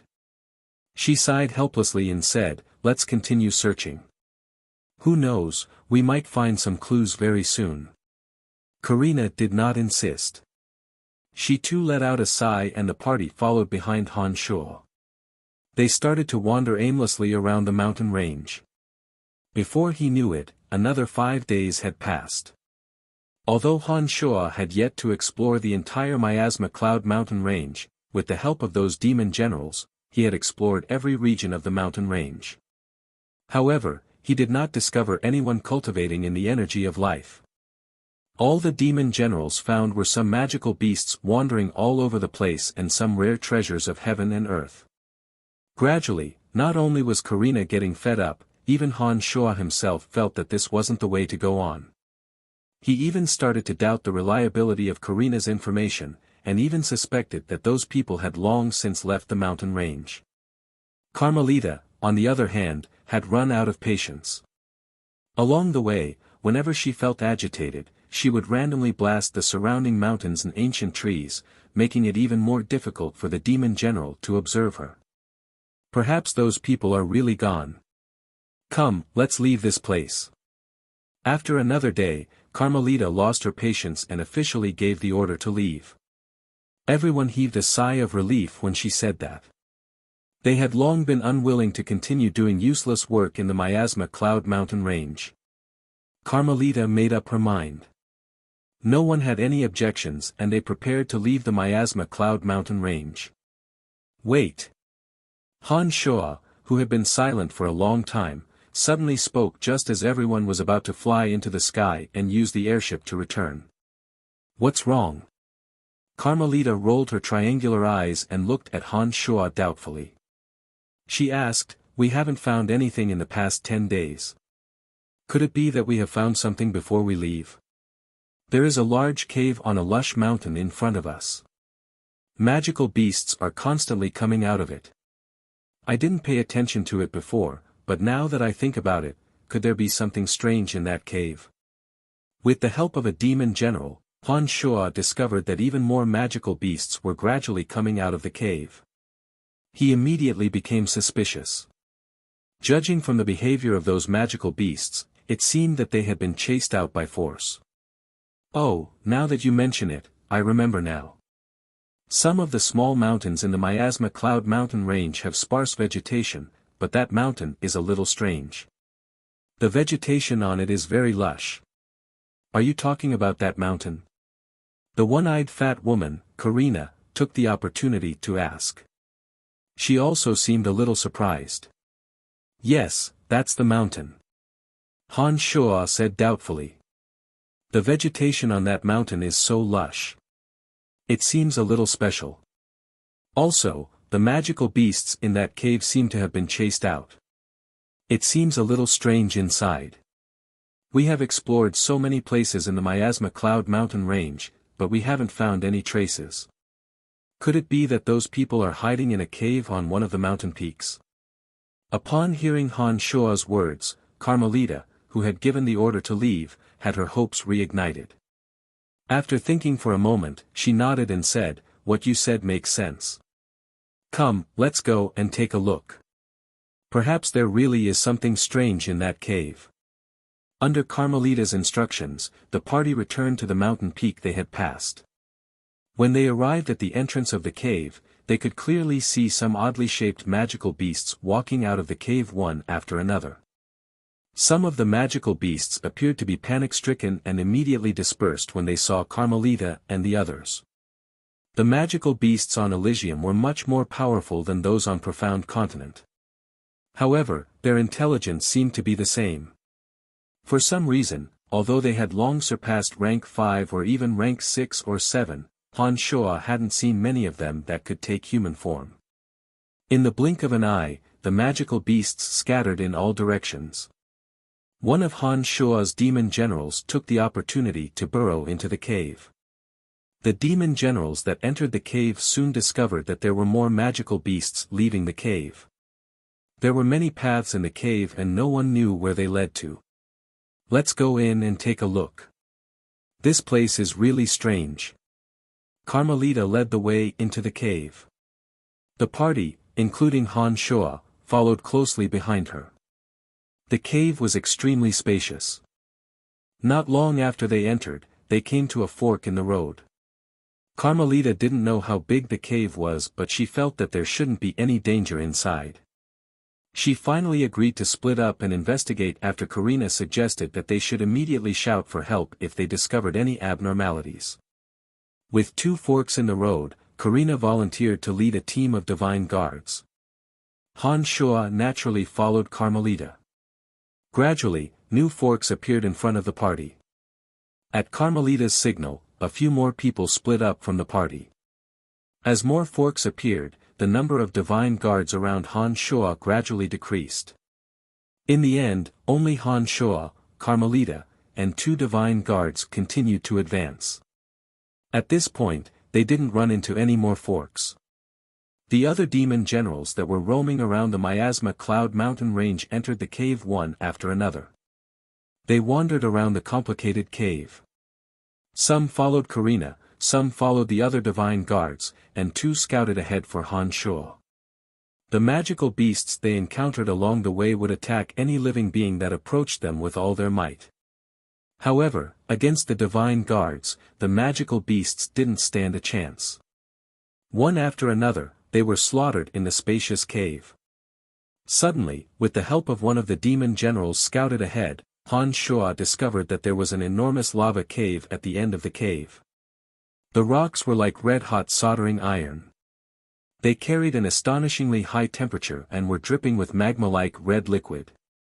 Faint smoke would rise from the rocks when they touched the ground. The temperature was astonishingly high. Demon generals were cold-blooded by nature. Even they couldn't withstand the high temperature and didn't dare to venture too deep. However, through the observation of his demon general, Han Shuo discovered that there seemed to be some sort of peculiar aura ahead of the lava cave. It was as though someone had formed a chilling aura to expel the heat from the lava cave. Among the party that followed Carmelita to the Miasma Cloud Mountain range, none cultivated in the energy of water. Therefore, the person creating the chilling aura deep in the lava cave was definitely not one of them. Han Shuo immediately determined that there was a problem. He ordered his demon general to retreat a little. Han Shuo hastily said to Carmelita, "There should be a lava cave up ahead. The temperature inside is extremely high. However, there seems to be a cooling aura deep in the cave. It seems to come from a god cultivating in the energy of water. I'm certain that there's a problem up ahead. Should we summon the divine guards to investigate the situation?" "Ah! It's true!" Carmelita cried out in surprise. Her ugly face revealed genuine joy. She hastily said, "Come, let's hurry up and check out the situation. There's no need to inform those guys. None of them are stronger than me. Even if they come, they won't be able to help us." After hearing her words, Han Shuo thought about it and didn't try to persuade her any further. He immediately followed Carmelita and the 2 divine guards towards the lava cave. With a precise destination in mind, they soon arrived at the demon general's location. As soon as Carmelita stood there, she let out a cold groan and said, "As expected, Brian, you were right. There are indeed people cultivating in the energy of water in there. Recently, the ice goddess and the goddess of nature, god of light, have been very close. It's normal for them to have people cultivating in the energy of water in their party. Right, Brian, you can retreat for now. I will go in and finish them all off. In Carmelita's eyes, Han Shua's strength was meager. A low god couldn't even be considered cannon fodder in such a situation. Carmelita, this ugly girl, still cared about Han Shua's life and death at such a time. This touched Han Shua's heart. He nodded and said, I understand. Upon finishing those words, Han Shua did not advance but retreated instead. He assumed a posture of, I'm going to retreat immediately. After pursuing for so long, Carmelita finally discovered traces of her enemies. In her anxiety, she immediately charged into the depths of the lava cave. As she possessed high god strength, she naturally formed a field of destruction around her, isolating all the high-temperature red liquid that dripped down from the lava cave. The two divine guards that came with Carmelita also entered the lava cave very conscientiously. They formed their domains of divinity and utilized the divine energy around them to resist the dangers of the lava cave. They quickly disappeared from Han Shua's sight. When all three of them had rushed into the lava cave, Han Shua unhurriedly brought out the metal elite zombie and opened up an additional passageway that led straight into the lava cave. From another secluded corner, the metal elite zombie reached the depths of the lava cave. Han Shua's demonic body was impervious to fire and water. Therefore, he wasn't affected by the high temperature of the lava cave. Through the small hole that metal elite zombie made, Han Shua could observe the situation in the depths of the lava cave. When Han Shua took a closer look, he discovered that an intense battle was going on inside the lava cave. The two divine guards that had charged into the lava cave had been killed. Their corpses were not far from the small hole that Han Shua had made. At this moment, the incomparably ugly Carmelita was being besieged by two experts. Although she was attacking in a frenzy, Han Shua could see that she was gradually losing ground. One of the two experts besieging Carmelita was a spirited old man holding a withered wooden staff in his hand. He cultivated in the energy of life. That withered wooden staff constantly released greenish gaseous threads that resembled flexible and tough tree branches that wrapped around Carmelita. The other expert was a cold and elegant beauty. She had a tall and slender figure and an ice-cold face. Her entire being was like an icicle that would never melt in 10,000 years. Cold divine radiance constantly shot out from her fair and tender hands. Even the high temperature of the lava cave was completely covered by her. Both of them possessed high god strength while Carmelita was merely an early-stage low god. Even if the two experts possessed strength equal to hers, it was only a matter of time before she was defeated. Moreover, there were 6 mid-gods of extraordinary strength surrounding the two experts. They stood in a 6-pointed star formation and appeared to be preparing to assist the two high gods with some sort of magical formation. Carmelita looked as though she had gone insane. Her face was hideous and terrifying. While dealing with the thunderous attacks of the two experts, she charged at an enormous boulder as though she wanted to destroy it.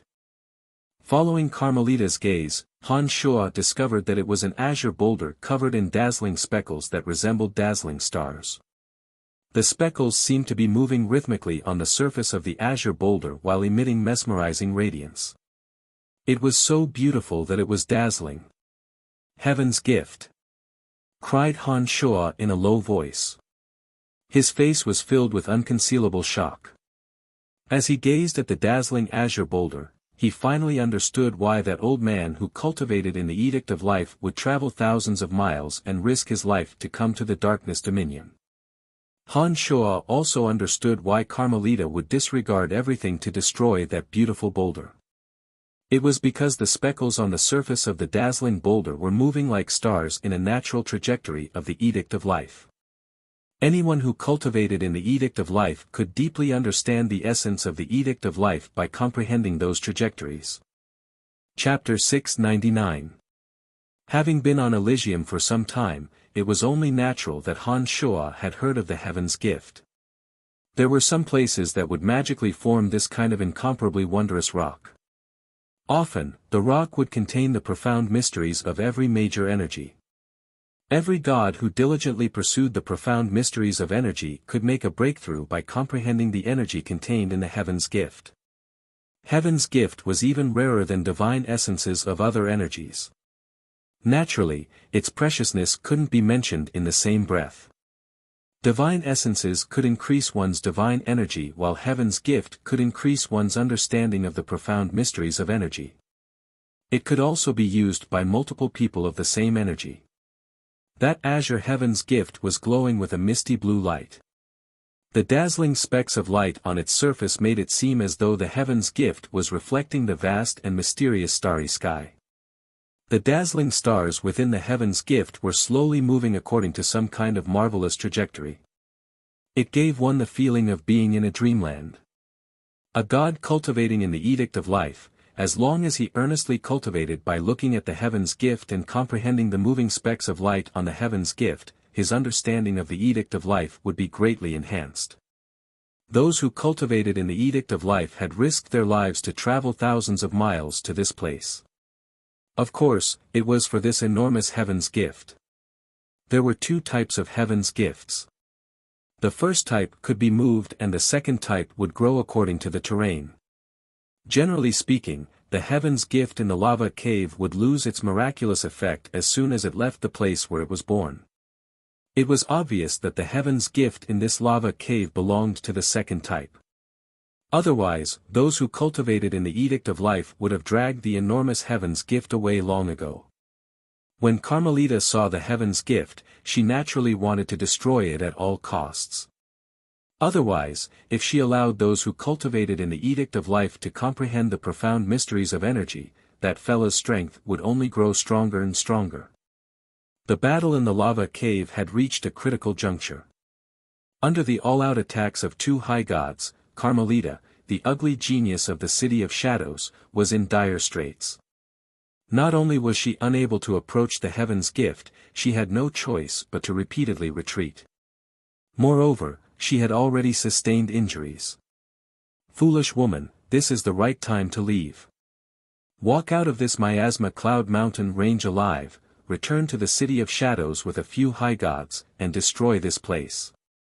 Han Shua cursed loudly in his heart when he saw Carmelita attempting to destroy the Heaven's Gift while being obstructed by two high gods of the same rank. Soon enough, 6 mid-gods of the energy of life formed a hexagram formation and formed a boundary.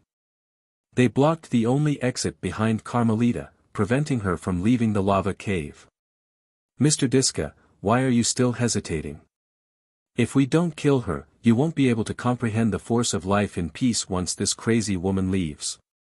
Moreover, it will be very difficult for us to walk out of the darkness dominion, the icy beauty said coldly with her long silver hair fluttering in the wind. The old man who had been holding back finally snapped out of his hesitation. Perhaps the allure of the Heaven's Gift was too great, but even he, a cultivator of the energy of life, who had never put his life on the line, had no choice but to unleash his full strength at this moment. In this way, Carmelita, who was already exhausted, was in an even more dangerous situation. Under the entanglement of the old man's green twig-like strands of energy, the cold, white-haired beauty repeatedly sent ice divine energy into Carmelita's body, breaking through the defense of Carmelita's destructive force field. Carmelita's footsteps began to stagger. The 6 mid-gods who had constructed the boundary were firmly guarding the only entrance.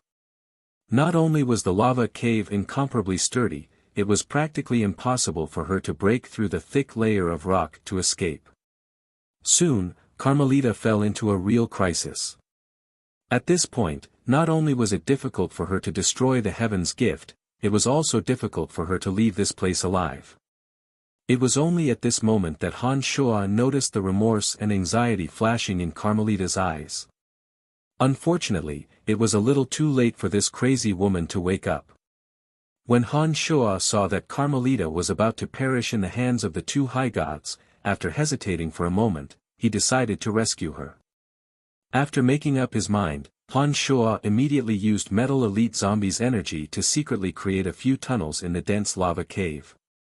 Those tunnels only had a thin layer of rock and could be easily broken through to escape. Metal Elite Zombie had an innate ability in this aspect. Even the two high gods couldn't detect his little movements. Very quickly, he helped Han Shuo set up everything. Han Shuo flew around through the tunnels that Metal Elite Zombie created in the lava cave. He was trying to find a suitable position from which to bring Carmelita in. Pfft! The white-haired beauty stabbed Carmelita's abdomen with a slender and long ice sword. Carmelita let out a shrill and miserable shriek. Her body involuntarily shot towards one of the rock walls that Metal Elite Zombie had tampered with. Han Shuo was overjoyed and hastily dashed towards that area. Boom! That layer of rock wall was blasted apart by her body. It was at this moment that Han Shuo arrived. He immediately grabbed Carmelita by the back of her clothes and fled into the depths of the lava cave with all his might. At the same time, the Metal Elite Zombie, who had a tacit understanding with Han Shuo, used his innate talent to rapidly heal the caverns behind Han Shuo. The caverns that the Metal Elite Zombie had tampered with earlier miraculously started to slowly move again. The two high gods in the lava cave stared blankly for a moment. They didn't know why the lava cave would suddenly collapse at the first blow. By the time they came to their senses, they discovered that the rocks at the entrance of the lava cave had automatically healed themselves. The white-haired beauty screamed, after her. Rumble! Rumble! She rapidly attacked the tunnels that Metal Elite Zombie had healed. However, the rocks in the lava cave were indeed shockingly hard. Although loud rumbles could be heard from the lava cave under her bombardment of divine energy, the rocks did not shatter. It seemed that the rocks had undergone some miraculous changes after being repeatedly baked by the high temperature. Let's chase after them from the exit. That woman definitely didn't come here alone. We have to kill all of them in order to prevent anyone from discovering the heaven's gift. The callous beauty who cultivated in the energy of water was indeed a calm and ruthless high god. When she realized that she couldn't blast the rocks away, she decisively changed her mind. With things having come to this point, Diska had no choice but to follow her plan. He nodded and said, "I'll stay here alone to guard the heaven's gift. I'll leave the matters outside to you." The white-haired beauty nodded indifferently and instructed the 6 mid-gods of the Edict of Life, "Follow me. All you need to do is to stop the escapees. Leave the killing to me." She knew that it would be rather difficult for these mid-gods of the Edict of Life to kill people. As soon as this ruthless, beautiful, white-haired beauty led the 6 mid-gods out of the lava cave, she started a massacre. Those divine guards of the House of Saint who had spread out to pursue the outsiders were all mid-gods. Moreover, they were not in a group. None of them were a match for this ruthless high god. Miserable screams could be heard from the cave. The ugly genius, Carmelita, who was grabbed by Han Shuo's hand, had already suffered minor injuries. Then, the white-haired beauty stabbed a sword into her abdomen, worsening her injuries. At such a crucial moment, she had sunk into a muddle-headed state and was unable to provide any help to Han Shuo. Han Shuo could do nothing to stop the divine guards being killed one after another. Using Metal Elite Zombie's strength, he continued to widen the tunnels that did not have exits and headed towards the outskirts of the mountain. When he was about to reach the outskirts of the mountain, Han Shuo suddenly discovered the one-eyed fat woman, Karina, who was fleeing in a panic. She obviously understood what was happening inside the mountain and desperately wanted to escape from it. Unfortunately, the passageways inside were twisting and turning. In her haste, she simply couldn't figure out the way back, and could only circle around in a small area. According to Han Shuo's demon generals, Han Shuo believed that once that woman who cultivated in the energy of water killed those divine guards of the House of Saint, Karina would not be able to escape death. Damn it, it doesn't matter if I'm carrying one burden or two. After hesitating for a moment, Han Shuo decided to help that plump woman Karina. He ordered Metal Elite Zombie to split open a tunnel not far away. Han Shuo suddenly emerged from the tunnel and shouted, "Follow me." Karina was startled by Han Shuo, who suddenly popped his head out from behind a rock wall. She subconsciously prepared to attack Han Shuo, but just as she was about to attack, she discovered that he wasn't an enemy. At this moment, Karina was flustered. As soon as she saw someone leading the way, she didn't even think twice before burrowing into the rock wall. As soon as Karina entered the cave, Han Shuo hastily continued to rush forward.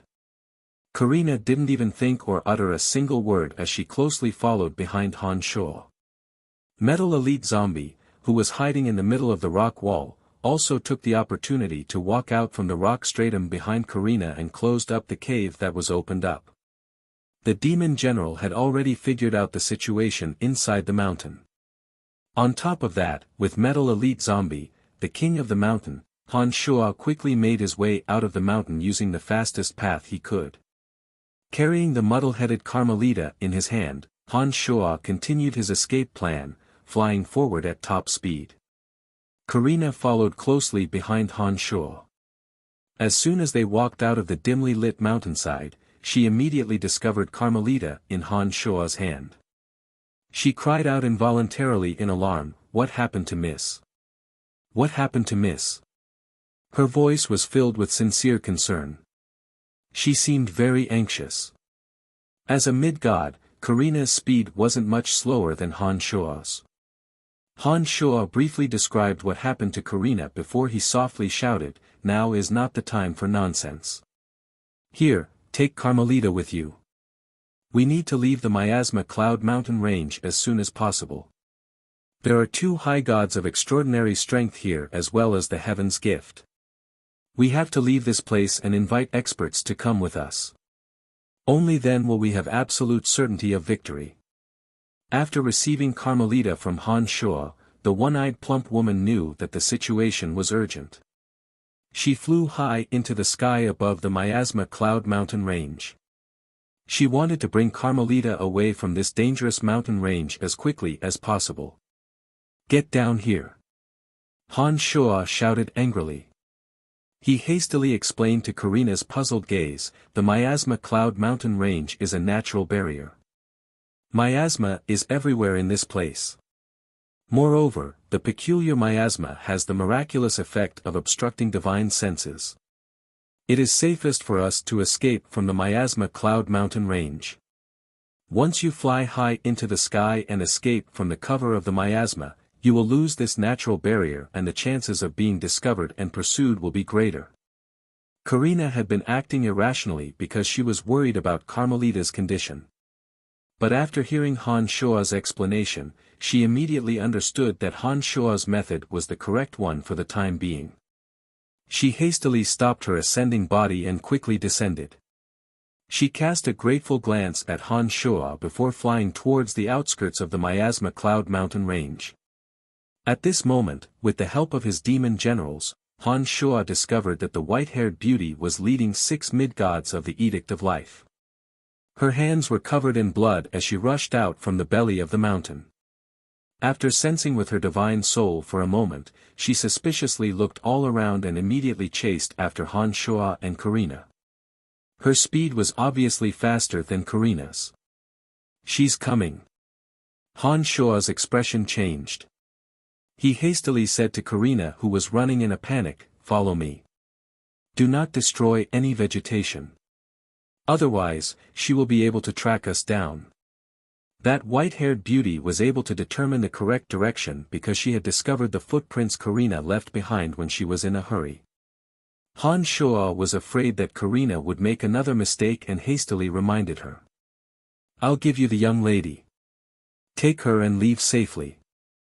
I'll think of a way to distract the pursuers." Karina seemed to have realized that she couldn't bring Carmelita out of the Miasma Cloud Mountain Range alive. When she saw that Han Shuo was terrifyingly rational under such circumstances, she felt that Carmelita's chances of survival would be the highest if she distracted the pursuers. Therefore, she didn't even ask for Han Shuo's opinion. She stuffed Carmelita into Han Shuo's hands while she deliberately left behind some tracks and headed in another direction. Han Shuo didn't even have the time to stop her from doing something foolish. Her plump figure had already disappeared. Han Shuo immediately felt some respect for her as he watched her resolute departing figure. He knew that although this woman treated people coldly and mercilessly, she could be trusted at critical moments. Han Shuo knew that the odds were against her. However, this was her decision and Han Shuo didn't stop her. He didn't continue to lament at such a critical moment. He sent a demon general to follow her while he flew in the opposite direction. With Karina risking her life to lead the way, Han Shuo discovered that the ice-cold woman was indeed chasing after her. Miasma was everywhere in the Miasma Cloud Mountain range. Visibility was extremely low and the sensitivity of one's consciousness was greatly reduced. After leaving Han Shuo's side, Karina, who had made up her mind to sacrifice herself, calmed down. She didn't make another low-level mistake. She took advantage of the unique environment of the Miasma Cloud Mountain range to maintain a suitable distance from the pursuers. 3 days later, the distance between the two grew larger and larger. Han Shuo had also arrived at the exit of the Miasma Cloud Mountain range. Demon generals couldn't be too far away from Cauldron Spirit in the Miasma Cloud Mountain range. Han Shuo had no choice but to recall the demon general that had been following Karina. This way, he wouldn't know if Karina was still alive or not. Not long after leaving the Miasma Cloud Mountain range, a vast river appeared before Han Shuo. Without much hesitation, Han Shuo brought the still muddle-headed ugly girl, Carmelita, and sprinted at full speed. Without anyone spying on them, Han Shuo used his demonic yuan to activate the art of the demonic ninth heavens and increased his speed to the maximum. It took them half a day to cross the river and arrive at a swamp. Ugh, ugh. It was only then that Carmelita, who had been muddle-headed for the past few days, gradually regained consciousness. Her lifeless eyes gradually regained their luster. Carmelita's divine soul had adjusted from that state. At this moment, Han Shuo took the opportunity to place Carmelita on a mud mound at the center of the swamp. He maintained a distance of a few steps from Carmelita and waited for her to fully awaken. The reason why Carmelita was muddle-headed was because Diska's life energy had affected her divine soul and bound her life energy. In addition to the heavy injuries inflicted on her divine body by the icy beauty, she had only just regained consciousness. What is this place? Why are you the only one here? Where are the others? Finally, Carmelita slowly opened her triangular eyes. She saw Han Shuo not far away and asked with a frown. Han Shuo let out a faint sigh and said, "They should all be dead.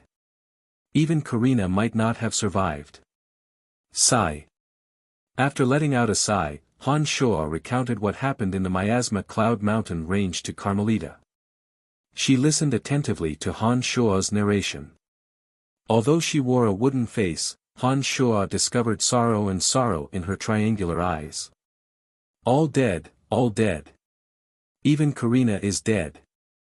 It's my fault. I didn't expect that two high gods would come. If I hadn't acted rashly, they wouldn't have died. Carmelita's triangular eyes were filled with tears as she muttered to herself. Although this woman was a little ugly, when Han Shuo saw her heartfelt sorrow for those who died, he felt that she was a pretty good leader. It was at this moment that Han Shuo felt that he should do something. After thinking for a moment, he said in a deep voice, "It's not your fault. You don't have to blame yourself. Besides, this isn't the time for you to blame yourself. We should return to the City of Shadows as soon as possible and mobilize the experts in the city to eliminate those people in the Miasma Cloud Mountain range. We should destroy the Heaven's Gift in that mountain. That's right. I want them to pay with their blood. Those people can forget about leaving the Miasma Cloud Mountain range alive." Carmelita roared furiously. She stood up all of a sudden and was about to return to the City of Shadows as fast as she could. However, when she stood up, she suddenly let out a muffled groan. She noticed that the wound on her abdomen had been bandaged.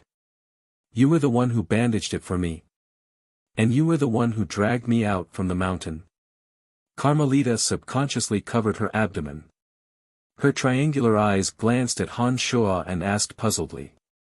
"Yes. You are gravely injured. don't recklessly use your divine energy. I will bring you back to the City of Shadows as soon as possible. Han Shuo nodded. After Han Shuo admitted to it, Carmelita sized up Han Shuo with a strange expression for a while. After a long while, she resolutely promised, after this incident, I will look after you in the City of Shadows. No matter who you offend in the City of Shadows, I will help you. Even if you have a conflict with Donna, I will support you. Then I will thank you in advance. Han Shuo smiled.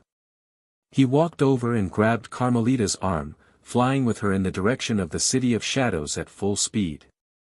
Chapter 700. Carmelita was gravely injured. Naturally, Han Shuo took care of her along the way.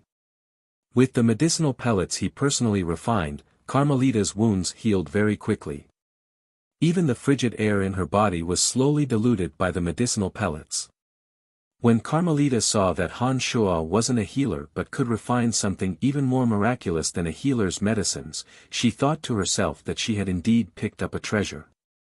As a gravely injured person, she could best appreciate the miraculousness of Han Shuo's medicinal pellets.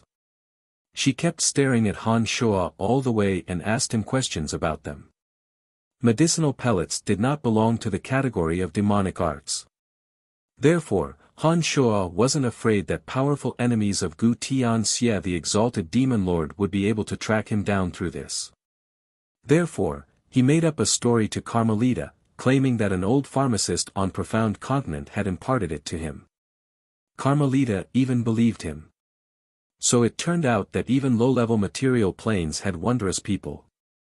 As the Miasma Cloud mountain range was too far from the City of Shadows, Han Shuo had to fly with Carmelita for half a month. During this time, Carmelita and Han Shuo got along very well. Han Shuo would tell her about the interesting things that happened on Profound Continent. Now and then, he would add in some of his experiences on Earth. Carmelita clicked her tongue in wonder as she listened. Her terrible mood from the deaths of her subordinates gradually improved. During their conversation, Han Shuo learned that Carmelita had few friends due to her ugly appearance and bad temper. She would occasionally have one or two friends who were female. Donna was one of them. She had almost no male friends. They would either stay far away from her when they saw her or treat her like a master. This made her feel very bored.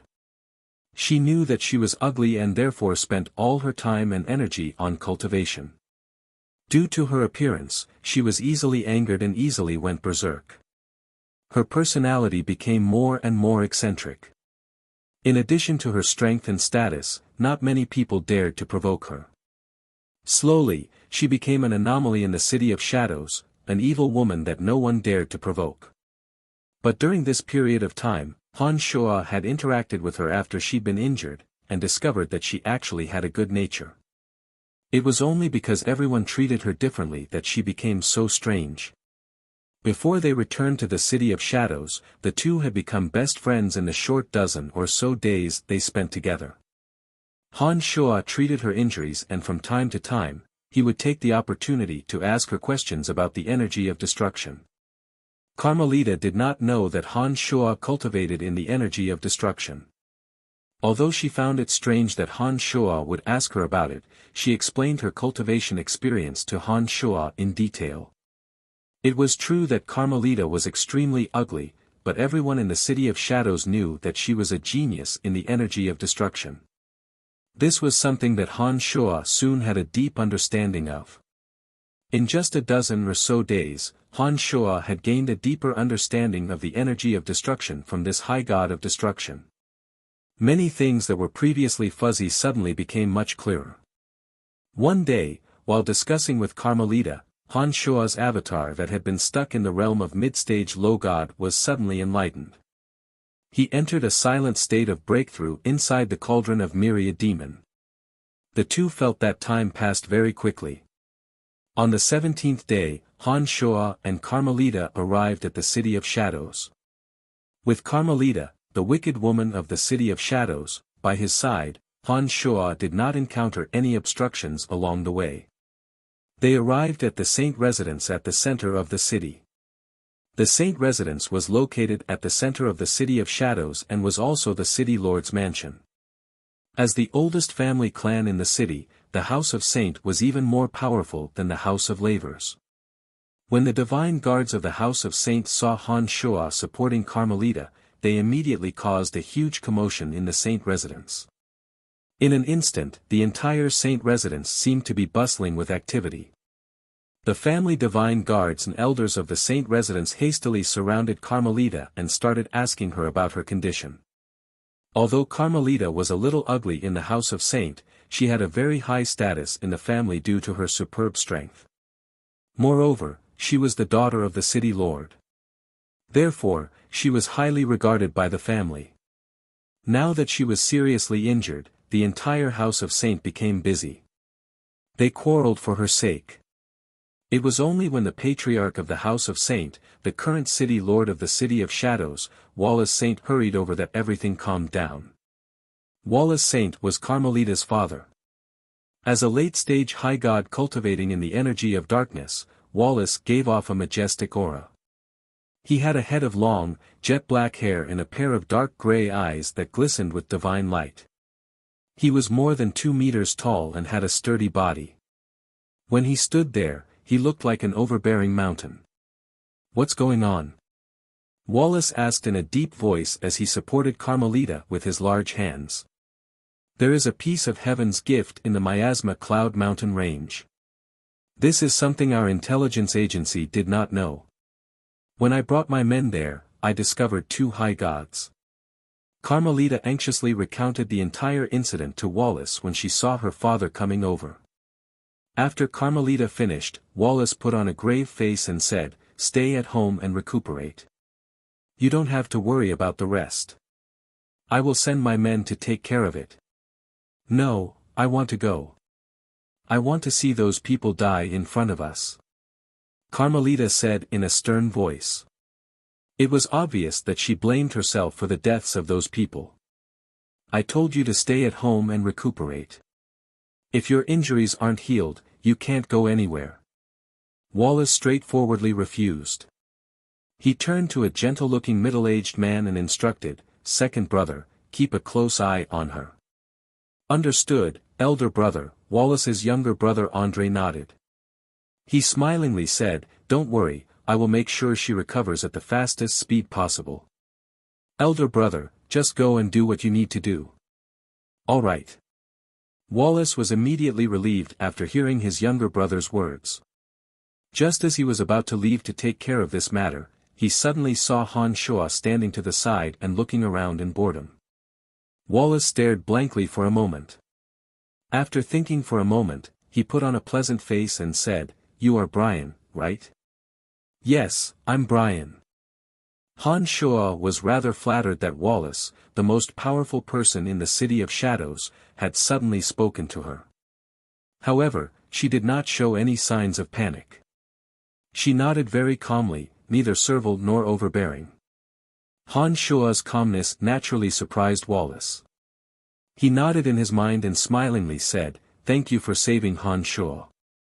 Keep this badge well. If you encounter any difficulties in the future, you can bring this badge to our House of Saint for help." "Oh, thank you." Han Shua did not stand on ceremony. He casually thanked Wallace and accepted the badge. The badge was pitch black and had the emblem of the House of Saint engraved on it. It was extremely heavy. Han Shua did not know what material it was made of, but it looked very exquisite. "All right, I have some matters to attend to. My daughter doesn't have many friends. If you have time in the future, feel free to visit the Saint residence. I believe she will welcome you very much." Wallace put on a friendly smile and quickly left with a group of gloomy divine guards. He immediately disappeared from Han Shua's sight. As the most powerful man in the City of Shadows, Wallace was known for his ruthlessness and ruthlessness. He would not stop until his enemies were completely annihilated. The number of family clans he had annihilated numbered in the hundreds, if not hundreds. To be able to stand out in the House of Saint, it could be said that he had stepped on corpses along the way. He was by no means a benevolent person. However, Wallace was never stingy with his generosity towards his friends. As long as they were allies that had no conflict of interest with him, he would be very friendly. This was also the reason why the City of Shadows had always been safe and sound despite being in charge of it for so many years. After Wallace disappeared from Han Shua's sight, Andre kept persuading Carmelita smilingly. Carmelita knew that although her father usually doted on her, once he had made a decision, no one could change his mind. After her father, Wallace, left, she had no choice but to accept her fate. It was at this moment that Andre started arranging for some healers to help her. There's no need to hire any healers. Brian has already stabilized my injuries. I just need to use divine essences to recuperate for a period of time. I will be as good as new within a year. Carmelita complained impatiently, hinting to Andre not to waste any more time. Han Shua couldn't help but smile wryly when he heard Carmelita talking about using divine essences to recuperate for a period of time. He thought to himself, as expected of a large family clan. Even something as precious as divine essences can be used to recuperate. What Han Shua did not know was that Carmelita was a special character in the House of Saint. As a genius who could cultivate to high god realm in such a short period of time, no matter how much she resembled a demon, she would receive the grandest treatment. If it were any other descendant of the family clan, they wouldn't be treated as well as Carmelita. Let alone recuperating with divine essences, they probably wouldn't even have the opportunity to increase their divine energy.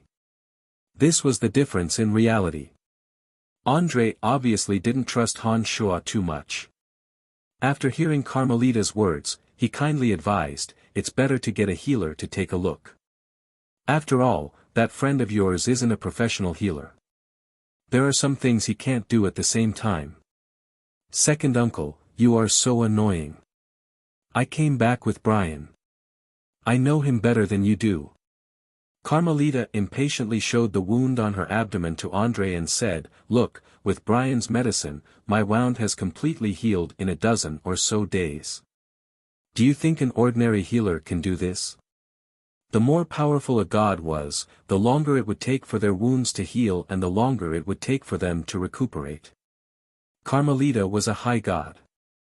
Even with the help of a healer, she would need at least a month to recover from a wound that penetrated her divine body. However, Han Shua's medicine had cut the time by half. Huh! Andre wasn't an ignorant person. He immediately cried out in surprise when he saw the wound on Carmelita's abdomen. He looked at Han Shua with some disbelief and asked, Brian, you are Brian, right? You were the one who bandaged Carmelita's wound. Cut the crap, second uncle. Hurry up and get me some divine essences. I need to recuperate from my internal injuries as soon as possible. Carmelita impatiently urged when she saw Andre's doubtful expression. Andre gave Han Shua a few strange glances but didn't interrogate Han Shua in detail. He nodded and left. Han Shua noticed that when Carmelita asked Andre to get divine essences for her, the surrounding descendants of the House of Saint revealed looks of envy. It seemed that as they weren't geniuses, they wouldn't be able to enjoy the same treatment as Carmelita.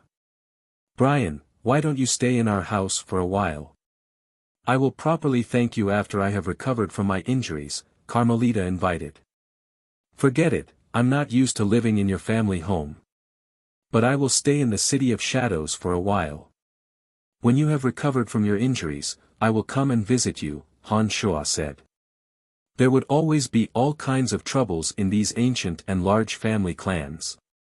What Han Shua feared the most at present was trouble, and therefore, he didn't want to provoke them. "Brat, don't wait until I have fully recovered. Come and visit me every month or two. Even if it's just to chat with me, that's fine.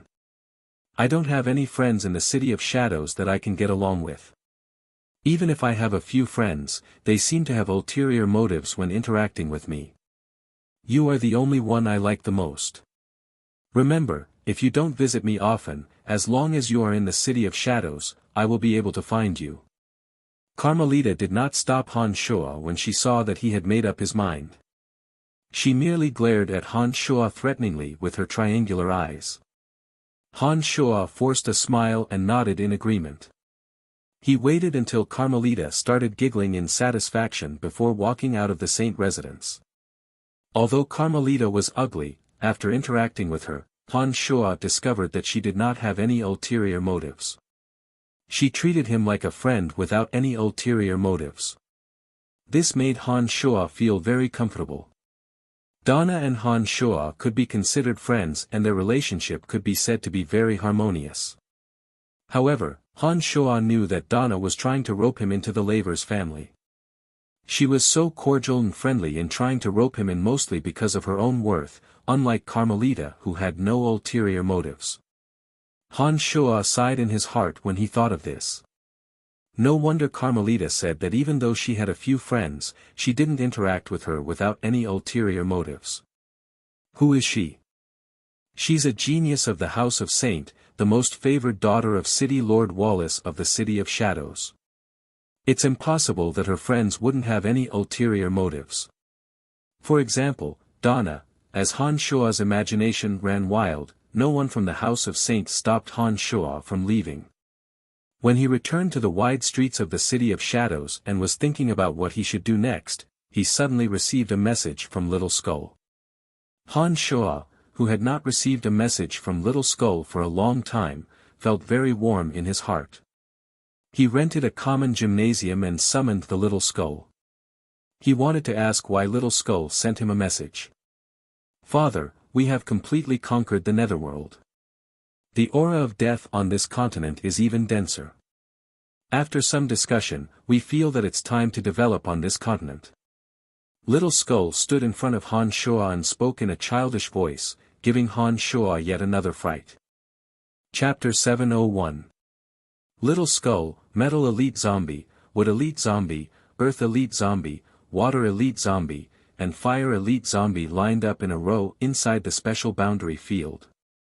The 6 new lifeforms that had gained intelligence were looking at Han Shuo with eyes brimming with anticipation, waiting for Han Shuo's opinion. Among the 6, Little Skull was a low god cultivating in the energy of death and had reached the mid-stage low god realm. Wood Elite Zombie, Fire Elite Zombie, Earth Elite Zombie, and Water Elite Zombie, due to the fortuitous encounters they had ascended to the mid-stage low god realm. Wood Elite Zombie, who had obtained the energy from the Tree of Life, had also reached the mid-stage low god realm, just like Little Skull. Apart from Metal Elite Zombie, the strength of the 6 had increased by an astonishing amount. In addition to the transformations they had undergone after absorbing the energy of gods, each of them possessed the innate talent of their own element. They were born with the ability to utilize the energy of metal, wood, water, fire, and earth. With this talent, they could cultivate in the energy of various elements. Han Shuo dared not imagine what they would become in the future. The elemental energies on Elysium were so dense that it was indeed a suitable place for them to cultivate. However, there were too many factions on Elysium and many places were filled with dangerous battles. Although the 6 of them had gained intelligence, Han Shuo was still worried. Besides, they could not all stay with him. Otherwise, it would not be a pleasant thing for both them and Han Shuo. Han Shuo was in a dilemma. He was hesitant as he did not know how to decide whether the 6 should stay or leave. "Father, we have thought it through. We want to venture outside by ourselves. Don't worry, after staying in the Netherworld for so long, we know how to deal with danger. We also understand the situation on this continent. Just let us go and let us go," suggested Han Shuo. Little Skull had been with Han Shuo for the longest time and was the one who had evolved the fastest in the party. When he saw that Han Shuo was in a dilemma, he suggested, "How can I do that?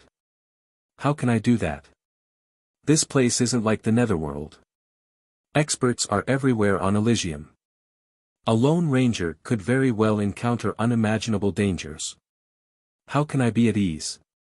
Han Shuo had a terrible headache. Han Shuo had poured too much emotion into these 6 new lives. Every time he thought of the dangers they might encounter, he wanted to keep them in the Netherworld forever. "Father, We can only grow when we encounter danger. Don't worry, Father. We all have innate abilities.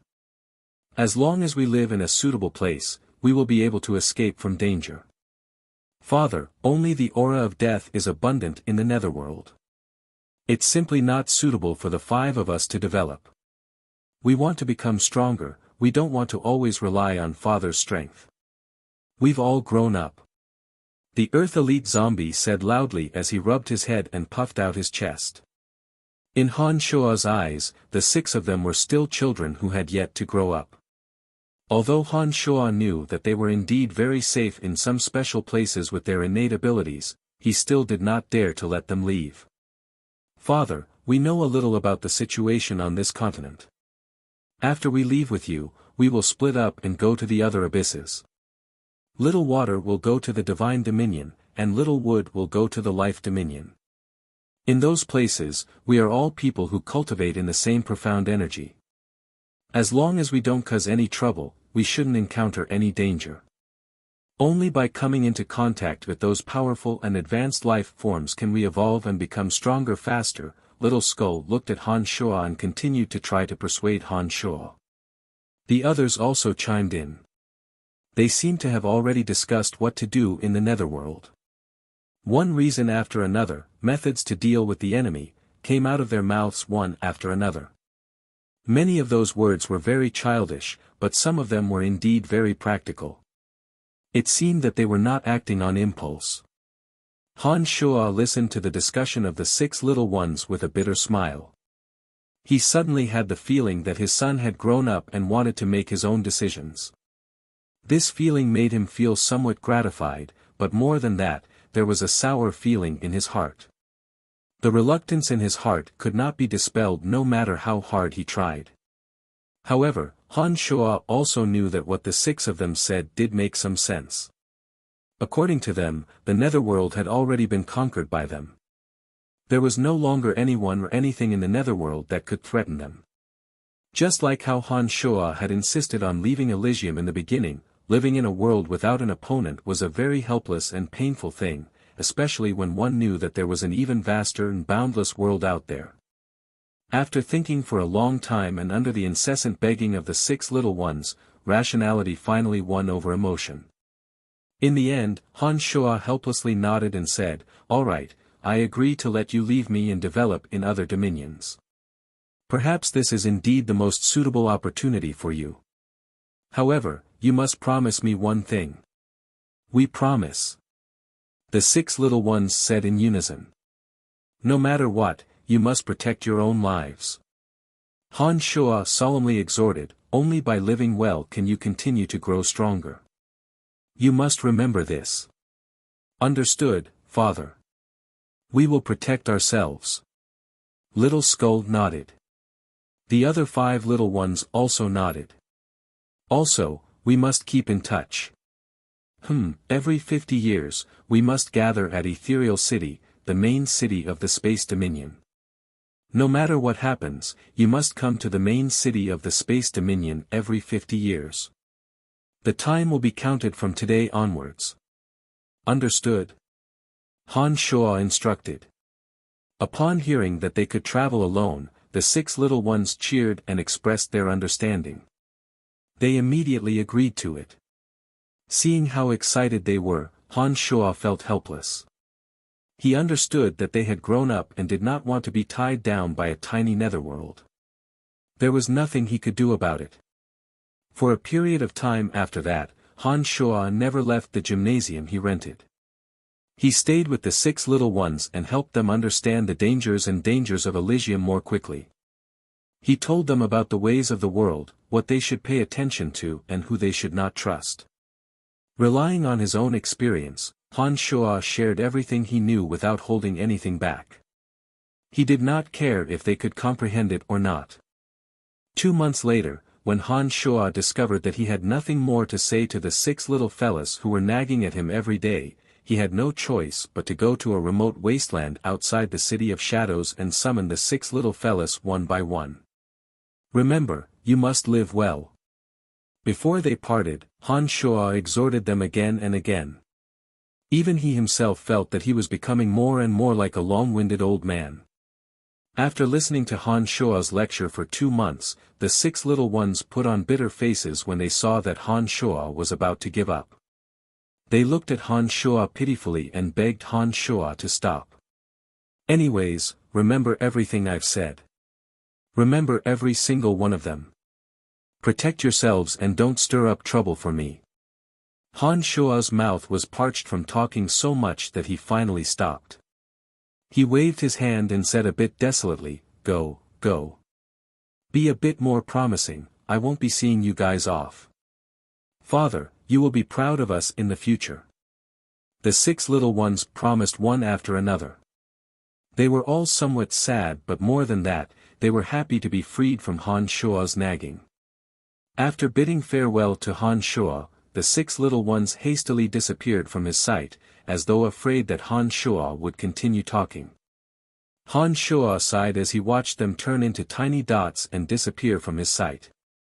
He knew that the 6 little ones' departure this time was not as simple as returning to the netherworld. In the future, he could no longer rely on necromancy magic to bring the 6 back to his side. However, Han Shua had no idea that the 6 little ones who left him today would bring a great shock to the Elysium in the near future. Many years later, when the 6 little ones had all become overlords of their own territories, Han Shua would realize what this separation meant for the Elysium continent. ******. By the time they returned to the City of Shadows, Han Shua had yet to recover from his desolate state. Before entering the city, Han Shua handed over his divine tablet and an amethyst coin. After that arrogant divine guard examined Han Shua's divine tablet, he suddenly put on a somewhat strange expression. "Are you Brian?" The arrogant divine guard suddenly became polite and asked Han Shua in an amiable manner. Han Shua nodded and asked, "What's wrong?" The last time Han Shua and Carmelita entered the City of Shadows through this gate, the divine guard did not recognize Han Shua. Miss Carmelita is looking for you. If you are that Brian, you'd better go and meet her at once." The divine guard handed over Han Shua's divine tablet with both hands.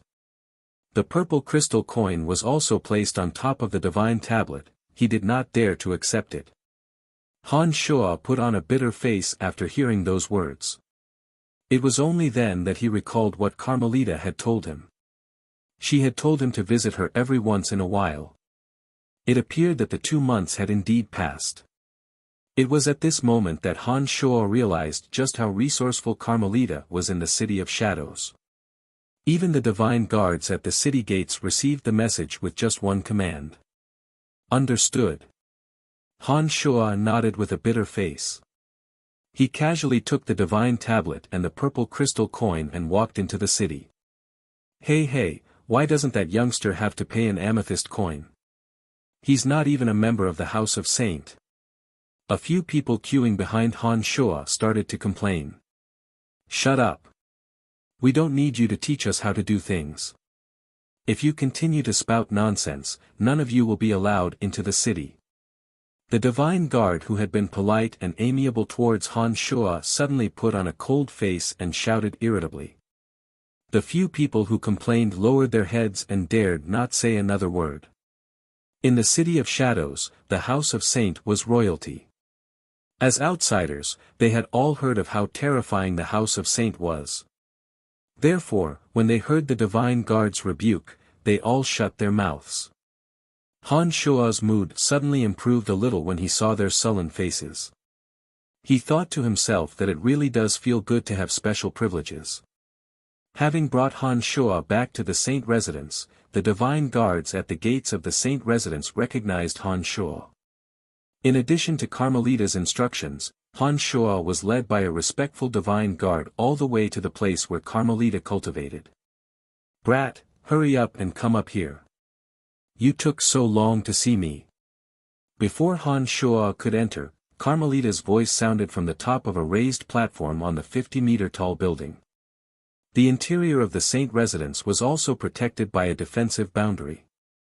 Unless one was a mid-god, one would not be able to fly above the boundary. Although Han Shuo could use demonic arts to fly to Carmelita's side, doing so would expose his true strength. Therefore, he had no choice but to obediently climb up the stairs. "Oh, you're here too, big sister Karina?" Han Shuo asked in a friendly manner when he saw the one-eyed fat woman. Han Shuo was rather surprised that she was able to make it to this place alive. "Nice to meet you, Brian. If it wasn't for you, my lady and I wouldn't have been able to walk out of that mountain. I have yet to properly thank you.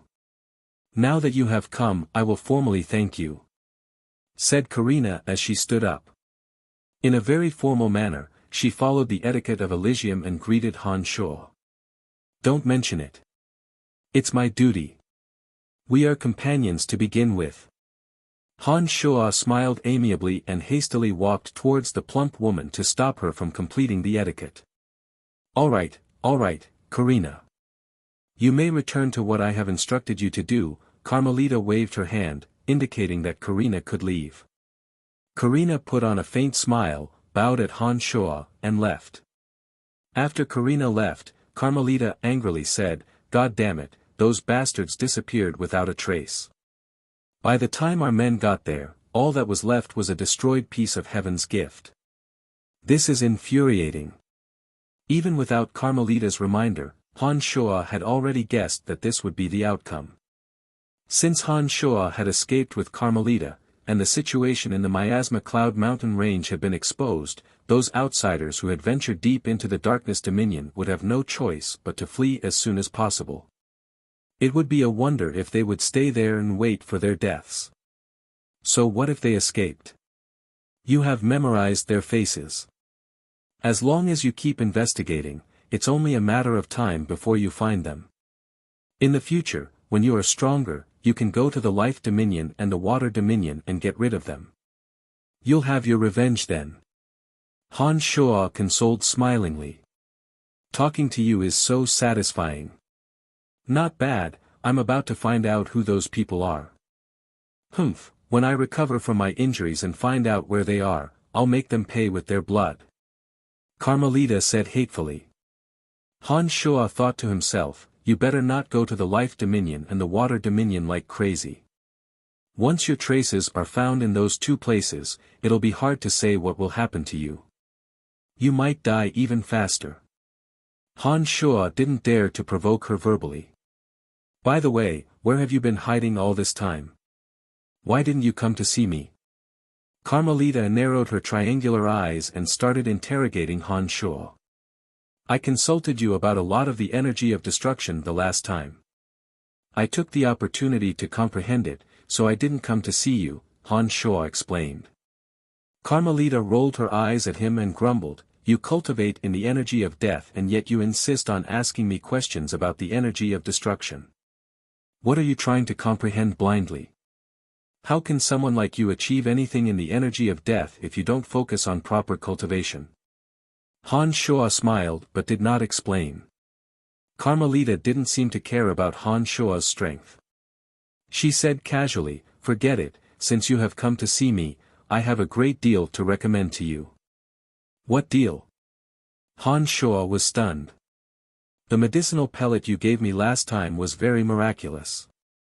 I have mentioned it to my second uncle and he is also very interested in that medicinal pellet of yours. The descendants of our family clans in the City of Shadows are sent to all sorts of places to carry out missions from a young age. Injuries are unavoidable. With that medicinal pellet of yours, our chances of survival will increase by a lot. I have discussed it with my second uncle and we have officially invited you to become the ace pharmacist of our House of Saint. Not interested. I don't want to be bound by any large family clan, not even your House of Saint. Han Shuo shrugged and rejected this opportunity that many people dreamed of. Ha, I knew you would refuse. Carmelita laughed heartily and said, that's more like it. Joining a large family clan requires you to abide by many rules, but some fools just have to squeeze their way in. Actually, what I really meant was for my second uncle to order those medicinal pellets from you. You can also open a shop like this in the City of Shadows and I will advertise it for you. You will definitely make a lot of money. In the City of Shadows, as long as you have money and power, as well as some contributions, you can establish a small family clan of your own. With my protection, no one will dare to do anything to you. Why do you have to suffer the stink of others?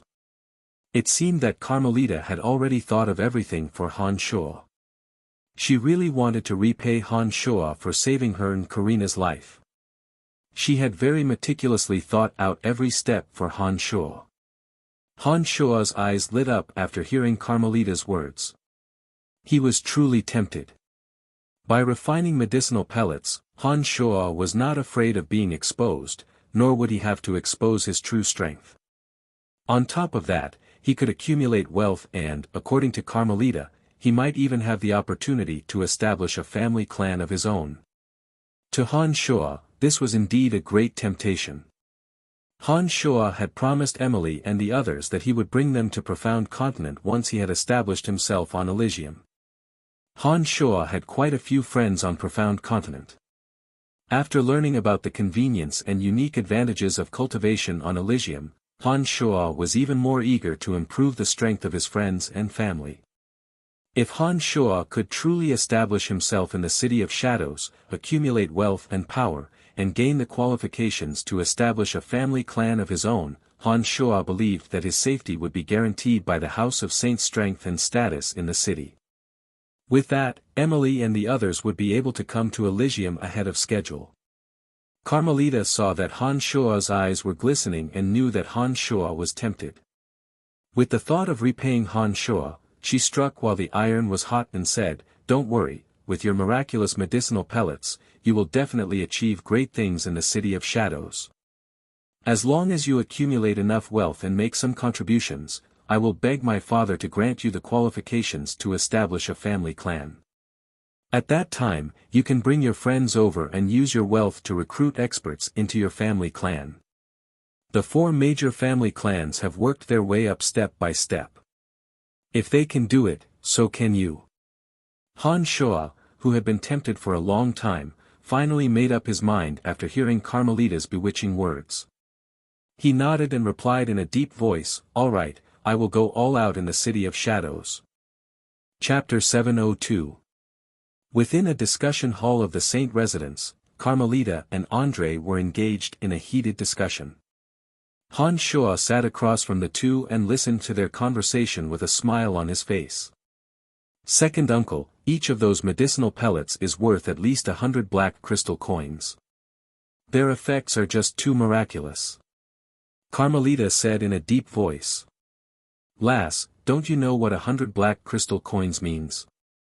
Why don't you know how to save it for the family?" André shook his head with a bitter smile on his face. "If I say it's worth 100 black crystal coins, then it's worth it. Don't you believe me, second uncle?" Carmelita said in displeasure. "At least wait until I see if the medicinal pellets are really that effective. I know that you have a good relationship with Brian, but you have to distinguish between work and personal matters." André sighed. He thought to himself, if you don't take care of the household, how would you know the troubles of a large family? If those medicinal pellets aren't worth that price, I will be the first person your father will lecture, not you. Brian, give him a medicinal pellet. Let him find someone to try it on, Carmelita instructed. Han Shuo knew that Carmelita was doing all this to help him and felt rather touched. He took a medicinal pellet and handed it to André, explaining how to use it. "Brian, don't worry. As long as the medicinal pellets are worth the price, with this lass helping you, we won't purposely lower the price. After I try it, we can discuss the details of our partnership." André was very polite to Han Shuo out of respect for Carmelita. Of course, Han Shuo nodded smilingly. André left with Han Shuo's medicinal pellets. It was time to test the medicinal pellets. Han Shuo was very confident in the pill of rejuvenation he refined and wasn't worried in the slightest. "Alright, you should have a shop of your own next. Only then can you expand your business," Carmelita bunched her brows and said. Carmelita bunched her brows and thought for a while before she said, "But you only have less than 300 black crystal coins. It is far from enough to buy a shop in the City of Shadows. It would be very troublesome to rent one. How about this, I will buy a shop for you. You can return it to me when you have the money. Han Shuo did not have a fixed residence in the City of Shadows and had been renting gymnasiums to train himself. He understood that every inch of land in the City of Shadows was worth 1,000 black crystal coins. The remaining black crystal coins in his possession were far from enough for Han Shuo to purchase a shop. However, Han Shuo didn't want to owe Carmelita too many favors.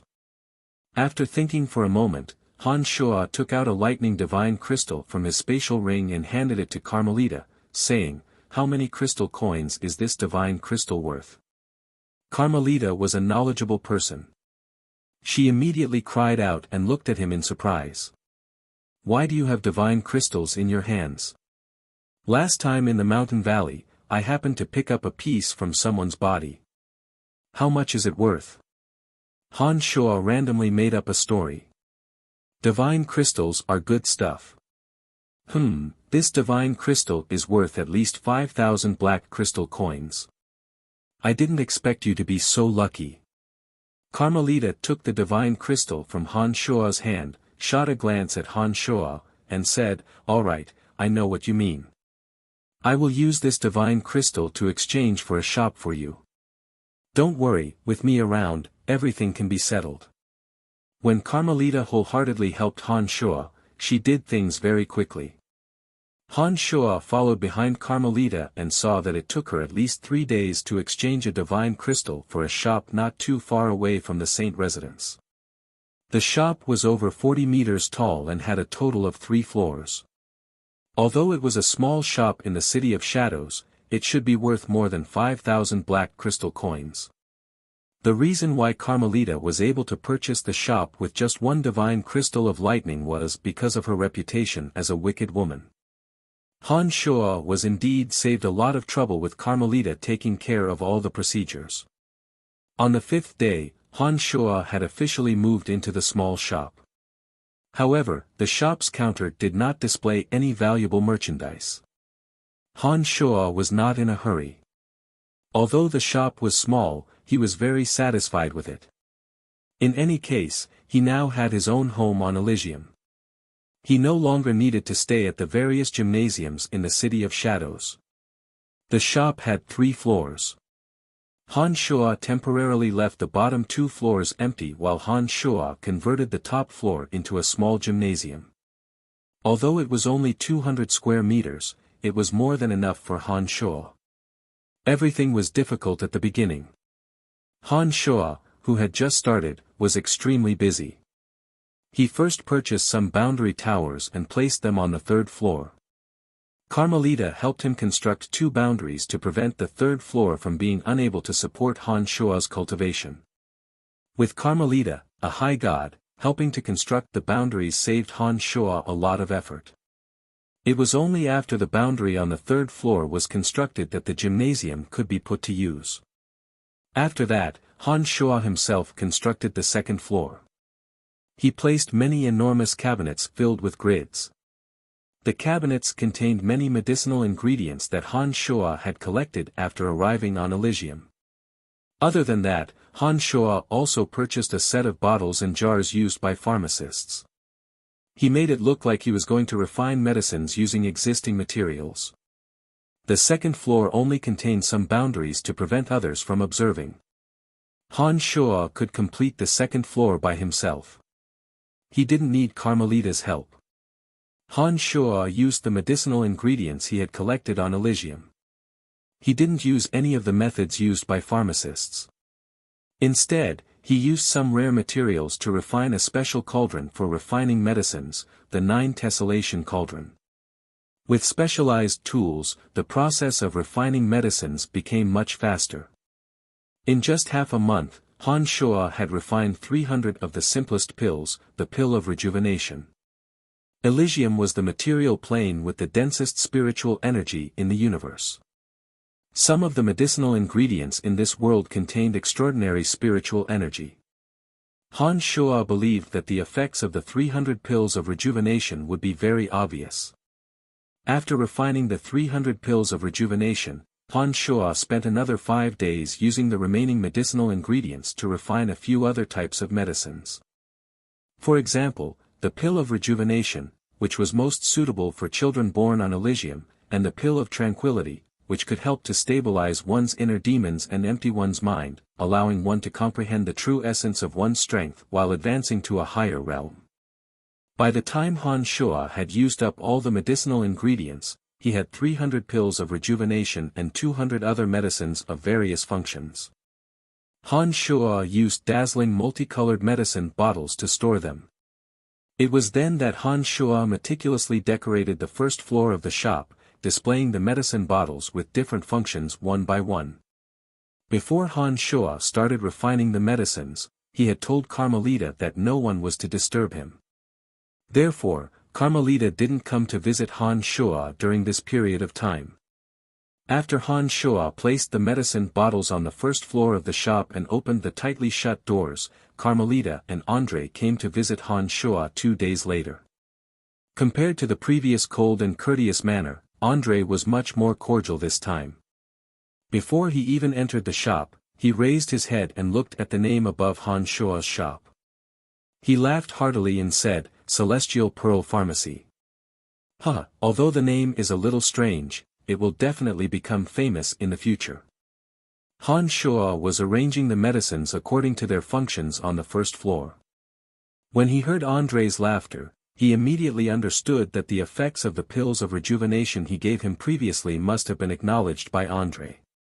As expected, before Han Shuo could stand up to welcome him, Andre and Carmelita walked in with a smile on their faces. Andre did not beat around the bush and said straightforwardly, "Young man, we have tried the medicines you refined. Not bad, really not bad. The price of 100 black crystal coins per bottle is very reasonable. Brian, we are here to purchase those medicines." "Oh, this is it, the pills of rejuvenation." Carmelita pointed to a purple medicine bottle on the counter and said to Han Shuo, "Put them away. We'll take all 300 bottles. Second uncle, give him 30,000 black crystal coins." Andre put on a faint smile and was about to take out some black crystal coins to pay the bill. Han Shuo looked at Carmelita with a bitter smile and said, "There are only 300 bottles in total. If you take all of them, what else can I sell? How about this, you take 200 bottles first." Andre stared blankly at Han Shuo's words. Shortly after, he laughed heartily and said, "That's good too. Your shop is here anyway. When you refine new ones, we'll come and take them. That would be best." Han Shuo smilingly put away the 200 bottles of pills of rejuvenation and handed them over to Andre. At the same time, he received 20,000 black crystal coins. 20,000 black crystal coins. On Elysium, this was no small fortune. Generally speaking, a mid-god who joined a large family clan could at most earn around 3,000 black crystal coins for 10 years. Only a large family clan like the House of Saint could afford to pay a mid-god 5,000 black crystal coins for 10 years. The materials used to refine the pills of rejuvenation were harvested by Han Shuo from the surrounding mountain ranges. It only took him slightly more than 10 days to refine them. After selling them to Andre, Han Shuo earned 20,000 black crystal coins. 20,000 black crystal coins was enough for Han Shuo to purchase a decent gymnasium in the City of Shadows. After collecting the heavy 20,000 black crystal coins, Han Shuo suddenly felt that it was indeed very fast to accumulate wealth through the use of medicinal pellets. At this rate, it wouldn't take him many years to accumulate a fortune that only a small family clan could possess. The sudden wealth that fell into his hands caused Han Shuo's imagination to run wild. His heart started to soar. "Hey, brat." Carmelita lightly patted on Han Shuo's shoulder. When Han Shuo came back to his senses, Carmelita said in a carefree manner, "It's just 20,000 black crystal coins and you are already this happy. You are going to do big business in the future. How can you be satisfied with just this?" Han Shuo put on a carefree smile and said, I have only been on Elysium for a short time and I understand the importance of crystal coins. My biggest fortune is only 300 black crystal coins. Now that I have 20,000 black crystal coins in my hands, it's only natural that I would feel a little absent-minded. There's nothing strange about that. Brian, these medicinal pellets of yours are really great. In the City of Shadows, members of large family clans will be sent to various places to temper themselves. It is inevitable that they will get injured, and they will get injured repeatedly. With a supply of these medicinal pellets, it is only a matter of time before you strike it rich. There is no need to make a fuss about it. Right, in the future, our House of Saint will come here every day to order some medicinal pellets in case of emergency. You are going to be very busy. Saint laughed heartily. As long as there are crystal coins to pay, I will be more than happy to. Han Shuo replied with a smile. After thinking for a moment, he took out 3 vermilion medicinal pellets from his space ring. As soon as the pellets appeared, a fragrant aroma filled the air. It smells so good. What are these medicinal pellets? What do they do? Carmelita cried out in surprise. These are for you. Han Shuo handed the pellets to Carmelita and sternly said, these are medicinal pellets that I have specially refined for detoxification. Due to a strange illness that you had when you were young, there has always been a small amount of toxin in your body. After you cultivated the Edict of Destruction, those toxins will naturally no longer have any effect on your divine body. However, those toxins will always remain in your body. That is why your skin has become so rough. The color isn't that great either. I believe that these medicinal pellets will be of some help to you. You can give it a try. What? Carmelita absent-mindedly held the fragrant and intoxicating medicinal pill as she mumbled, it's been so many years. Is it still useful?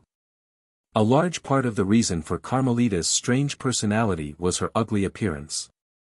From this aspect, it could be seen that she was not completely unconcerned about her appearance. Carmelita was also a woman, and as long as one was a woman, there was no woman who could truly remain indifferent in this aspect. I also don't know if it will be of any use. In any case, just take it and give it a try. If it really works, I can refine more for you, Han Shuo said. The toxins in Carmelita's body had been in her body for far too long and had long become a part of her divine body. As a high god who cultivated in the Edict of Destruction, the divine energy in her divine body was astonishing. Even Han Shuo wasn't completely confident in his ability to refine it. If Carmelita's condition improves, this shop of yours will become the largest in the City of Shadows. I promise you this. Andre solemnly promised to Han Shuo. It wasn't that the House of Saint had not tried to solve the problem that had plagued Carmelita for so many years.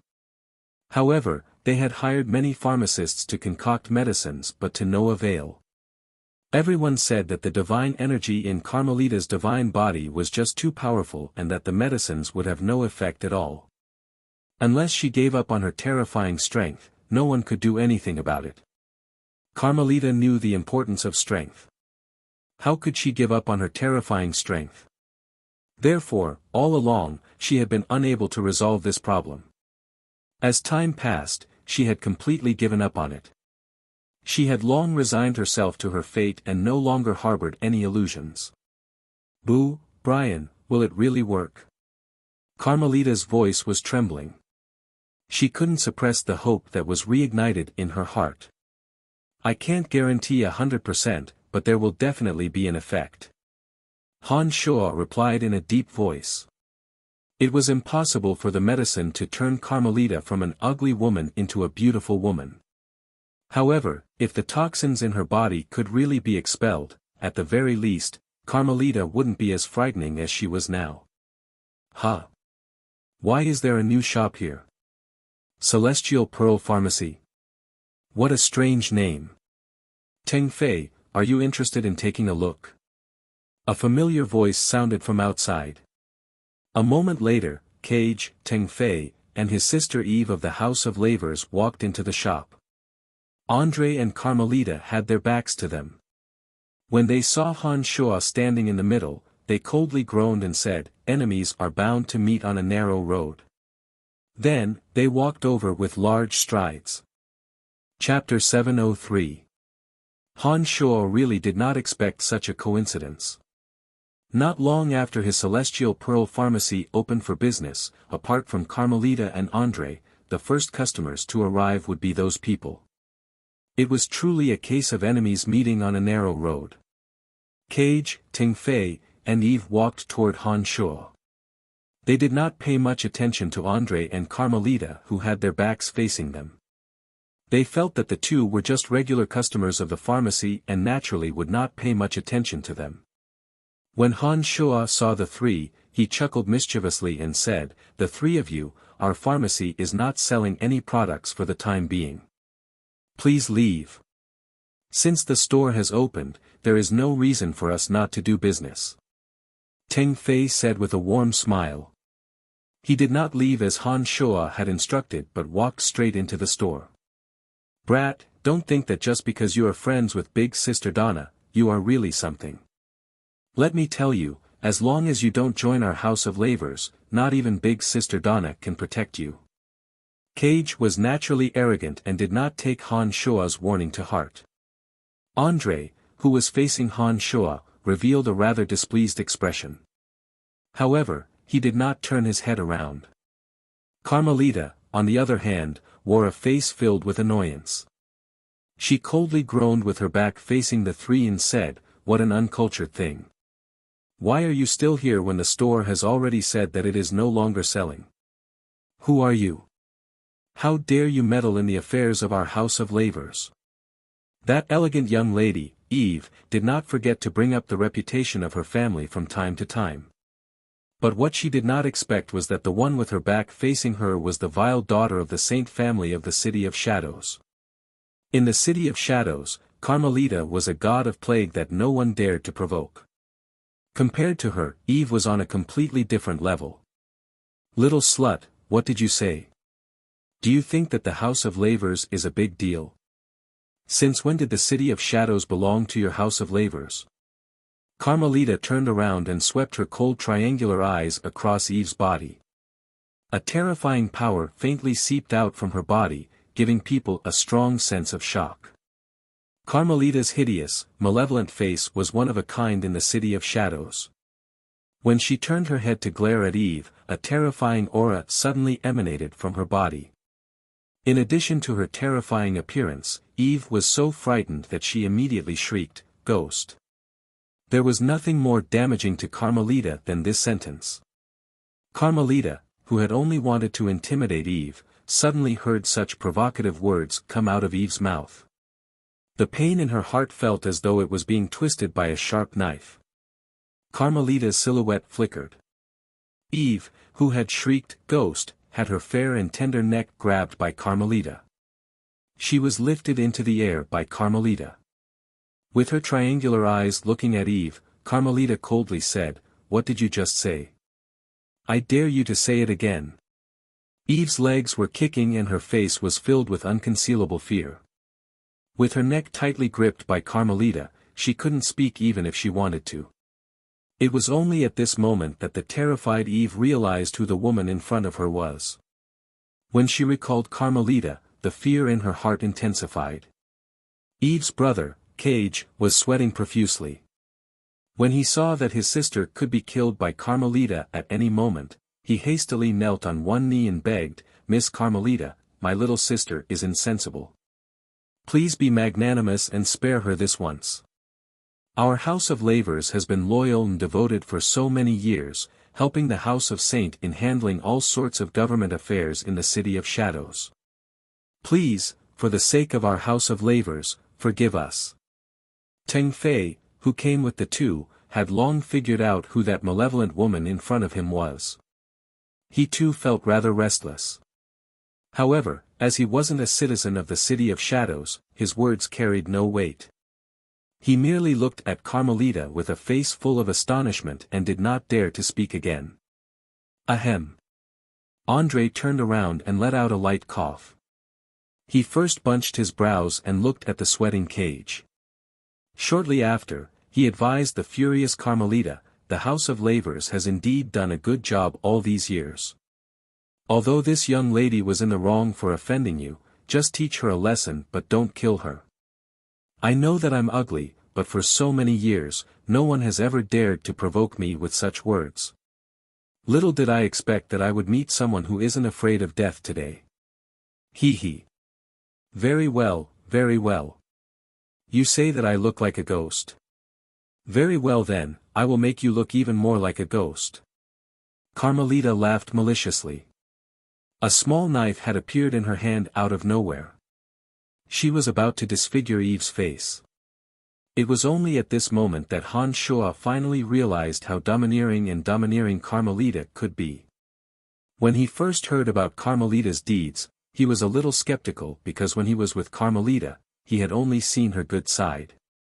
But now that he saw Carmelita dare to disfigure Eve of the Lavers family without hesitation, he finally understood why everyone in the City of Shadows was so afraid of this vile woman. Han Shua sighed in his mind. He knew that he had no choice but to step in. No matter what this Eve was like, he couldn't just sit by and do nothing for the sake of Donna. Otherwise, an irreparable crack might form in his relationship with Donna. With a light sway, Han Shua appeared beside Carmelita. Before Carmelita could tear Eve's soft skin with her small knife, Han Shua's large hand unceremoniously slapped Eve's cheeks. Slap, slap, slap. Slap, slap, slap. A series of rhythmic slaps sounded. Eve's face was swollen like a pig's.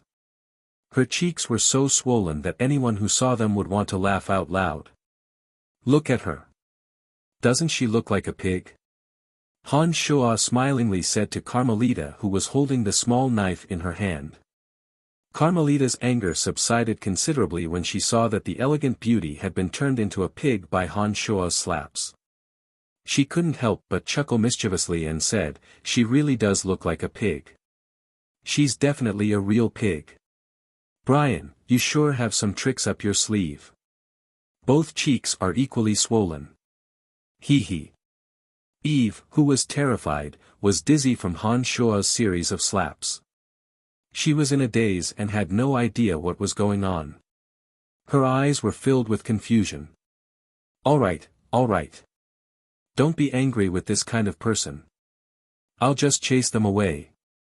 Han Shua smiled as he spoke to Carmelita. He casually grabbed Eve from Carmelita's hand. Carmelita was in a better mood after seeing Han Shua's actions. She no longer thought about disfiguring Eve with her knife. When she saw Han Shua grabbing Eve, she let go without a second thought. Han Shua inwardly heaved a sigh of relief. He grabbed the dizzy Eve from Carmelita's hand and shoved Eve toward the dumbfounded Cage. He winked at Cage and angrily said, "The shop has not officially opened. Everyone, please forgive me for not seeing you off." Cage was startled by Han Shua's loud shout. He hastily reached out to support the stumbling Eve. He looked at Han Shua with a strange expression and pulled Eve out of the shop without looking back. Teng Fei stared blankly for a moment. He gave Han Shua a friendly smile and followed Cage out of the shop. Not long after the three left the Celestial Pearl Pharmacy, Eve seemed to have finally woken up from her daze. Immediately, she started wailing shrilly. She seemed to have discovered that her head had been disfigured. She cried miserably and mumbled something incomprehensible. Han Shua listened attentively for a moment and heard that she was going to kill him. He couldn't help but sneer in his heart. What a brainless woman. She doesn't even know that I saved her. It was only after the three had left that Andre turned to look at Han Shua approvingly. A character like him who could summon the wind and summon the rain in the City of Shadows, of course he could see the real meaning behind Han Shua's whipping of Eve. The House of Lavers was also a large family clan in the City of Shadows. If Carmelita disfigured Eve just because of that, it would indeed appear that the House of Saint was bullying the weak. Han Shua's sudden intervention could be considered to have indirectly helped Andre. Andre's impression of Han Shuo grew even more favorable. He thought to himself that although this youngster's strength was lacking, his way of handling things was remarkable. Serves her right. If you didn't treat her like a pig head, would have turned her into a real demon. Carmelita was still fuming even after Eve had left. All right, the two of you have finished what you need to do today. Hee, you should also go back and test the effects of the medicine, so I won't keep you any longer. Han Shuo spoke very casually to Carmelita with a smile. Carmelita was concerned about the effects of Han Shuo's medicine. She immediately nodded and said, I will try it immediately when I get back. Upon finishing those words, Carmelita excitedly thanked Han Shuo and returned to the Saint residence. She did not even bother about her second uncle Andre. Andre understood his niece's temperament very well and did not fuss over such trivial matters. After Carmelita excitedly walked out of Han Shuo's Celestial Pearl Pharmacy, Andre turned to look at Han Shuo smilingly, nodded, and said, Young man, I really have to thank you for just now. If it wasn't for your quick-wittedness, that young lady would have been disfigured by Carmelita. If that were to happen, although our House of Saint is not afraid, it would still be somewhat troublesome. We would definitely be accused of bullying the House of Lavers. When I first arrived on Elysium, Miss Donna of the House of Lavers had been very kind to me. Although those people might be prejudiced against me, for the sake of Donna, I couldn't just stand by and watch them die. You don't have to thank me or anything. I just did it to make myself feel guilty. Han Shuo sincerely told the truth. He did it for himself and had absolutely no intention of thinking about Andre or the House of Saint. However, after hearing Han Shuo's words, Andre was even more impressed by Han Shuo. He repeatedly said, Very good, it is a virtue to be grateful. It is very rare for you to remember this. Carmelita did not misjudge you this time. Right, don't worry, I will inform the Patriarch of the House of Lavers. That young man Cage is no fool. He should know that you are doing this out of kindness and will not cause you any trouble. I hope so. Before Eve left, she was crying and yelling that she wanted to kill Han Shuo. Although Han Shuo had saved her once, if she did not distinguish right from wrong and only remembered that Han Shuo had beaten her into a pig's head, it would be hard to say if she would encounter any trouble in the future. Alright, no matter what, I owe you a favor today. Alright, I'll be taking my leave. Do what you need to do, Andre said smilingly, waved his hand, and left the Celestial Pearl Pharmacy. After Andre and Carmelita left, more and more people came to stroll around. However, as the Celestial Pearl Pharmacy wasn't very famous and the medicinal pellets produced by Han Shuo seemed to be exaggerated in their eyes, in addition to the fact that the prices of the medicines were very expensive, no one was willing to spend so many black crystal coins to purchase even the cheapest pellet of rejuvenation. Han Shuo wasn't in a hurry. He believed that with Carmelita's help and Andre's help, the medicinal pellets he meticulously refined would one day become popular. And he was certain that that day wouldn't be too far away. In order to thank Carmelita for her help, Han Shuo refined a few medicinal pellets that could expel the toxins from her body. If those medicinal pellets could improve Carmelita's condition and bring some changes to her ugly skin, given how active she was in the City of Shadows, the name of the Celestial Pearl Pharmacy would be known sooner or later. The gods that came and went would be scared away by the outrageous prices after taking a stroll around Han Shuo's shop. Some of them who could afford to buy the medicine were unwilling to spend the money as they did not know the efficacy of the medicine. Therefore, for 5 days in a row, although there were many people who came to look at the medicine, not a single one of them spent the money to buy it. Han Shuo calmly rested in the great hall on the first floor, secretly observing the movements of those around him. Occasionally, he would explain things to others, passing his days in a carefree and unfettered manner. On this day, a beautiful woman arrived at the Celestial Pearl Pharmacy. She had shoulder-length brown hair, black eyebrows, bright eyes, a straight nose, plump, bright red lips, and a pair of long, slender legs. She exuded an elegant and refined temperament. She wore sky blue, tight-fitting combat clothes that accentuated her alluring figure. It had been some time since Han Shuo arrived in the City of Shadows and he had seen many women. However, he had never seen a woman as beautiful as this woman. In his impression, only Donna could compare to her. Han Shuo was rather surprised to see such a beautiful woman arrive at the Celestial Pearl Pharmacy. However, he did not show any particular enthusiasm. He continued to sit there leisurely, sizing up the beautiful woman who walked in. After the beauty walked in, a group of young escorts walked in one after another. Like a myriad of stars surrounding the moon, they dispersed around the beauty. These people were also wearing battle suits, as if they had just come out from a training field. "Miss Jia, why have you come to such a store? I think this is just a braggart. How dare he sell his medicines at such a high price? I really don't know where he gets his confidence from," said a golden-haired young man. He had a handsome appearance and a tall and straight figure. He stood out from the crowd of escorts and sneered after taking a look at the markings on the medicine bottles. The beautiful woman named Jia did not pay attention to the words of the golden-haired young man. Her beautiful eyes turned and landed on Han Shuo, who was sitting leisurely beside her. She put on a graceful smile and asked with interest, "Excuse me, are you the owner of this Celestial Pearl Pharmacy?" Han Shuo nodded but did not stand up to greet her. He casually replied, "That's right. The prices of those medicines are clearly marked and their functions are clearly stated. I won't waste my breath explaining. Please help yourselves. If you're interested, you can purchase them with crystal coins. If you don't believe me, just leave quietly. Thank you for your cooperation." Han Shuo had tried to be enthusiastic a few days ago, but none of the people he met were willing to fork out any money in the end. Now that things had come to this, he couldn't be bothered to say anything more. He decided to wait until Carmelita's promotion was effective. However, Han Shuo's indifferent and arrogant attitude seemed rather strange in the eyes of these people. Every owner of a store would want to sell their goods as quickly as possible. They would enthusiastically explain to their customers when they saw them. Han Shuo, on the other hand, had adopted an indifferent attitude.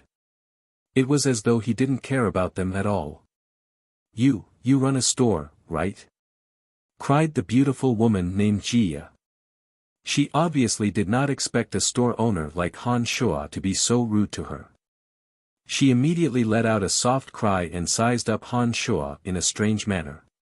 "He's only in low god realm, his strength is meager, there's no mark of a large family clan on him, and I've never seen him before. He must be an outsider.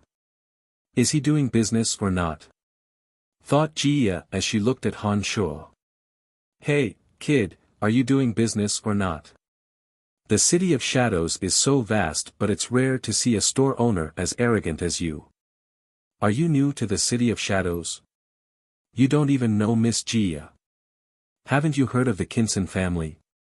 The golden-haired protector shouted in displeasure when he saw Han Shuo's arrogant attitude. The Kinsen family, one of the 5 major family clans. No wonder, it's her. After hearing the golden-haired youngster's words, Han Shuo's heart jolted. He immediately recalled Jia's identity. She was the daughter of the patriarch of the Kinsen family. She cultivated in fighting aura other than the 12 fundamental energies and possessed late-stage mid-god strength. She was a very famous youngster in the City of Shadows. The reason why Jia was famous was not only because of her beauty but also because she did not cultivate in the energies of death, destruction, and darkness as required by her family clan. Instead, she cultivated in fighting aura, a relatively unorthodox energy found on Elysium. However, her cultivation of fighting aura was fruitful and she outperformed many of her peers. She had cultivated her fighting aura to late-stage mid-god realm, slightly stronger than Donna, who was a mid-stage mid-god. Furthermore, she was younger than Donna. This was very surprising. In the City of Shadows, Jia was a genius second only to Carmelita. Furthermore, she was slightly younger than Carmelita. No one could tell what kind of future she had. Of course I have heard of the Kinson family. But this is the rule of my store. The prices and effects are clearly written on it. I don't think I need to explain anything. Well, if you want to buy, then buy. If not, then leave. Don't disturb my business, Han Shuo said unhurriedly. You, how dare you speak to me in such a manner? Do you believe that I will tear down your store? The golden-haired youngster shouted furiously. He saw that Han Shuo seemed to be a newcomer to the city and did not give a damn about Han Shuo. Han Shuo narrowed his eyes and sized him up with a sinister expression. He said, "Why don't you try?" Chapter 704. You are courting death, brat. The blonde youth couldn't stand Han Shuo's provocation and was about to tear down the store. Iman. Jia shouted, "This store is next to the House of Saint. You aren't really looking for trouble, are you?" The blonde youth stared blankly for a moment after hearing Jia shout. He sized up Han Shuo suspiciously and said, "This store is next to the House of Saint, but it doesn't necessarily belong to the House of Saint.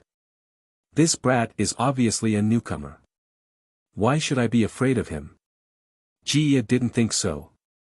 When she saw that Han Shuo didn't show the slightest trace of fear on his face, she felt that Han Shuo wasn't that simple. Seeing that Iman wasn't listening to her advice, Jia hastily distanced herself and said, "Do as you wish. But if anything happens, I won't interfere." "Don't worry, what could possibly happen?" Do you think I can't handle this brat?" Iman insolently reached for the first cabinet. It seemed that he had made up his mind. "Stop!" Suddenly, an untimely shout came from outside. In a flash, the green-haired youth Anaito who had previously detained Han Shuo entered the celestial secret pharmacy with a team of divine guards under Erebus. After entering, Anaito first greeted Han Shuo in a friendly manner. Shortly after, he gazed at Iman with cold eyes and asked, "Young Master Iman, what are you doing here?" Anaito, who had almost destroyed the cabinet, did not expect that divine guards from the Third Corps would suddenly appear at such a critical moment. After staring blankly for a moment, he forced a smile and replied, "Nothing much, just looking around. The City of Shadows has its own rules.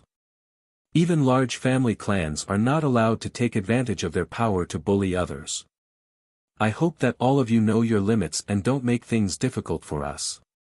Anaito looked at Iman in displeasure and reprimanded righteously. "Why would I?" Iman put on a fawning smile and repeatedly said that he was only here to look at the goods. "I hope so." Anaito nodded. Shortly after, he turned to Han Shuo and said smilingly, "We are not far away. If anything happens to the store, just give us a shout." After finishing those words, Anaito coldly swept a glance at Iman, bowed slightly to Jia, and left the Celestial Pearl Pharmacy with that group of divine guards. Anaito was a squad leader of the Third Corps of Divine Guards under Erebus. He could also be considered as a member of the House of Saint. He was aware of the friendly relationship between Han Shuo and Carmelita.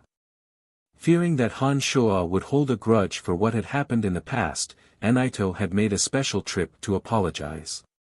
Even though Han Shuo had said that it was fine, Anaito was still rather uneasy. Recently, he had taken the liberty of leading a team of divine guards to watch over this place. Han Shuo knew that Annette was nearby and understood that Annette was trying to curry favor with him. That was why he was not afraid of Iman's threat at all. As expected, Annette had indeed, coincidentally, arrived at the critical moment. "Consider yourself lucky, kid. But you won't be so lucky forever." After Annette left, Iman said hatefully, "If you don't want to sell anything, then leave. Don't hinder me."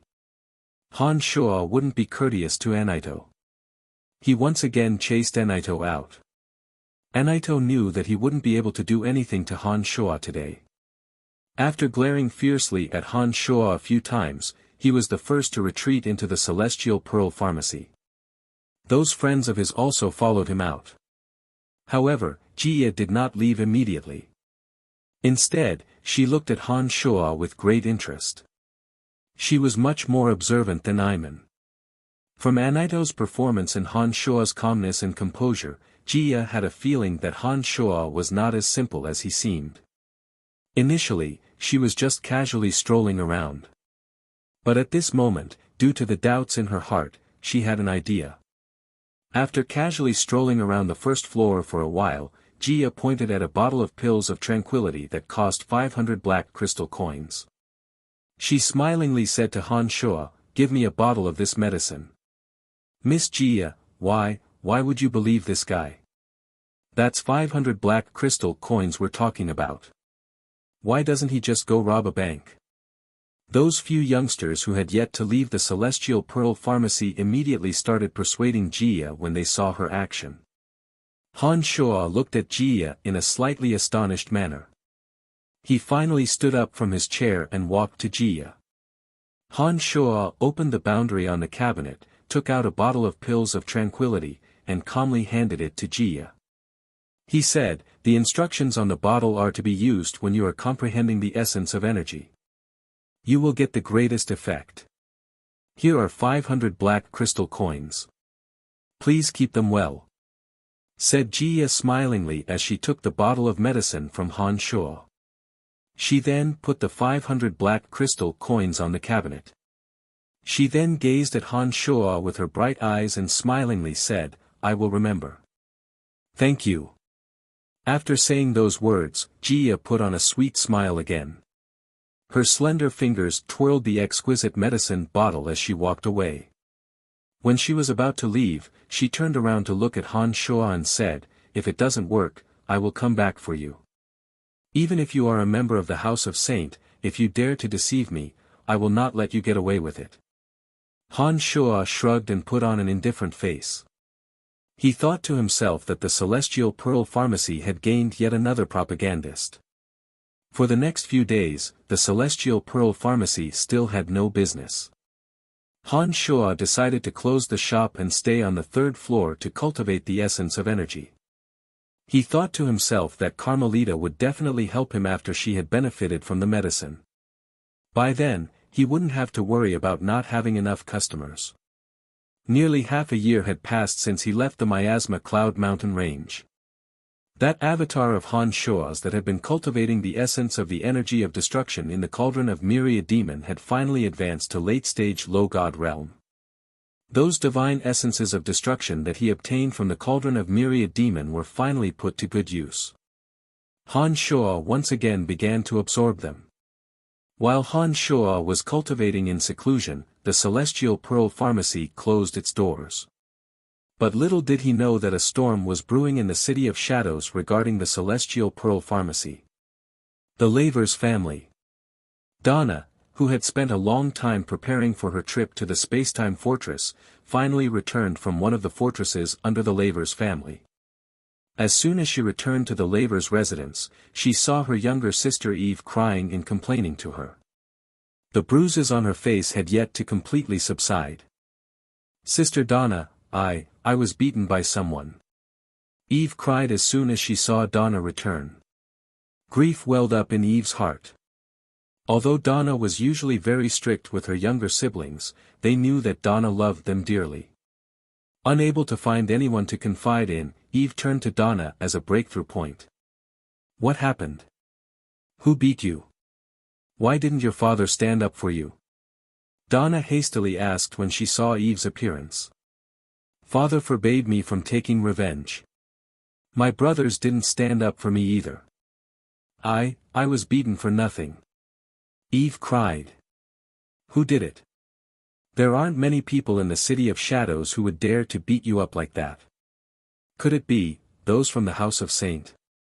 Donna furrowed her brows and said angrily, "Even the House of Saint can't be so arrogant. I have some friendship with Carmelita. Tell me who it is and I will have Carmelita teach him a lesson." It's that friend you brought with you last time. I think his name is Brian," Eve said in a sobbing voice with an aggrieved face. What? Donna was astonished. She softly cried out, "How is that possible? Even if Brian did it out of respect for me, he shouldn't have hurt you to this extent. Are you sure you aren't mistaken? After hearing Eve's words, Donna faintly felt that something was amiss. She knew Han Shuo very well. She didn't think that Han Shuo would do such a thing. It's true. It's really him. Eve shrieked, my brother was there too. He can testify. And Ting Fei. I'll go ask your brother. Donna was filled with doubts. Soon, she found Cage, who was sparring with Ting Fei in the gymnasium. Cage had a grudge against Han Shuo. Although he felt that Han Shuo might have good intentions, he simply didn't like Han Shuo and wanted to ruin the relationship between Han Shuo and Donna. When Donna asked him about it, Cage distorted the truth and told the whole story to Donna. Originally, it was Han Shuo who saved Eve. But when Cage heard about it, he made it sound like Han Shuo was bullying Eve by taking advantage of his friendship with Carmelita. Cage didn't dare to accuse Carmelita of any wrongdoing, so he pushed all the blame onto Han Shuo. When those words came out of Cage's mouth, Han Shuo became an unforgivable, despicable, and unforgivable villain. Ting Fei, isn't that what happened? Donna knew her sister-in-law's temperament and still couldn't believe it. She asked Ting Fei, who was looking at her from the side. She thought that Ting Fei had nothing to do with this matter and would report the truth fairly. Unfortunately, Ting Fei subconsciously thought of Han Shuo as a rival for Donna. Plus, he had a good relationship with Cage, so naturally he would help Cage. Under Donna's questioning, Ting Fei didn't say much and only nodded affirmatively. Seeing that Ting Fei also confirmed it, Donna more or less believed it. Anger appeared on her face as she murmured softly, I didn't expect him to be such a person. Because of a small matter in the gymnasium, he actually did such a thing to Eve. No matter what, Eve is still my sister. How could he not give me face? Donna muttered to herself as she slowly walked out of the gymnasium. Seeing the anger on Donna's face, Cage and Ting Fei exchanged meaningful glances. Immediately, the two were in a good mood and their battle strength seemed to have increased significantly. On the other side, in the Kinsen family.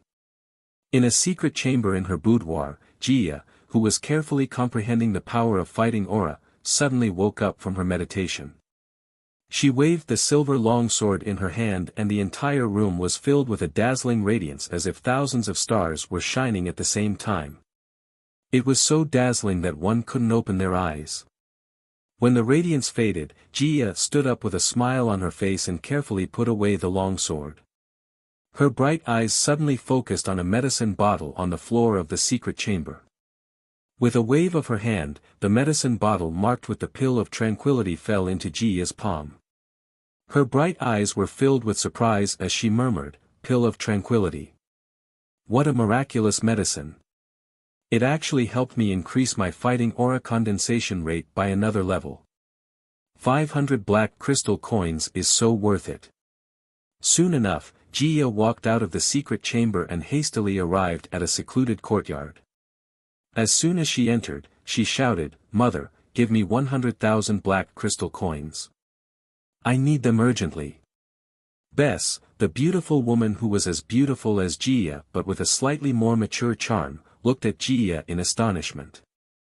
She knitted her brows and reprimanded, What have we been teaching you? Our house of Kinsen is a prestigious family clan in the City of Shadows. You have to remember some basic etiquette. Yes, Mother. Quickly give me 100,000 black crystal coins. I really need them urgently. Jia pulled Bessa's arm in a coquettish manner and yelled. 100,000 black crystal coins is not a small amount. It has to be recorded in the family accounts. You silly girl, I have given you so little pocket money. What exactly do you want? Tell me clearly, Bess said impatiently as she straightened Jia's hair. It's like this.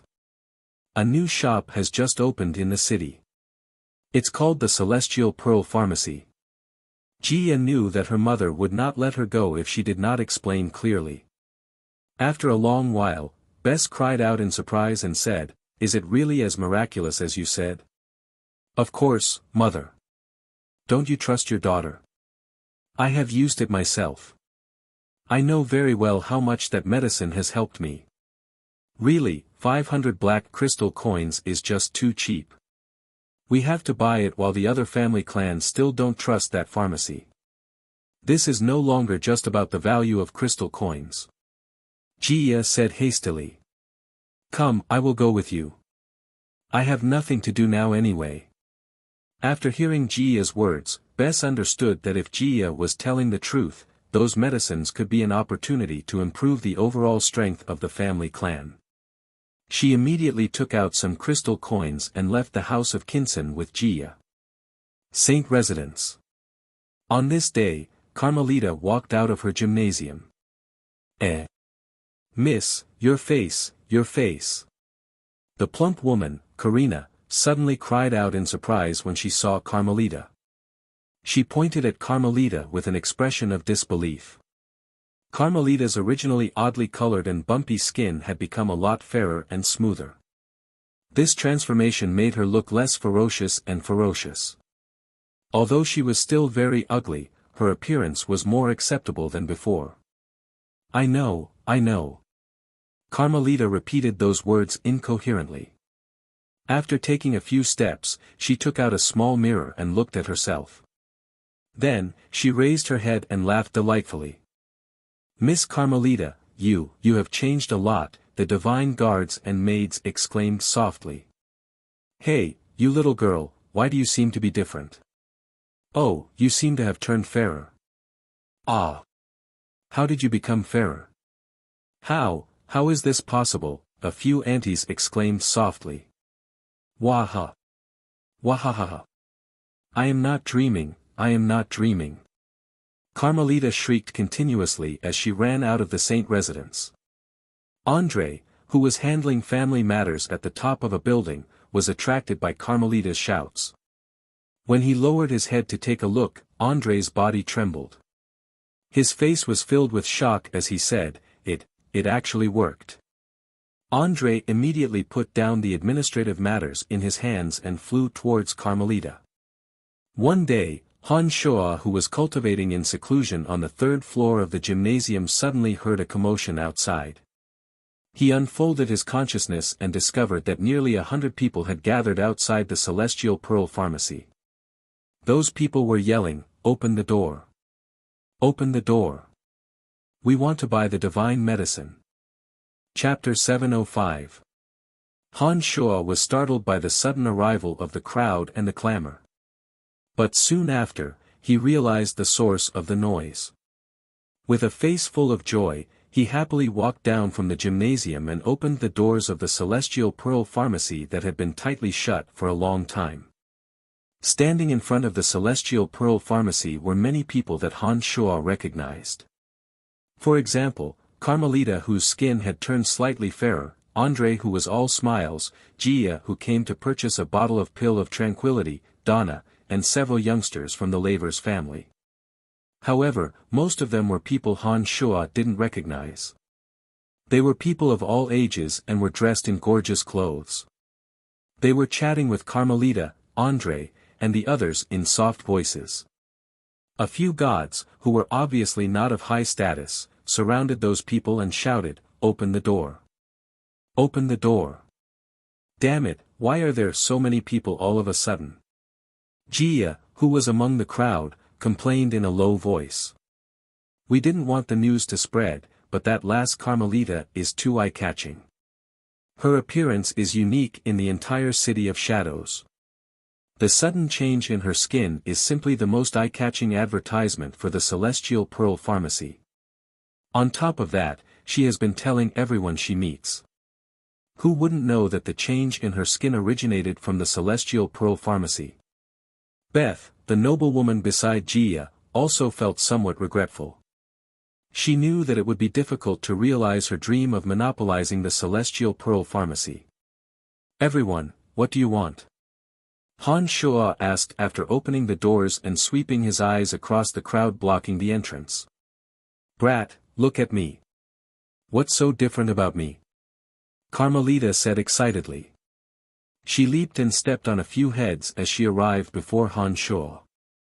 Those who were stepped on by Carmelita groaned and were about to denounce her for her actions. But when they saw Carmelita's face, they tactfully shut their mouths. What's there to look at? I knew those medicines would work, Han Shoa said smilingly. Brian, make a few more bottles for me. Hurry up. Carmelita giggled mischievously. She was not at all courteous to Han Shoa and immediately requested. Here are 5 small bottles. You can continue to take them. I've already prepared them for you. Han Shoa carefully took out 5 small bottles and handed them to Carmelita in front of everyone. He was very satisfied with the publicity Carmelita had done for him. Carmelita didn't stand on ceremony with Han Shoa. She kept the 5 small bottles like they were precious treasures and patted Han Shoa's shoulder in a carefree manner. Thank you, Brian. You're too incredible. Brian, how much are those potions worth? Name a price, and I'll calculate it for you later. In the crowd, André suddenly shouted. His voice was not loud, but it was loud enough to suppress the noise. Everyone could hear it. André was standing alone not far away. The people from the City of Shadows around him kept their distance from him. After André spoke those words, the clamorous crowd suddenly quietened down. In the City of Shadows, André was in charge of the finances of the House of Saint and indirectly controlled the economy of the City of Shadows. Any business of a major family clan had to go through André's approval. In addition to his extraordinary strength, André enjoyed an extremely high status in the City of Shadows. Given his status, the crowd naturally fell silent as soon as he spoke. They were afraid that they might drown out André's voice and incur his displeasure. To those merchants who needed to make a living in the City of Shadows, André was even more important than City Lord Wallace. That's a different matter. Carmelita and I are good friends. I personally refined these potions for her. Consider it a gift. You don't have to settle the score with me. Han Shoa put on a carefree smile and straightforwardly refused. André stared blankly for a moment but did not force Han Shoa to accept the potions. He nodded with a faint smile and said, "All right then, I'll sell all the potions in your shop that can be sold to me at the price you set. That won't be a problem, right? How can we do that? We have waited for so long. How can we sell them all to you? Even the House of Saint shouldn't be so overbearing. This is a legal transaction. You can't sell them separately or first come first serve. We have waited for so long. How can we return empty-handed?" Almost everyone was protesting André's decision. It seemed that they were no longer afraid of André's status in the City of Shadows. It seemed that the temptation of Han Shoa's potions was indeed enormous. They had grown bolder all of a sudden. André, on the other hand, did not expect that his suggestion would be opposed by the entire crowd. He stared blankly for a moment before he forced a smile and said, "Brian, just you wait." Han Shoa nodded and forcefully suppressed the ecstasy in his heart. He said, "Since everyone has given me so much face and waited until now, I can't let you all return empty-handed. How about this? Regardless of your status, each person is limited to 3 bottles. This way, I can guarantee that not everyone will be able to enjoy the potions from my shop." Good, good. Those who knew that their status wasn't high enough started to make a big fuss. Beth of the House of Kinson, who was about to speak, sighed helplessly. She turned to Jia who was beside her and said, "Well, it seems that we can't distribute the potions according to our family clans. How unlucky.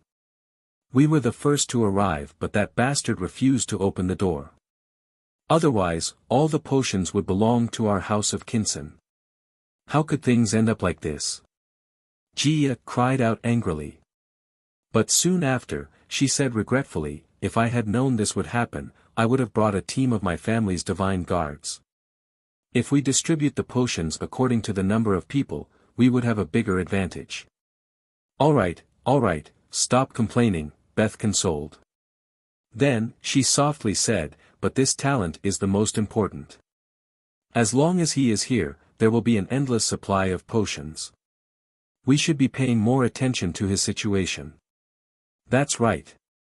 Jia nodded when she heard those words. She paid even more attention to observing Han Shuo. She suddenly felt that Han Shuo was much more pleasing to the eye. Originally, she had a bad impression of Han Shuo as she felt that Han Shuo was arrogant and conceited. But after learning about the miraculous effects of Han Shuo's potions, she immediately convinced herself that such a miraculous person should have an eccentric temperament. What a character! Come, come, come. Everyone, line up and come one by one. Each person is limited to 3 bottles. Please carefully look at the function and price on the bottle and choose the medicine most suitable for you. Han Shuo's gentle voice sounded at the entrance of the Celestial Pearl Pharmacy. The crowd at the entrance of the Celestial Pearl Pharmacy immediately started pushing and shoving each other to get to the front. They hoped that they could be the first to enter the pharmacy so that they could choose the medicine most suitable for them. They did not want to be left behind and have their medicines snatched away by others. Bang, bang, bang, all of a sudden, those with insufficient strength were thrown out of the arena. The powerful leaders of several major family clans stood in front of Han Shuo without the slightest trace of politeness. All of them looked at Han Shuo in a refined and courteous manner, asking Han Shuo to begin. Han Shuo stared blankly for a moment. He wanted to berate them, but when he saw the friendly smiles on the faces of the experts from the large family clans, Han Shuo was too embarrassed to say anything. He stepped aside and allowed those people to enter first. He then casually called out, "Miss Carmelita, please keep an eye on the outside for me. Don't let them cause any trouble." "Don't worry, I'll take good care of them for you," Carmelita replied straightforwardly after carefully putting away the 5 medicine bottles. "He's just a pharmacist. What's so great about him? Look at that smug face of his." Cage suddenly groaned coldly from behind the crowd. Donna, on the other hand, was astounded. Her thoughts were in a mess. She turned to look at Cage and Eve beside her. She was originally prepared to denounce Han Shuo, but now, she suddenly didn't know what to do. Although those few people who entered the Celestial Pearl Pharmacy first were not patriarchs of large family clans, they were still reputable characters in the City of Shadows. Just like Andre, they had high status and prestige in their family clans. Judging from their behavior, Donna believed that they would be willing to offend the House of Lavers in order to establish a good relationship with Han Shuo. Not to mention that the vile woman of the City of Shadows, Carmelita, was among the crowd. Even the illness that had plagued Carmelita for many years might be cured. In addition, from Donna's observations, if she were to denounce Han Shuo, would Carmelita help her or Han Shuo? Most importantly, from the discussions of those around her and Carmelita's deliberate propaganda, Carmelita believed that the medicines in Han Shuo's shop were equally important to the House of Lavers. If she were to become enemies with Han Shuo, the House of Lavers would very likely end up with nothing at all. When Donna thought of this, she felt so sad that she could die. She turned to look at her 2 younger siblings beside her. Donna secretly cursed them for being so immature and only knew how to cause trouble for the family clan. With such thoughts in mind, Eve's swollen face did not look pitiful at all. Instead, it looked even uglier. "Elder sister, are you going to uphold justice for us?" Eve hastily cried out when she saw that Donna's eyes were flickering. Feeling rather disgusted, Donna glared at Eve with a cold face and said, "Look at the current situation. Do you think it's appropriate for us to denounce him?" "Why not?" Eve had yet to see the situation clearly. All she knew was that she had to take revenge on Han Shuo. "Cage, do you think we should find trouble with Brian today?" Donna was too disappointed. She no longer looked at the anxious Eve beside her, but asked Cage who was beside her. Cage wasn't as stupid as his younger sister. He put on an ugly expression when he heard those words.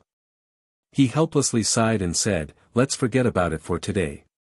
If we denounce him today, we might offend everyone who came here to buy his medicines." This doesn't seem to be appropriate, then why are you all still here? Get out of here. Donna cursed softly. She turned around and was about to leave. However, she was smiling bitterly in her heart. Brian, oh Brian, you really are something.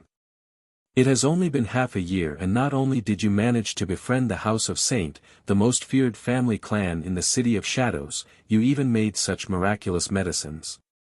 Sigh. Ting Fei, why aren't you leaving?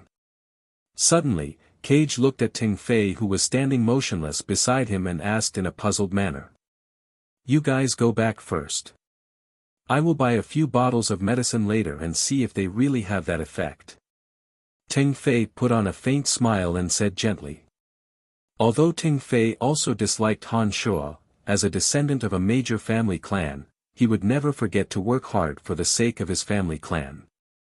If those medicines in Han Shuo's shop really had that effect, Ting Fei would discard his personal feelings and do everything in his power to obtain those medicines. If you were as sensible as Ting Fei, such a talent wouldn't have slipped away from our House of Lavers.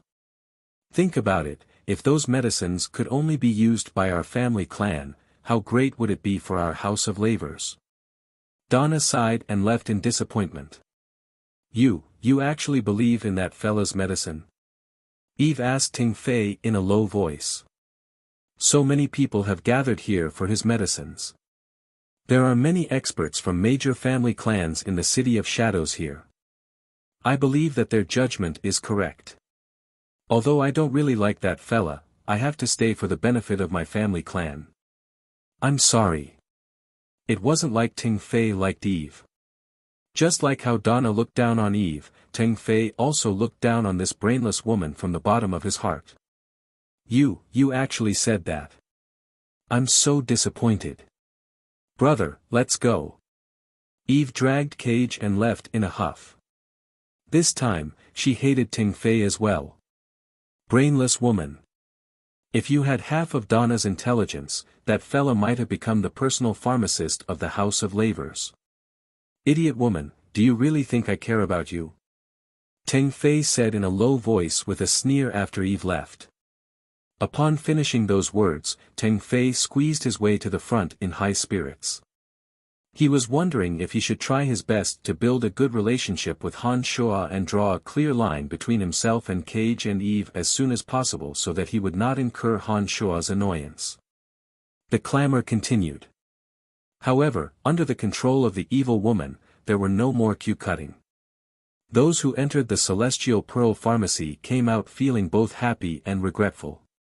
They were happy that they had obtained medicines and regretful that they had only obtained 3 bottles. Before they left, they repeatedly reminded Han Shuo that he must leave some for them if he refined any new medicines. Han Shuo politely laughed but did not promise anyone anything. He only watched excitedly as the medicine bottles in the cupboards dwindled and the crystal coins in his hand grew heavier and heavier. Miss Jia, I'm very happy that you did not cause trouble for me. Han Shuo greeted Jia with a beaming smile as he collected a bag full of black crystal coins when he saw Jia walking in with a beautiful woman. You. Jia's tender and beautiful face was full of smiles. She pleaded, no matter what, I am your first tester. Can you give me special treatment? No problem. You can choose any 3 bottles and I will give you a 20% discount. What do you think? Han Shuo nodded and said in a deadpan manner. Scoundrel. Jia cursed smilingly. She looked straight at Han Shuo with her bright eyes and said, you know that's not what I mean.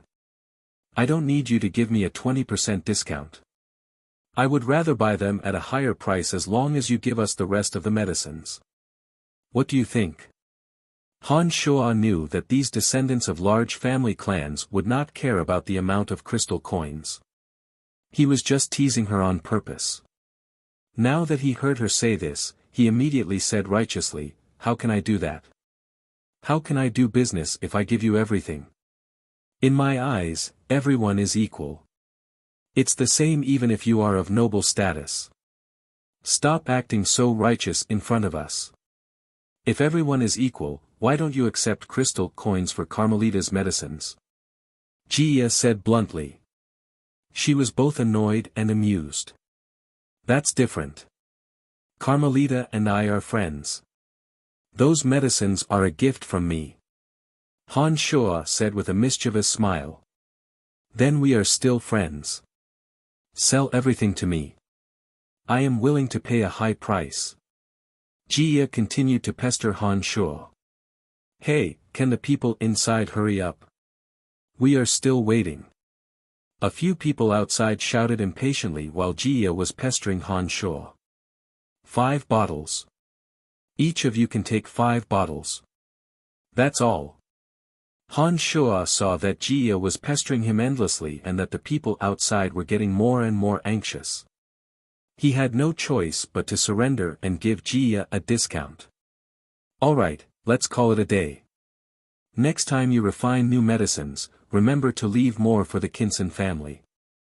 Price is not a problem. Jia saw that Han Shuo had made up his mind and knew that she would be offended if she continued to pester him. Only then did she and her mother pick up the 10 medicine bottles and casually throw a bag of black crystal coins on the floor. She smiled faintly and held her mother's hand as they drifted away. Oh, 5,000 black crystal coins. That seems to be 2,000 too much. Han Shuo weighed it for a moment. He knew that Jia did not care about the extra black crystal coins. He smiled bluntly and put the bag away. After sending off another 10 or so people, the number of medicines on this floor gradually decreased. It seemed that there would not be any left to sell in the near future. Hi, Brian, we meet again. It was at this moment that Ting Fei walked in with a smile. He immediately greeted Han Shuo in a friendly manner. When Han Shuo saw that it was Ting Fei, the smile on his face disappeared. He calmly said, "Ah, so it is young Master Ting Fei. Are you here to purchase medicine from my shop as well?" "Of course." "Hee, I did not expect that you, Brian, would be such a miraculous apothecary. I really misjudged you last time." Ting Fei did not mind Han Shuo's attitude towards him at all. He laughed heartily and said, "I am just a guest of the Lavers family. What happened last time was a grudge between you, Cage and Eve. Please don't blame it on me. I am very appreciative of you. Pick 3 bottles of medicine." "I don't have time for you," Han Shuo impatiently urged Ting Fei. "Don't be so heartless." Hee, I was indeed in the wrong last time. I am now formally apologizing to you." Ting Fei had a good temper. He was not angered by Han Shuo's bad attitude at all. He chattered non-stop beside Han Shuo's ear. One had to admit that Ting Fei was a talented man. After listening for a while, Han Shuo forced a smile and said, "You were not as eloquent as you were the last time. Alright, take your things and leave. There are still many people waiting behind you. Do not hinder my business. That bastard inside, are you done yet? I will throw you out if you speak any more nonsense." Carmelita did not have a good impression of Ting Fei the last time she saw him with Eve.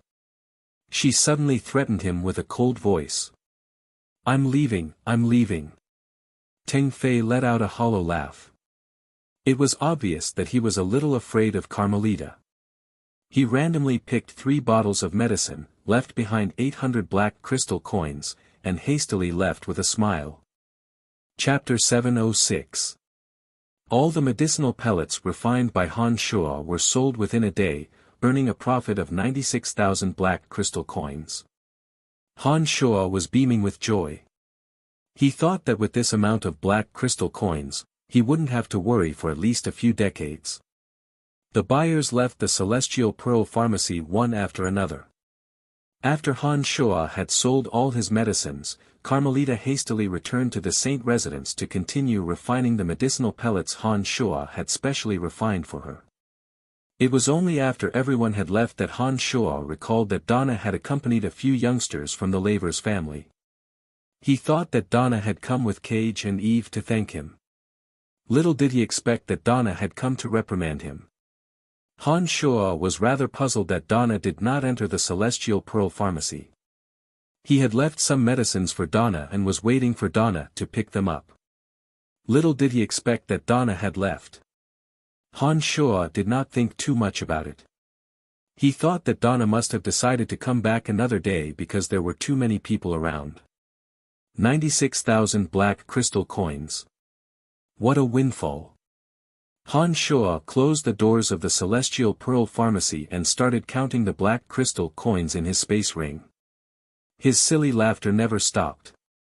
He mumbled, 96,000 black crystal coins. That's enough to buy a manor in the City of Shadows, and one that's fully furnished. This is awesome. All the medicinal ingredients he had gathered on Elysium had been used to refine medicinal pellets. Although Han Shuo had earned 96,000 black crystal coins, he had no choice but to gather more medicinal ingredients in order to continue making money. Han Shuo was the only one who knew the ingredients needed to refine the pills. He had no choice but to do it himself. After putting up the temporarily off sale sign again, Han Shuo left the City of Shadows and headed towards the mountain ranges in the vicinity. The City of Shadows was surrounded by rolling mountain ranges. Many of the medicinal ingredients that Han Shuo needed grew in the mountains. With his previous experience, Han Shuo picked as many medicinal ingredients as he could and stayed in the mountain ranges for more than a month. Han Shuo released the demon generals from the cauldron of myriad demon one after another. All of a sudden, he had gained dozens of pairs of eyes. With that, the speed at which he could gather medicinal ingredients increased by more than 10 times. In just a little over a month, Han Shuo had traversed all the mountains in the vicinity. He had gathered enough medicinal ingredients to fill 2 space rings, enough for Han Shuo to refine medicinal pellets for a year. As the mountain range around the City of Shadows was practically free of danger, no enemy forces or god hunters dared to roam around the mountain range. During the month or so that Han Shuo collected medicinal ingredients, he had encountered the divine guards of the City of Shadows a total of 57 times. They formed small teams and frequently patrolled the mountain range to prevent large-scale invasions. Many of those divine guards did not recognize Han Shuo. At first, they thought that Han Shuo was very suspicious. But when Han Shuo flashed the badge given to him by City Lord Wallace, all the divine guards immediately became respectful towards Han Shuo. Not only did they immediately apologize to Han Shuo, they would even report to Han Shuo about any anomalies they encountered in the vicinity. They thought that Han Shuo was a member of the House of Saint. A month passed by in the blink of an eye. When Han Shuo returned to his Celestial Pearl Pharmacy, he was dumbfounded. Han Shuo did not expect that his Celestial Pearl Pharmacy would be smashed. As soon as he stepped into the Celestial Pearl Pharmacy, he discovered that all the utensils on the first and second floors had been smashed. The entire set of medicinal bottles and jars that Han Shuo purchased were now in pieces. Not a single one of them was intact. Even the energy stones in the boundary towers on the 3rd floor of the gymnasium were smashed. From the 1st floor to the 3rd floor, the entire Celestial Pearl Pharmacy was in a complete mess. The more Han Shuo looked, the angrier he became. He wondered who could have done such a shameless thing while he was away. Han Shuo wore a gloomy face. He walked from the 1st floor to the 3rd floor, and from the 3rd floor to the 1st floor, wondering who could have done such a thing. The first people that came to his mind were Cage and Eve of the Lavers family. These two were the first people he offended after arriving on Elysium. The second person was that golden-haired young man named Edmund who came with Gia. Back then, Edmund had the intention of smashing Celestial Pearl Pharmacy but stopped in anger because of Anito's timely appearance. Other than that, Han Shuo couldn't think of anyone else who would do such a thing to his pharmacy. He had only been in the City of Shadows for a short period of time and had only offended a few people. Han Shuo's return soon attracted Anito's attention. He rushed to the scene with a team of divine guards. When he saw that Han Shuo was sitting on the chair that was missing a leg and wearing a gloomy face, Anito was alarmed. He hastily explained to Han Shuo with a bitter face, the incident happened 7 days ago. It should have happened late at night. We return to the third corps every night and therefore don't know what happened. When we returned the next day, the shop was already in this state. Did you find any clues? Han Shuo asked Anaito with a cold face as he leaned on the chair that was missing a leg and gently rocked. Anaito forced a smile and shook his head. He replied, "We have been investigating for a few days and have not found any traces of anyone. We have no idea who did it. Miss Carmelita has yet to come out from the gymnasium. Lord Andre has instructed us to preserve the scene until someone returns. Therefore, we didn't dare to clean it up. Those who want to curry favor with you also didn't dare to touch this place." Han Shuo believed that if it weren't for Andre's order, those nobles from large family clans who were willing to spend a fortune to purchase medicines from him would be more than happy to redecorate this place. They might even make the place even more magnificent than before it was destroyed. That way, when Han Shuo returned, he wouldn't see the scene before his eyes. "Do you know the identity of that Edmund who came to my shop last time?" Han Shuo asked Anaito with his brows bunched after keeping silent for a moment. "He's a member of the House of Buller. However, that fella isn't a direct relative of the House of Buller. That fella doesn't have much status in the House of Buller. After the incident at your shop, the first person that came to my mind was that fella. I have carefully investigated him and found that he wasn't in the City of Shadows at all during that period of time. It shouldn't be his doing. In addition, that fella isn't as bold as you imagine. I believe that after he learned of your relationship with Miss Carmelita, he wouldn't dare to have any designs on your shop," Anaito analyzed to Han Shuo. Han Shuo was even more puzzled after hearing those words. According to Anaito, Edmund didn't have the guts to do so. Based on Han Shuo's observation of Edmund that day, it seemed to be the case. If it wasn't Anaito, then who could it be? "Alright, thank you," Han Shuo suddenly thanked Anaito after pondering for a moment. Of course. Anaito bowed and smiled humbly. He took the initiative to suggest, "Do you want me to get someone to help you redecorate your shop? I know some people in the City of Shadows who are in charge of such matters. What do you think? Then I'll have to trouble you. Here are 500 black crystal coins. If it's not enough, just ask me for more." Although Han Shuo couldn't find any clues from the interior of the shop that was in ruins, he knew that the shop had to be kept open. Therefore, Han Shuo casually tossed 500 black crystal coins to Anaito, indicating for him to help take care of the shop. "Don't worry, I will get it done properly for you."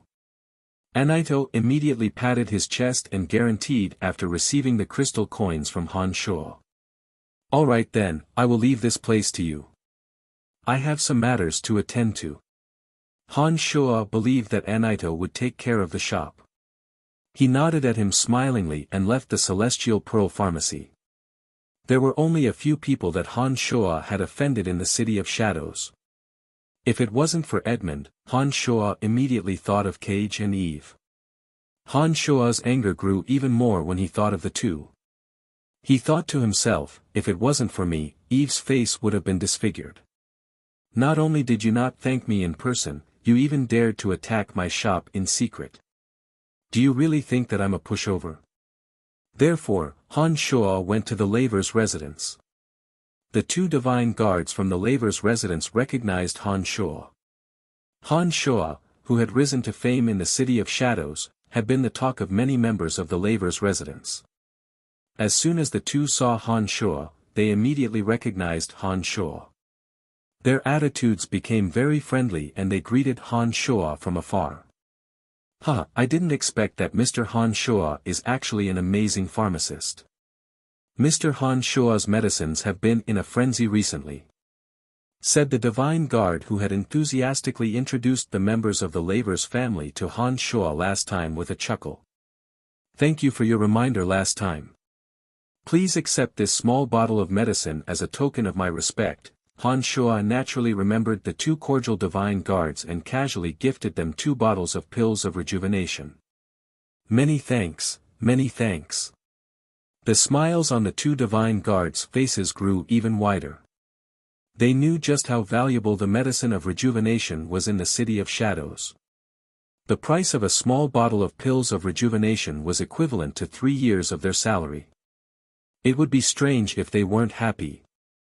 Mr. Han, are you here to look for Miss Donna? Unfortunately, Miss Donna has departed for the Space Dominion. She won't be back for at least a year. The Divine Guard explained to Han Shuo in a rather regretful manner after he carefully put away the bottles of medicine of rejuvenation from Han Shuo. Han Shuo did not know that Donna had visited the Celestial Pearl Pharmacy many times during the period when Han Shuo was away from the Celestial Pearl Pharmacy to gather medicinal ingredients. She wanted to ask him about what happened to Eve and at the same time, establish a good relationship with Han Shuo. She also wanted to purchase some medicines from Han Shuo on behalf of the Lavers family. Oh. Donna isn't here. Han Shuo started hesitating whether he should enter the Lavers' residence after learning that Donna wasn't around. After all, the only person that Han Shuo knew in the Lavers family was Donna. If Donna wasn't around, it would be inconvenient to talk about many things. Hey! Isn't this Brian? Why aren't you going in? Come, let's talk inside, an untimely voice sounded from a distance. Teng Fei appeared before Han Shuo in the blink of an eye. As though he was very familiar with Han Shuo, he pulled Han Shuo towards the Lavers' residence. Han Shuo was practically forcibly brought into the Lavers' residence by Teng Fei. It seemed that it was no longer appropriate for him to leave. Han Shuo had no choice but to follow Teng Fei inside. Donna and her brother have left for the Space Dominion. They will be back after some time. Previously, Donna and I even went to look for you. Unfortunately, you weren't at the Celestial Pearl Pharmacy. Teng Fei smilingly explained Donna's situation to Han Shuo along the way. He then pulled Han Shuo towards the gymnasium. Since Donna isn't here, I'd better leave as soon as possible. I came here just to look for her. Other than Donna, I'm not familiar with anyone else in the Lavers' residence. It's best if I don't stay here. Han Shuo suddenly stopped moving and stopped being pulled by Teng Fei. Since you're already here, why don't you just chat with me? I'm getting more and more annoyed staying in the Lavers' residence. Those 2 siblings are truly incapable people. It's not pleasant to get along with them at all. Ever since Teng Fei, Cage, and Eve weren't on the same side as before, the relationship between the 3 had deteriorated. Teng Fei looked down on Cage and Eve. Naturally, he wouldn't try to mend their relationship. Instead, he straightforwardly drew a line between them and decided to get along well with Donna and Han Shuo. While Teng Fei was speaking, he suddenly froze. He raised his head and saw an enraged Cage glaring at him and Han Shuo from the entrance of the gymnasium. Eve, whose face was still covered in sweat, was also glaring at Teng Fei and Han Shuo with hatred. You still dare to come to our residence? Eve shouted angrily when she saw Han Shuo. I'm here to look for Donna. It's none of your business. Eve's ungrateful attitude further enraged Han Shuo. Han Shuo wouldn't give this brainless woman any face. You beat me up last time and I still haven't settled the score with you. And now you're acting so arrogantly in our Lavers' residence. Are you really courting death? Eve flew into a rage. I'm not going to bicker with brainless women. Forget it, it seems that the Lavers' residence really doesn't welcome me. I'd better leave as soon as possible. Han Shuo waved his hand and ignored Eve. He felt that arguing with a woman like her was pointless. Besides, this was the Lavers' residence. He would be the one at a disadvantage if he continued arguing. A mere low god who only knows how to refine some medicines. Since when did you have the right to be so arrogant in the City of Shadows? Humph, serves you right for your shop to be smashed. This is what happens when you act recklessly. Ha! Cage, who was looking at Han Shoa with cold eyes, suddenly started laughing heartily. Han Shoa, who was about to turn around and leave, immediately stopped when he heard Cage's words. He stared at the laughing Cage with cold eyes and asked, "Was it you?" Cage was startled for a moment before he sneered, "None of your business." "Ha! You don't need to know if it was me or not. In any case, it was a good smashing." Han Shoa nodded but did not say a word. He put on a gloomy face, turned around, and left while Cage was sneering at him. That very night, 3 energy crystal shops owned by Avery of the Lavers family, but actually managed by Cage and Eve, exploded. A total of 7 Lavers family divine guards were injured in the explosions, and energy crystals worth 30,000 black crystal coins were destroyed in an instant. Early the next morning, Cage flew into a great rage when he heard about the incident. He jumped up and down and shouted, "It's him. It must be him. I'm going to settle the score with him." Upon finishing those words, Cage led a team of divine guards directly under his command and charged straight for Han Shoa's Celestial Pearl Pharmacy without notifying his father Avery. Chapter 707. By the time Cage arrived at the Celestial Pearl Pharmacy with a team of divine guards, he saw that it was bustling with activity. Anaito, who was in the midst of gathering people to reorganize the Celestial Pearl Pharmacy, saw that Cage was charging towards him as though he had swallowed gunpowder. He coldly stopped Cage at the entrance and said in a displeased manner, "Young Master Cage, what are you doing? Where is he? The owner of the Celestial Pearl Pharmacy, Brian. Where is he? Tell him to come out." Cage stood in front of the door and yelled into it. "I'm sorry, the owner of the shop isn't here." "Wait until he returns." Anaito was unperturbed. He raised his voice and let out a stern howl. The divine guards of the Third Corps soon arrived and lined up outside the Celestial Pearl Pharmacy. They coldly gazed at Cage and his party. It seemed that they had come prepared. Cage's father, Avery, was also one of the chiefs of divine guards in the City of Shadows. However, the divine guards in the Celestial Pearl Pharmacy were all from the House of Lavers. The two parties immediately clashed with each other. However, it was clear that Anaito's party had the upper hand. On one hand, it was because the Third Corps belonged to the House of Saint. On the other hand, it was because Erebus was more powerful than Avery. Anaito had been stationed near the Celestial Pearl Pharmacy all this time because of Erebus's permission. Therefore, Anaito was not afraid of any conflict with Cage. The towering rage in Cage's heart slowly cooled down as the Third Corps of Anaito's divine guards drew their swords. Cage was a little smarter than his sister Eve. He knew that if he were to clash with Anaito at this moment, he would be the one in the wrong. He would not be able to gain any benefits from the fight. Cage forcefully suppressed the anger in his heart and had no choice but to give up.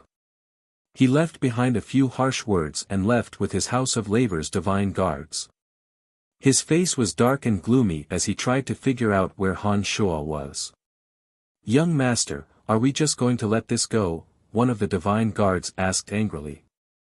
"Of course it won't be that simple. But we don't know where that youngster is hiding. If we can't find him, we won't be able to do anything," Cage replied furiously. He turned around to look at the Celestial Pearl Pharmacy and said, let's go find my father." Cage of the Fifth Corps of the City of Shadows rushed over. Inside a secret chamber in the Fifth Corps, Avery's face turned ugly as he listened to Cage's report. The more he listened, the darker his face became. When Cage finally finished, Avery abruptly stood up and gave Cage a tight slap on his face. The slap made Cage stagger a few steps back. Cage covered his swollen cheek and didn't dare to make a sound. He just looked at his angry father with a wronged expression. "How many times have I told you that it's best not to provoke that brat, but you just wouldn't listen to me. Great, now that the 3 shops have lost so many crystal coins, the responsibility will still fall on my head in the end. Can't the 2 of you learn from Donna and her sister and cause less trouble for me?" Avery slammed the table in front of him. Looking at his son, who was always causing trouble, he could only feel anger welling up in him. "Father, after what you told us the last time, we really didn't provoke him on purpose. This time, he was the one who started all this trouble. I only said a few words to him. How could I have known that this brat would be so ruthless? He destroyed 3 of our shops in one night. He is obviously relying on the protection of the House of Saint to look down on us." Cage covered his face and choked with sobs. He looked as though he had suffered a great grievance. "Did you order someone to destroy his Celestial Pearl Pharmacy?" Avery bunched his brows and coldly groaned. "No, it really wasn't me. I wouldn't dare disobey Father's orders," Cage repeatedly guaranteed. "Then are you certain that it was that youngster who destroyed our 3 shops?" Avery asked again. "It must be him. I provoked him a few times in our family, but he left with a gloomy face without saying a word. That night, 3 of our energy stone shops were destroyed. If it wasn't him, who else could it be?" Cage hastily replied with a face full of hatred. Avery nodded, waved his hand, and instructed, "Go home and look after your good-for-nothing sister. Don't leave the family house on your own for the time being. I will handle this matter. You are not allowed to interfere." After a short pause, when he saw the puzzled look on Cage's face, he angrily shouted, "Do you hear me?" Cage was startled. He had rarely seen Avery so angry. He hastily nodded and replied in a low voice, "Got it. Get lost, now." Avery grew angrier and angrier when he saw Cage's reaction. He roared again. Cage hastily covered his face and immediately disappeared from the secret chamber. Avery's anger had yet to subside even after Cage left the secret chamber. He cursed a few more times before he finally calmed down. After a long while, Avery suddenly said, "Number 3, investigate that youngster's background. Find out if he really had anything to do with the explosion of the 3 shops." "Yes." An emotionless response was heard from the darkness behind Avery. A shadow twisted for a moment before suddenly disappearing. On the 3rd floor of Celestial Pearl Pharmacy, Han Shoa looked at Anaito, who was walking up, and asked, "That youngster left?" "He left. Don't worry, with us around, there won't be any danger," Anaito replied respectfully. After a short pause, he immediately asked in a fawning tone, "Are you satisfied with the decorations of the gymnasium on the 3rd floor?" "Yes, not bad. I will have to trouble you for the next 2 days. Stop anyone who comes to disturb me. I need some time to refine medicines," Han Shoa instructed. "Rest assured, my lord, we know what to do." Anaito immediately patted his chest and guaranteed. Soon after, he let out a mischievous smile and said, "Our Lord Erebus is also very interested in your medicines. He has entrusted me to order some medicines from you. The price is negotiable. Would you please fulfill his request?" Han Shoa had long known that Anaito must have received Erebus's instructions for him to stay in the vicinity all this time. Since Erebus had expressed his goodwill so early on, Han Shoa naturally knew what to do. He immediately smiled and nodded, saying, "I know what to do. Please convey my thanks to Lord Erebus." Thank you very much." After hearing Han Shoa's words, Anaito knew that Erebus's instructions would not be a problem. He immediately retreated with a beaming smile on his face. After he came out, he loudly shouted at those who were decorating the 2nd and 3rd floors, "Be more attentive, or don't even think of getting a single crystal coin." Han Shoa, who was in the gymnasium on the 3rd floor, shook his head and laughed. He did not have a good impression of Anaito's pretentious attempts to curry favor. However, when he recalled that Anaito was busy doing everything for Han Shoa's sake, Han Shoa did not say much. Who could have destroyed the other 2 shops? Han Shoa's imagination started to run wild. Of the 3 energy stone shops owned by Avery of the Lavers family, Han Shuo had only destroyed the smallest shop as revenge for Cage's destruction of his Celestial Pearl Pharmacy. When he heard that the other 2 shops had been destroyed in the same way not long after he left, his heart was filled with doubt. He didn't know who had done it. It should be other enemies of the Lavers family, Han Shuo thought to himself. Although he was rather puzzled about the matter, he did not really take it to heart. As time was of the essence, Han Shuo needed to make the best use of his time to refine new medicinal pellets. He did not have the time to care about this matter. At the same time, in an underground secret room covered with boundaries in the largest pharmacy in the City of Shadows, God Swamp. An elderly man with a head full of white hair and a face as translucent as jade was softly asking a person kneeling before him. That person was only a little over a meter tall. His face was covered in wrinkles and he looked like an aged dwarf. His eyes were sparkling with treacherous radiance. "Stice, how is it going?" the elderly man with a head full of white hair asked softly. "Rest assured, master. Everything is going according to plan. Avery has sent people to investigate what happened last night. I believe he will find some evidence to prove that it was that youngster named Brian who did it." Do you want us to launch another attack on the Celestial Pearl Pharmacy?" the shorty named Stice replied respectfully. "There is no need for that. At this point in time, we can completely stay out of this matter. I know Avery very well. He is the kind of person who doesn't make a move easily. But once he does, he will not leave anyone alive. That fella managed to restrain himself last time, but I believe he will not continue to do so this time. Let's just wait and see. Perhaps the Celestial Pearl Pharmacy and that youngster will vanish from the City of Shadows without a trace tomorrow. Hee.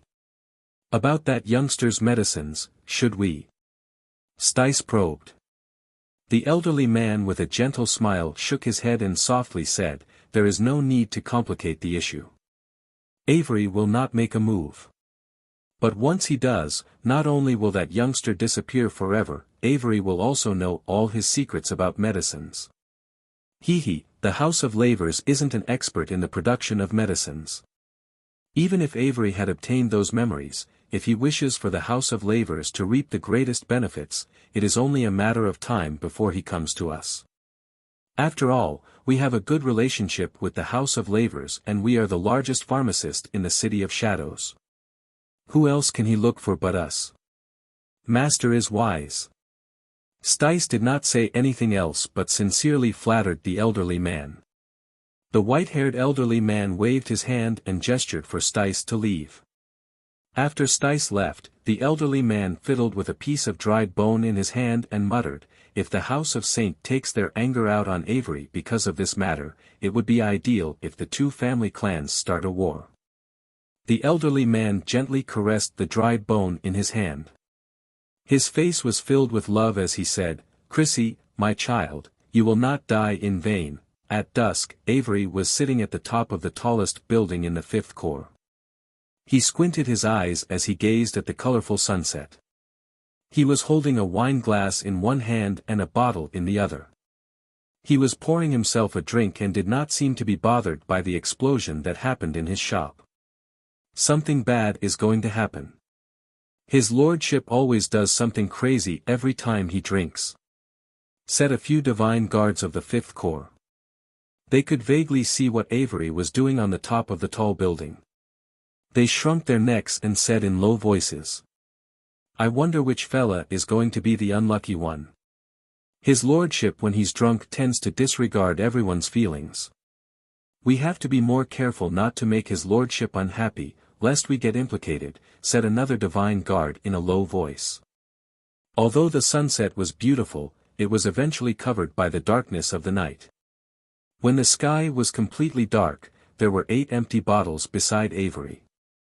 His eyes were rather dazed as though he had fallen asleep. He was lying on a chair and looking at the sky with his eyes narrowed. After an unknown period of time, a voice suddenly sounded behind him, "My lord, we have found the medicine bottles sold by the Celestial Pearl Pharmacy from the exploded shop. There are special markings on them. We can confirm that they are from the Celestial Pearl Pharmacy. The dazed Avery barely straightened his body. He appeared to be suffering from a hangover. He casually replied, "Oh," and nonchalantly asked, "Where are they?" "Still at the Celestial Pearl Pharmacy," replied the person in the darkness. Avery nodded, turned his back to the person, and waved his hand. He instructed, "Go to the laver's residence and keep an eye on those two good-for-nothings. Don't let them leave the laver's residence without my command." "Yes, my lord." The dark figure replied straightforwardly and left without making a sound. Avery rubbed his eyes, gulped down the last mouthful of wine in the glass in front of him, lay on the chair, and fell into a deep sleep. When it was late at night, a phantom flew out from his body like a wisp of a ghost and headed straight for the Celestial Pearl Pharmacy. On the third floor of the Celestial Pearl Pharmacy, Han Shoa had temporarily used the gymnasium as a pellet refinement room. The 9 tessellation cauldron was like a throbbing flame. It was constantly spinning in front of him. Wisps of fragrant smoke were emitted from the patterns on the cauldron and filled the entire gymnasium. A ball of red flame flew into the 9 tessellation cauldron from his palm. The medicinal fragrance in the gymnasium grew thicker and thicker. The 9 tessellation cauldron spun faster and faster, gradually turning into a phantom. Suddenly, crisp and clear sounds of collisions could be heard from the constantly spinning 9 tessellation cauldron. Han Shoa was delighted. He knew that a cauldron of pill of rejuvenation was about to be completed. Previously, when Han Shoa had been concentrating on refining pellets, he suddenly discovered that his state of mind had become calmer and calmer. During the process of refining pellets, Han Shoa discovered that not only did his demonic yuan increase a little every time it recovered due to the enormous consumption, even his omen realm seemed to be rapidly stabilizing. When Han Shoa discovered that not only did refining pellets not hinder the progress of his demonic arts, but it actually improved his demonic yuan in a bizarre manner, he became even more enthusiastic about refining pellets. Cauldron Spirit also gave Han Shoa an answer. It told Han Shoa that as long as he could focus on one task with a clear mind, it would indeed be of great help to his current realm. Ding ling ling, dozens of medicine bottles suddenly flew out from Han Shoa's space ring. Every time those exquisite medicine bottles collided with each other, they would emit a pleasing sound. One after another, the medicine bottles flew towards the 9 tessellation cauldron in an orderly manner. Han Shoa flicked his index finger and a sparkling medicinal pellet flew out from the 9 tessellation cauldron and accurately landed in one of the beautiful medicine bottles. The medicine bottles loaded with medicinal pellets would immediately land on the ground next to Han Shoa. Then, the rich medicinal fragrance in the gymnasium would fade a little. Han Shoa was already very familiar with the process. One medicine bottle after another flew out and medicinal pellets landed next to Han Shoa with a flick of his index finger. In just a short while, there were already 40 medicine bottles next to Han Shoa. When there were a total of 49 medicine bottles next to Han Shoa, the 9 tessellation cauldron steadily returned to Han Shoa's palm. It gradually shrunk until it was the size of a palm before disappearing. At this moment, Han Shoa's 5 fingers moved. His space ring began to shine and the 49 medicine bottles next to him disappeared one after another. Han Shoa took a deep breath and calmed his mind. He began to recover the demonic yuan in his body. This was a good method Han Shoa had recently discovered to increase his demonic yuan. Therefore, he was very attentive. Suddenly, Han Shoa, who was calmly recovering the demonic yuan in his body, felt his hair stand on end. The feeling came so abruptly that it made all the hair on his body stand on end. Han Shoa immediately tried to sense the surroundings with his consciousness but couldn't discover anything out of the ordinary. He then released 2 demon generals from Cauldron Spirit and had them land outside the Celestial Pearl Pharmacy to secretly observe everything. Anaito and his divine guards were in a building not far from the Celestial Pearl Pharmacy. Han Shoa could see that Anaito and his divine guards were still operating. Han Shoa felt a little relieved when he knew that Anaito and his divine guards were still active. Han Shua's demon generals continued to observe from afar but didn't discover anything out of the ordinary. However, the sense of crisis in his body didn't subside. After a while, Cauldron's spirit anxiously transmitted, "There's an enemy. Although his strength isn't that great, he is much stronger than you. He's here." A shadowy figure appeared soundlessly. By the time Han Shua sensed the shadowy figure approaching him, it was already too late. The surrounding darkness seemed to have condensed into a mass of air and rushed towards Han Shua's body. He suddenly found it difficult to move. "Deploy the invincible omen body." Cauldron's spirit suddenly shouted in Han Shua's consciousness. Han Shua, who turned pale with fright, immediately deployed the invincible omen body that he had recently become very proficient with. The next moment, an irresistible force suddenly rushed into Han Shua's body. A loud rumble came from within his body. Intense pain instantly flooded Han Shua's nerves. Any ordinary person would have fainted from the pain, but Han Shua only became more clear-headed. With just one strike, the shadowy figure was confident that Han Shua was already dead and was no longer anxious. Accompanied by the darkness, the shadowy figure gradually arrived in front of Han Shua and muttered in a low voice, "What a pity. He could have been used by my family." Han Shua smelled the strong scent of alcohol.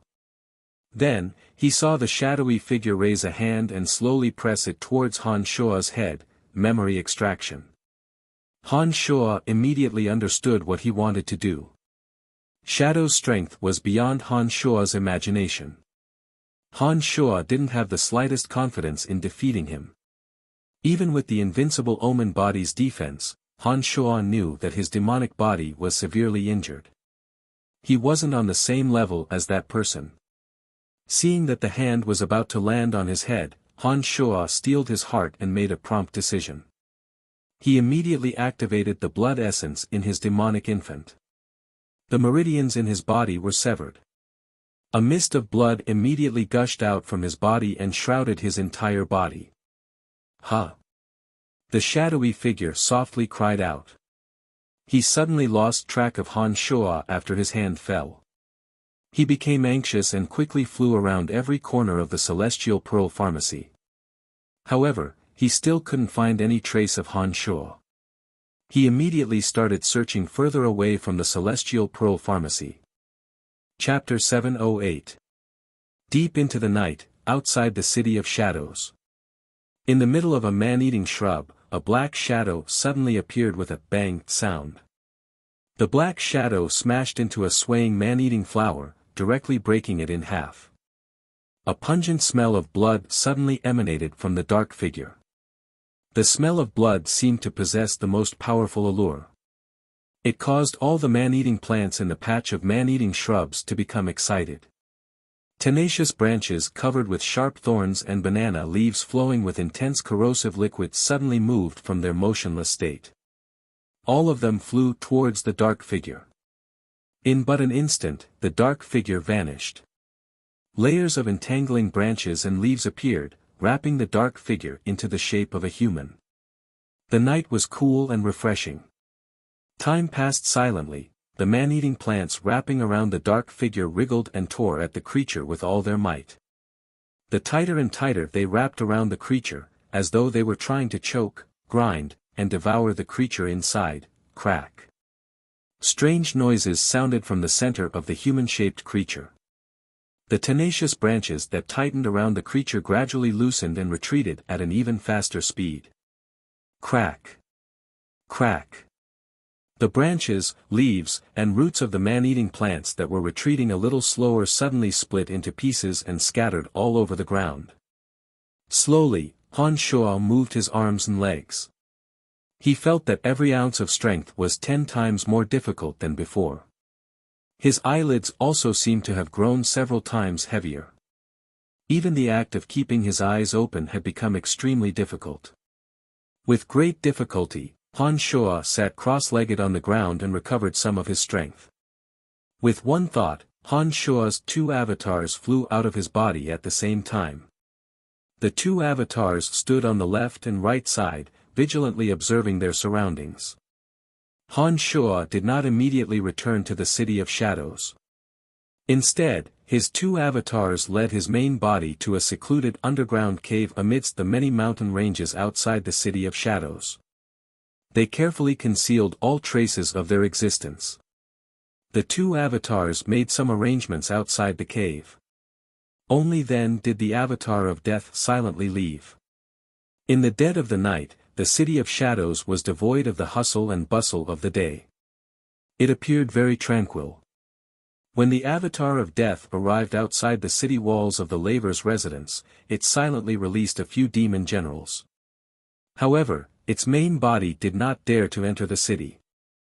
If he didn't pass through the city gates and entered the city from other areas, he would have to face the merciless attacks of the barrier towers surrounding him.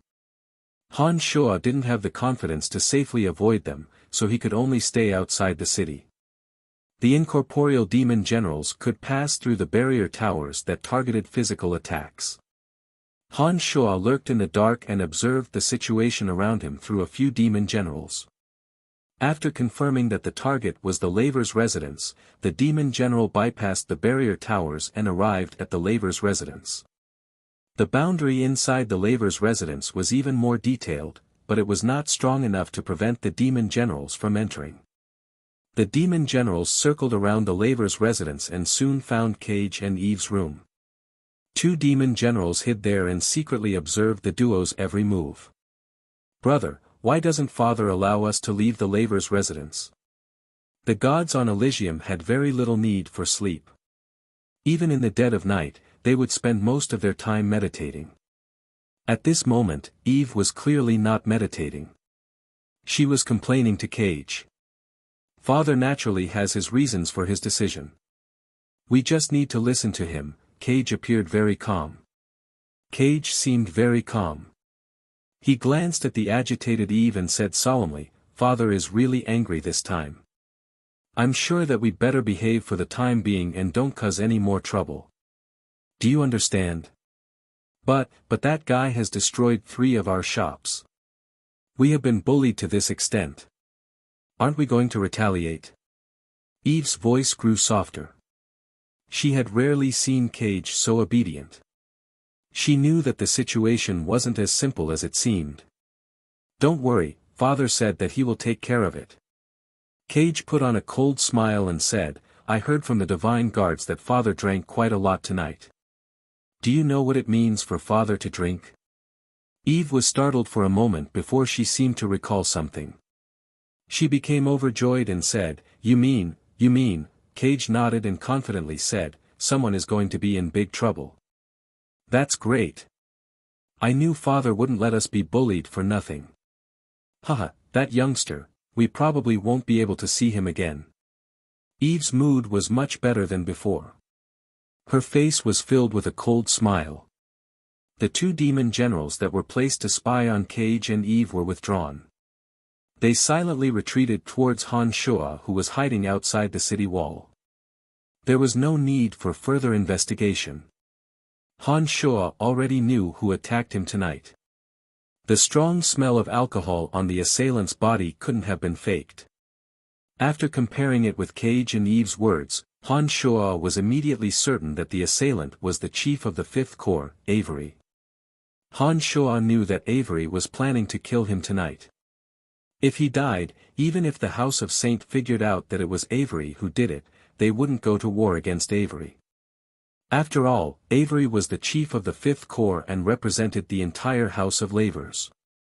Han Shuo might have some value when he was alive, but he was worthless when he was dead. A dead man who couldn't even refine medicine wasn't worth the House of Saint going to war against him. Perhaps only Carmelita would avenge him.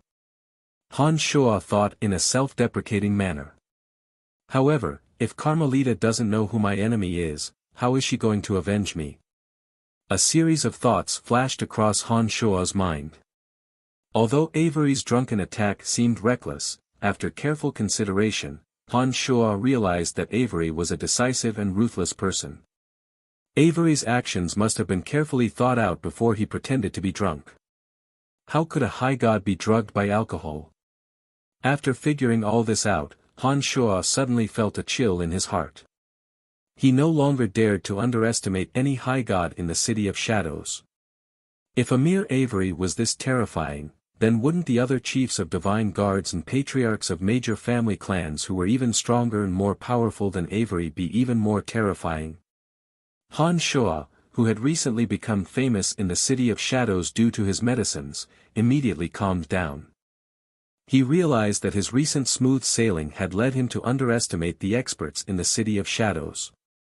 It was also because he had underestimated how terrifying Avery and the House of Lavers could be that he was almost killed tonight. Ha! Han Shoa softly cried out. His demon generals who were retreating from the Lavers' residence suddenly discovered a shadow outside Cage and Eve's house. That shadow had completely merged with the darkness and was gently twisting about as though it was searching for something. Where is it? There must be something nearby. What could it be? The figure of the fifth core that Avery referred to as number 3 looked all around in the darkness, trying to find the unknown threat lurking in the darkness. However, no matter how hard he tried, he couldn't find anything. After letting out a soft cry, Han Shoa hastily ordered his demon generals to retreat. Through his demon generals, Han Shoa discovered the shadow in the darkness and immediately determined that it was a mid-god with extraordinary strength and an expert in concealment. Han Shoa had more or less guessed the truth of the matter. Fearing that his demon generals would be discovered, Han Shoa immediately ordered his demon generals to retreat.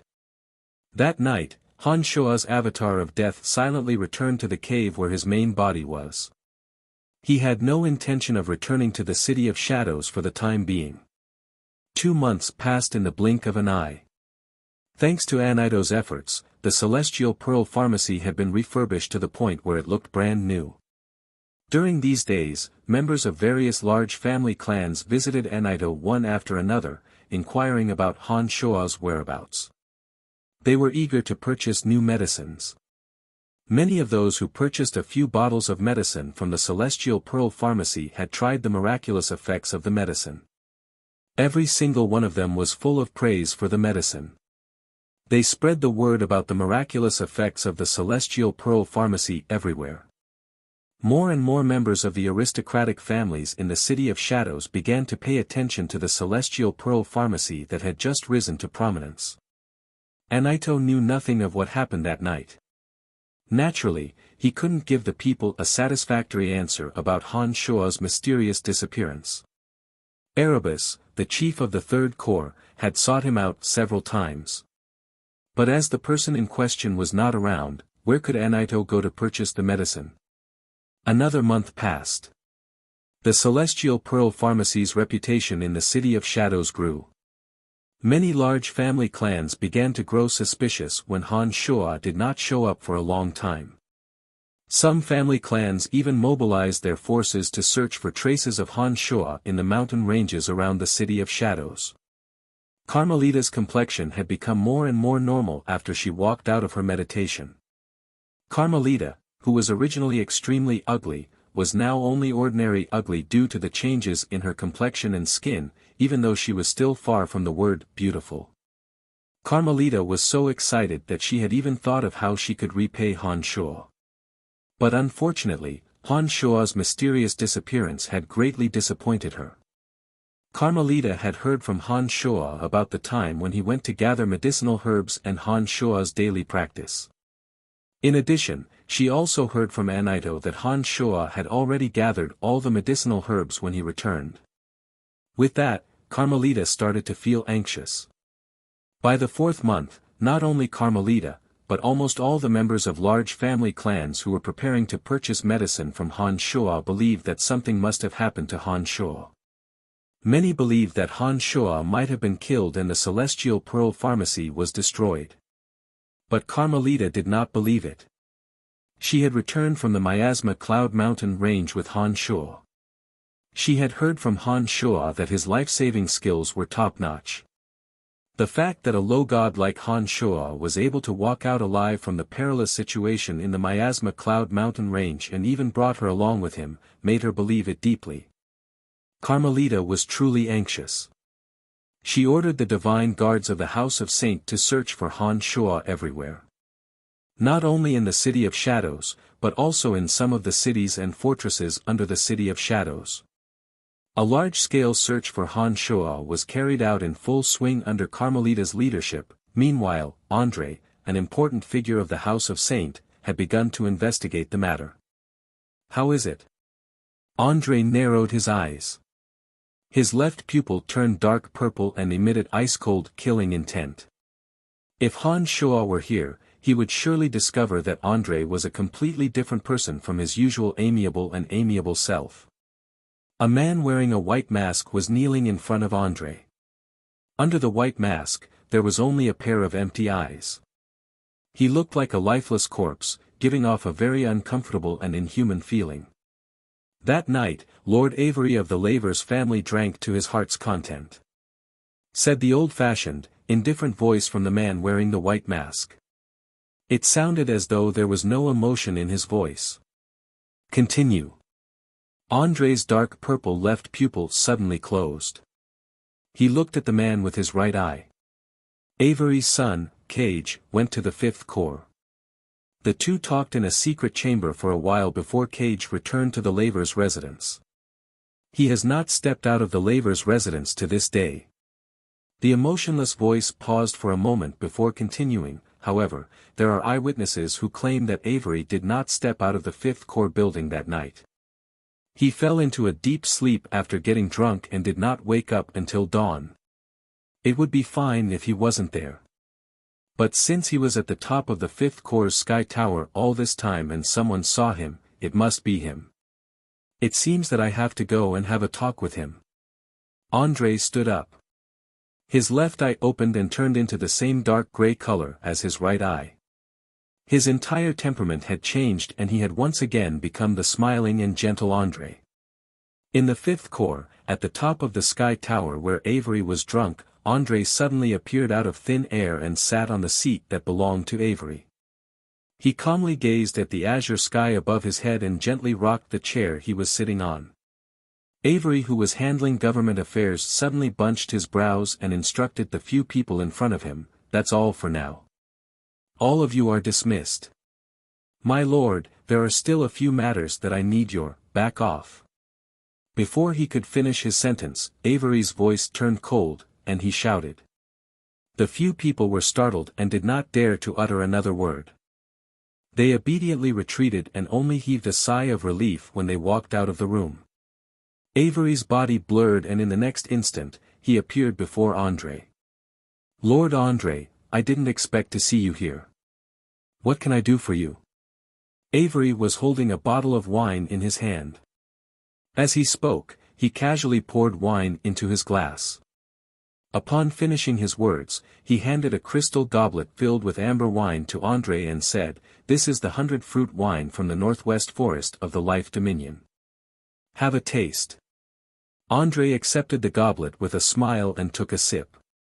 He put on a pleased expression and said, Not bad, not bad. You sure know how to enjoy life." Avery was full of smiles and was extremely modest. "So, is Brian dead or alive?"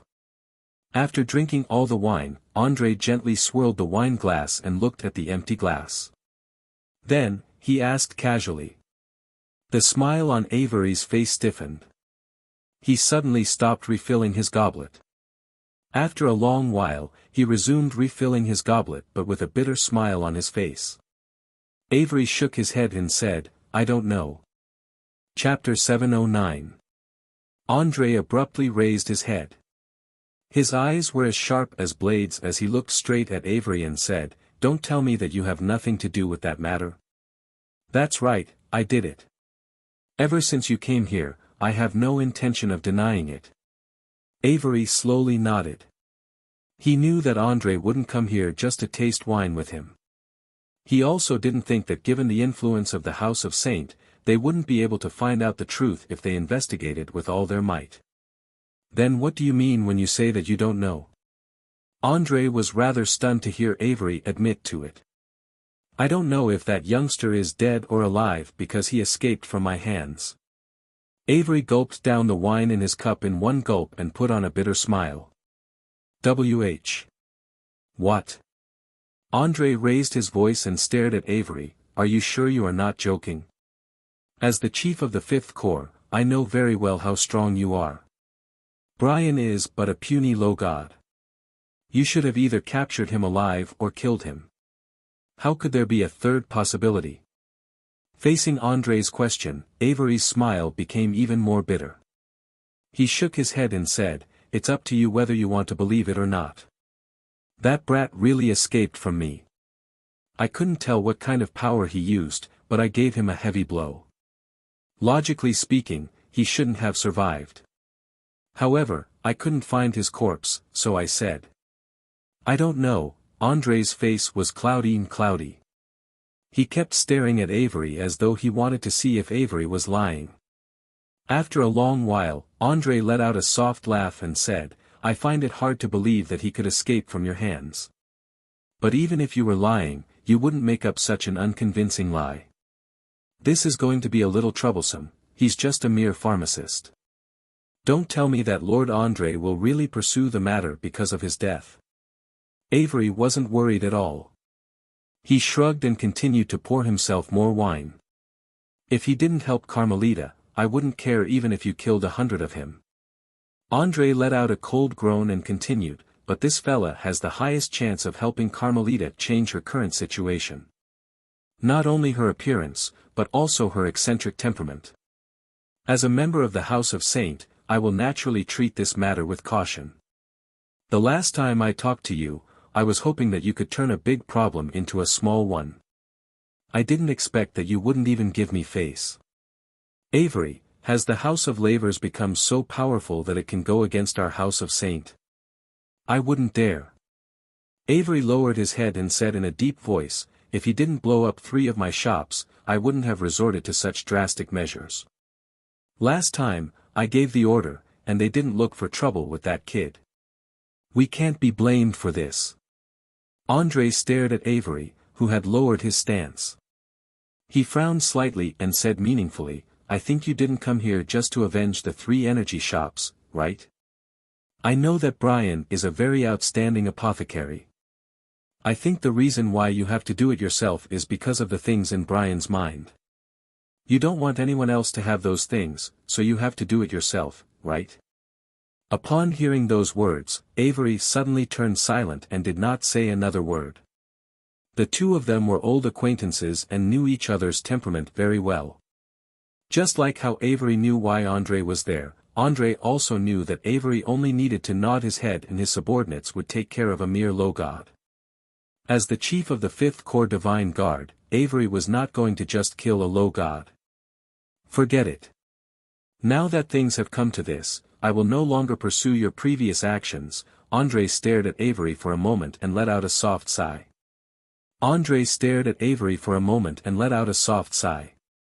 Then, his left eye gradually turned dark purple.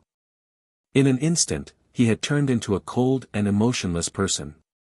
Andre looked at Avery with his bizarre left eye and softly said, "If Brian is dead, I will let this matter rest.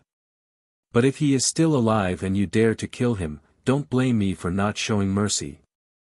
Avery's heart skipped a beat when he saw that Andre's left eye had turned dark purple. He immediately understood that Andre's warning this time was no trivial matter. It wasn't as simple as a casual greeting like the last time. After weighing the pros and cons, Avery nodded and said, "I understand. That's good. Don't worry. Even if Brian is still alive, he won't pose any threat to your House of Lavers. He doesn't have the strength to harm any of your family members. You can rest assured." Andre softly acknowledged. He stood up from Avery's chair and said, "All right, it's getting late. I'll be taking my leave." Upon finishing those words, Andre took to the air and left. After Andre disappeared, a smile appeared on Avery's face again. His body swayed, and the next moment, he appeared in the shadows of the Fifth Corps secret chamber. He opened his mouth and ordered, "Number 4, go home and inform them that the confinement order for those 2 good-for-nothings can be lifted." "Yes, sir." A cold and indifferent voice, identical to Number 3's, replied from the darkness. In the Lavers' residence, Cage and Eve, who had been imprisoned in the labor's residence for more than 3 months, cheered when they heard that they had regained their freedom. For Cage and Eve, who were used to wandering around, it was terrible for them to be locked up for 3 months and not be able to take a step out of the family for 3 months. "Brother, that youngster has been missing for 3 months. It seems that he's done for. Since father has said that we can leave the house of labors, it means that the house of Saint has done its job." "Ha, I knew it. Those who go against our house of labors will never have a good ending," Eve said to Cage smilingly. She was in a great mood. "All right, from today onwards, we cannot talk about that youngster in front of outsiders, lest some people get suspicious and bring unnecessary trouble to father," Cage reprimanded Eve before he stretched his body comfortably. He said, "It's been a long time since I left the labor's residence. Let's go and have some fun at Fort Hassel. The sea fruits there are just about ripe in this season. It's been a long time since I've tasted those delicacies." "That's right. Fort Hassel has the most beautiful scenery during this season." "Huh, let's go and have some fun there," Eve immediately agreed. After making up their minds, the siblings immediately packed up and left the City of Shadows with a small team of family clan divine guards. They headed straight for Fort Hassel that was under the control of the labor's residence. Outside the City of Shadows, Han Shua, who was hiding in a hidden underground cave, suddenly opened his eyes from his meditation. With a cold face, he murmured, "So we've finally left the labor's residence. Iverson, I can't kill you for the time being. But I'm more than happy to help you get rid of those troublemaking sons and daughters of yours. How will you thank me when the time comes?" Hee hee. After staying in the underground cave for 3 months and enduring 7 days of excruciating pain, the condition of Han Shua's injuries had stabilized.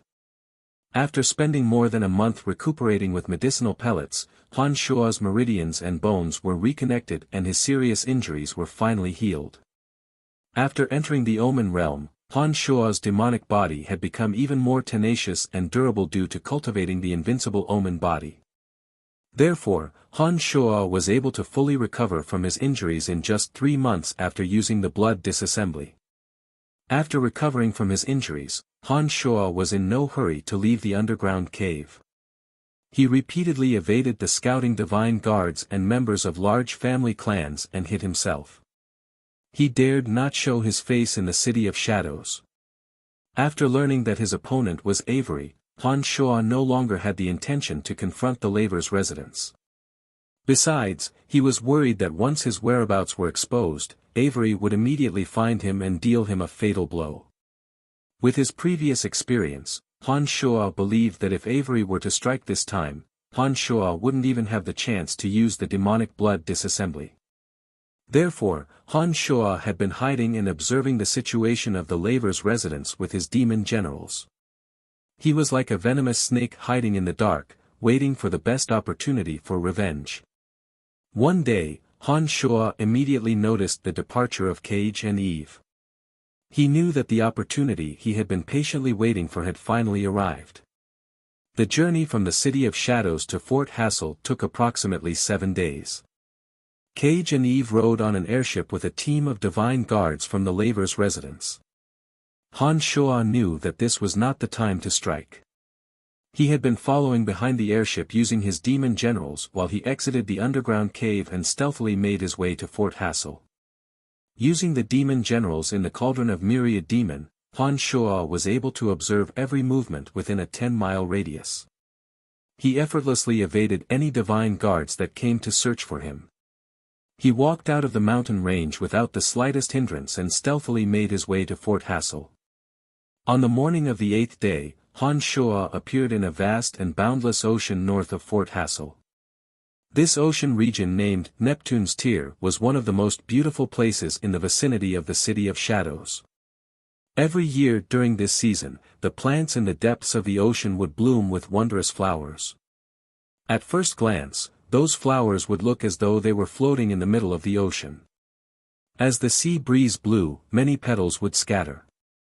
The entire ocean would be filled with an enchanting fragrance and magnificent scenery. Among the sea flowers, there would be a type of large flower bud that would produce a type of sea fruit. The fruit was very sweet and tasty. To gluttons, the sea fruit was an extremely tempting delicacy. Therefore, every year during this season, the Neptune's tear would attract many youngsters from the City of Shadows to come and sightsee. This time was no exception. By the time Han Shuo arrived at this ocean region, after his demon generals had spread out, he discovered that there were many young men and women on various small islands in the ocean region. Cage and Eve were on one of the islands that was filled with lush trees and exquisite leisure houses. Colorful sea flowers were blooming all around the island. The scenery was very beautiful. Fort Hassel was the territory of the Lavers family. As the young master and young lady of the family, it was only natural that Cage and Eve found the best island to enjoy the beautiful scenery of the Neptune's tear. For 3 days in a row, Cage and Eve stayed on the island. The group of divine guards from the Lavers family never left the island. Han Shuo could not find an opportunity to attack them. Until today, when Cage and Eve had grown tired of enjoying everything on the island. They planned to go for a swim in the deep waters of the sea flowers and pick some ripened sea fruits. As this was the territory of the Lavers family, the two did not think too much about it. They did not allow the divine guards to follow them. "Brother, let's split up. Let's see who can pick the biggest sea fruits." Eve was in a great mood. Following Han Shuo's death, she had forgotten all the pain that Han Shuo had brought to her. She had devoted herself to the embrace of the ocean.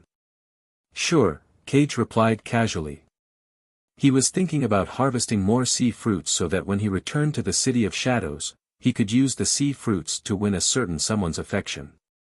The young master and young lady of the Lavers family, one in the east and the other in the west, headed in opposite directions of the sea flowers. Eve landed gracefully in the middle of the sea flowers. For some reason, she couldn't help but recall Ting Fei whom she once admired. She couldn't help but recall Ting Fei's carefree and gentle demeanor. She couldn't help but curse, "That wretched fella, he can't be relied on at crucial moments. Why would I miss him?" Another person appeared in Eve's mind. Her mood suddenly turned for the worse. She cursed in a low voice, "Ever since I was young, no one has ever dared to slap my face like that. You deserve to die." "Huh?"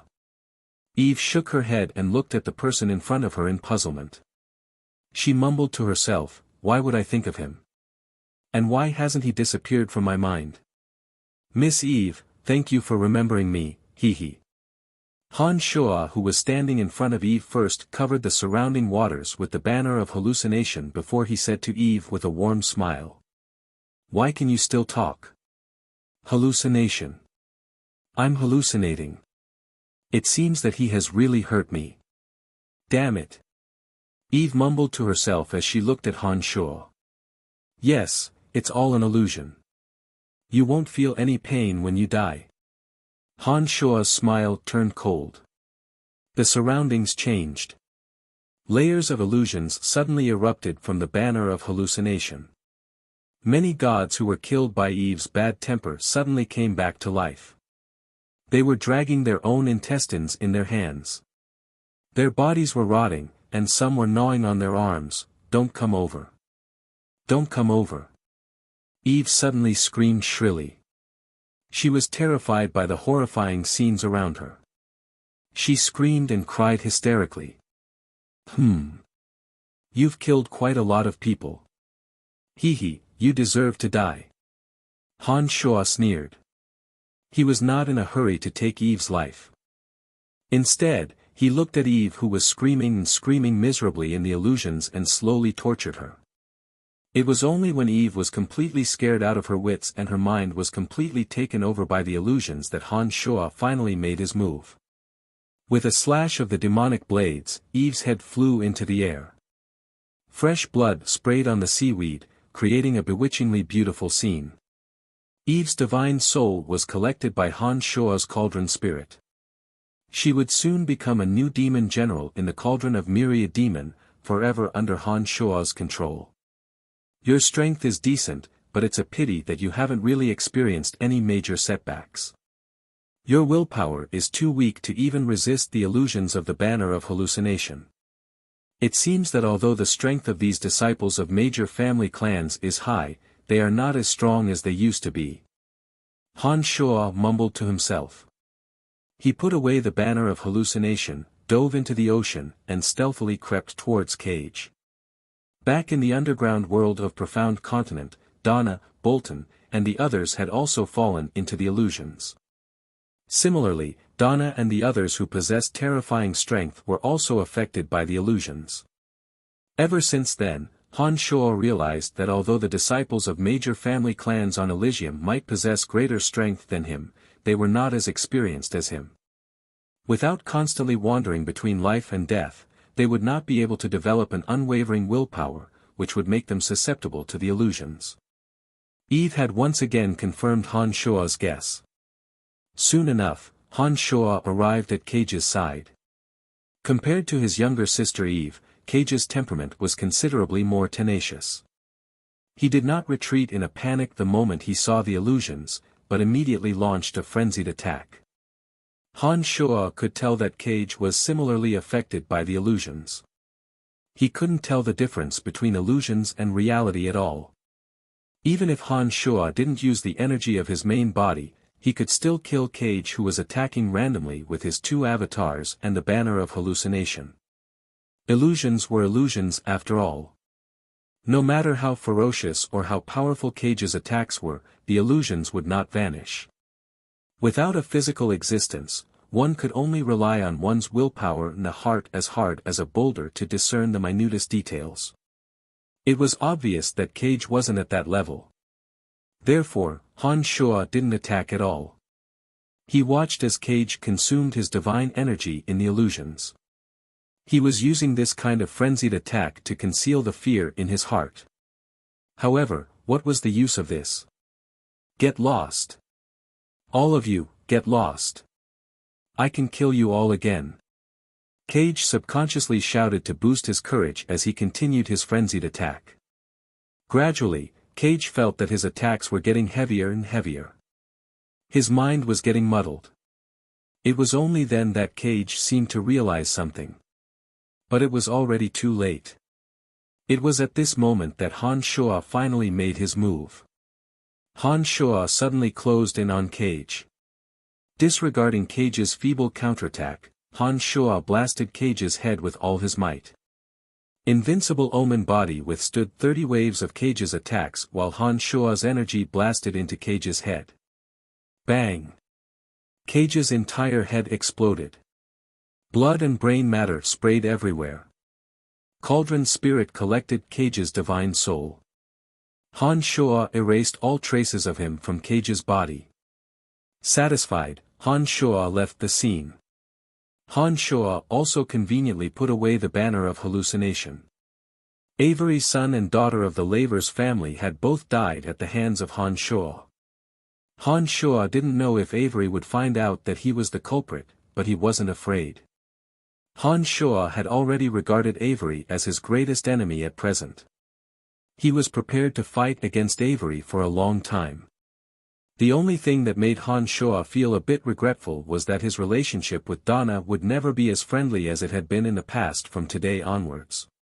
Perhaps one day, the two of them would be at loggerheads with each other. This was something that Han Shuo had always wanted to avoid, but had never been able to avoid. Chapter 710. At the fifth core of the City of Shadows. A panic-stricken divine guard hastily rushed to the room where Avery handled administrative affairs. He immediately kowtowed and said, My lord, something has happened." Avery did not even raise his head. He softly grunted and continued to read through the documents in his hand. He asked in an indifferent voice, "What is it?" "Young Master Cage and Miss Eve, they..." The divine guard stuttered as though he didn't dare to finish his sentence. Avery bunched his brows and put down the document in his hand. He softly groaned and said, "Did those two stir up some trouble again? Who did they offend? Could it be the House of Saint again?" Avery asked self-righteously. He was greatly angered. No, no, the divine guard shook his head. Avery heaved a sigh of relief and softly exhaled. He then mumbled to himself, "That's good. As long as it's not the House of Saint, it's not a big deal. Andre had a serious discussion with me the last time.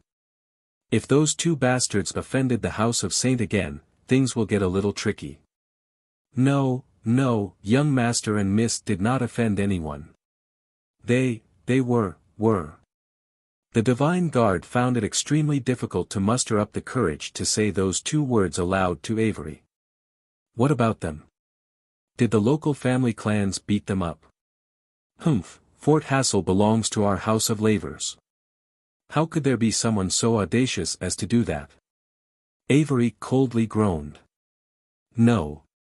Young Master and young lady were killed in Fort Hassel. The Divine Guard gnashed his teeth and finally told Han Shaw the truth of how the two were killed. Avery was stunned. His eyes were blank as though he couldn't digest the grievous news for a moment. After a long while, Avery grabbed the Divine Guard's neck and threw him into the air. He howled, "What did you say? Say it again. Cough cough. Spare me, my lord. Spare me, my lord." According to news from Fort Saint, young Master Cage and Miss Eve were killed while plucking sea fruits near the Neptune's tier. "Spare me, my lord." The Divine Guard pleaded loudly. He found it hard to breathe. No. Avery roared at the sky. His voice reverberated throughout the entire Fifth Corps. A silhouette suddenly flew out from the Fifth Corps and dashed towards the outskirts of the City of Shadows. He did not even bother to register when he passed through the city gates. He vanished in the blink of an eye. 2 days later, on the island where Cage and Eve stayed in the sea god's tier, there were 2 corpses in front of Avery. He stared blankly at Cage and Eve's corpses. Cage's entire head was shattered, and only his body could be identified. As for Eve, her head was cut off and her neck was sewn back together with silk thread. Avery only had a son and a daughter. His wife had passed away a long time ago. Avery doted on Cage and Eve very much, so he would tolerate any mistakes they made. Although he would teach them a harsh lesson every time, if they were bullied, he would always find a way to make them pay. To Avery, his son and daughter were the most important things to him. And today, their lifeless corpses were placed in front of him. The pain was so excruciating that he felt like he was suffocating. "Haven't you discovered any clues?" Avery asked calmly as he looked at the 2 corpses. "Forgive us, my lord, forgive us, my lord." A group of Divine Guards lined up in a row and knelt before Avery, begging for mercy. "Then there is no value in your lives anymore." Avery's voice was as calm as ever. Upon hearing those words, the faces of those Divine Guards turned ashen. Some of them immediately took to the air in an attempt to escape from Avery's murderous hands. A series of phantoms flew out from Avery's body. Those phantoms each locked onto one of the Divine Guards. A wave of blood-curdling screams filled the air around Avery, followed by a rain of blood and corpses. Not a single one of the Divine Guards who accompanied Cage and Eve to Fort Hassel could escape from Avery's wrath. Not a single one of them even had an intact corpse. Who could it be? Who could it be? Avery mumbled to himself amidst the corpses on the ground, ignoring the pungent smell of blood. Could it be that youngster? He only has low god strength. Even if it was a sneak attack, he shouldn't have been a match for Cage and Eve, especially Cage who was even more cautious. There was no way he would be killed by a low god. So who could it be? Have I offended anyone recently? Avery mumbled to himself. After a while, his brows bunched and his face suddenly turned sinister. He clenched his teeth and shouted, "Carmelita has been searching for that youngster. Since Andre knows that it's me, does that mean that she knows as well? That ugly monster is the craziest. She has a close relationship with that youngster. Eve even humiliated her. Could it be her? It should be her. Number 3. Avery softly called out. Under the scorching sun, Avery's shadow responded, "Yes, sir. Investigate Carmelita's recent movements and keep a close eye on her. If she does anything out of the ordinary, report to me immediately." Avery instructed. "Yes, sir." Shortly after, a dark shadow escaped from Avery's shadow under the scorching sun. Like an illusory illusion, it disappeared into the beautiful scenery of lush sea flowers in the distance. Northwest of Fort Hassel, in the Greenfire Swamp, Han Shoa was hiding in the lush foliage of a large tree. The Greenfire Swamp was an enormous swamp that covered an area of thousands of miles. Faint green flames would burn in the swamp all year round, hence the name Greenfire. From Han Shoa's observation, it was because natural gas existed in the swamp. The green flames were natural gas that could be used up. However, the natural gas here was obviously different from what Han Shoa knew. It was more flammable and could last longer. That was why the green flames in the swamp never dissipated all year round. In the Greenfire Swamp, there were many magical beasts with low intelligence but astonishing strength. There were also some alien races with high intelligence, such as the eagle-bodied winged beings and the triops that Han Shoa had seen in the Abyss Realm. They often appeared in the Greenfire Swamp. Other than the swamp and the green flames that could be seen everywhere, there were also some mountains and rivers. Those mountains and rivers had been burnt red by the green flames all year round. Some of the mountains and rivers produced many beautiful energy crystals. Those crystals had special functions and attracted many gods to come and mine them. Not only were there energy ores, but there were also many medicinal ingredients and even poisonous plants that pharmacists needed. Therefore, the Greenfire Swamp was not a peaceful place. The energy crystals and medicinal ingredients in the swamp had attracted many gods from the surrounding forts and small towns to mine them. Naturally, some people with ulterior motives would also sneak into the Greenfire Swamp. They weren't there to mine ores or collect medicinal ingredients, but to devour people. They were god hunters. Han Shoa had come to the Greenfire Swamp purely by chance. After killing Cage and Eve, Han Shoa discovered that all the divine guards on the island had gone mad. The divine guards of Fort Hassel, upon receiving the news, had also been mobilized. They started searching for any suspicious people from Fort Hassel. Han Shoa believed that Avery would immediately figure out who killed Cage and Eve as soon as those divine guards discovered his presence. Therefore, Han Shoa had no choice but to retreat. The 1,000-mile swamp was quite a distance away from Fort Hassel. It was densely forested and sparsely populated. It was the perfect place for Han Shoa to hide. When he arrived at the Greenfire Swamp and discovered through his demon generals that a pharmacist who was harvesting medicinal ingredients had been devoured by a god hunter, Han Shoa was shocked at first. But after observing for a while, he discovered that the god hunters were either alone or in small groups. Furthermore, they didn't possess particularly powerful strength. Han Shoa was relieved. Not only was he relieved, but Han Shoa was also overjoyed. He started to change his role and think of himself as a hunter.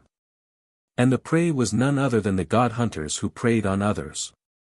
After experiencing Avery's assassination attempt, Han Shoa had completely sobered up.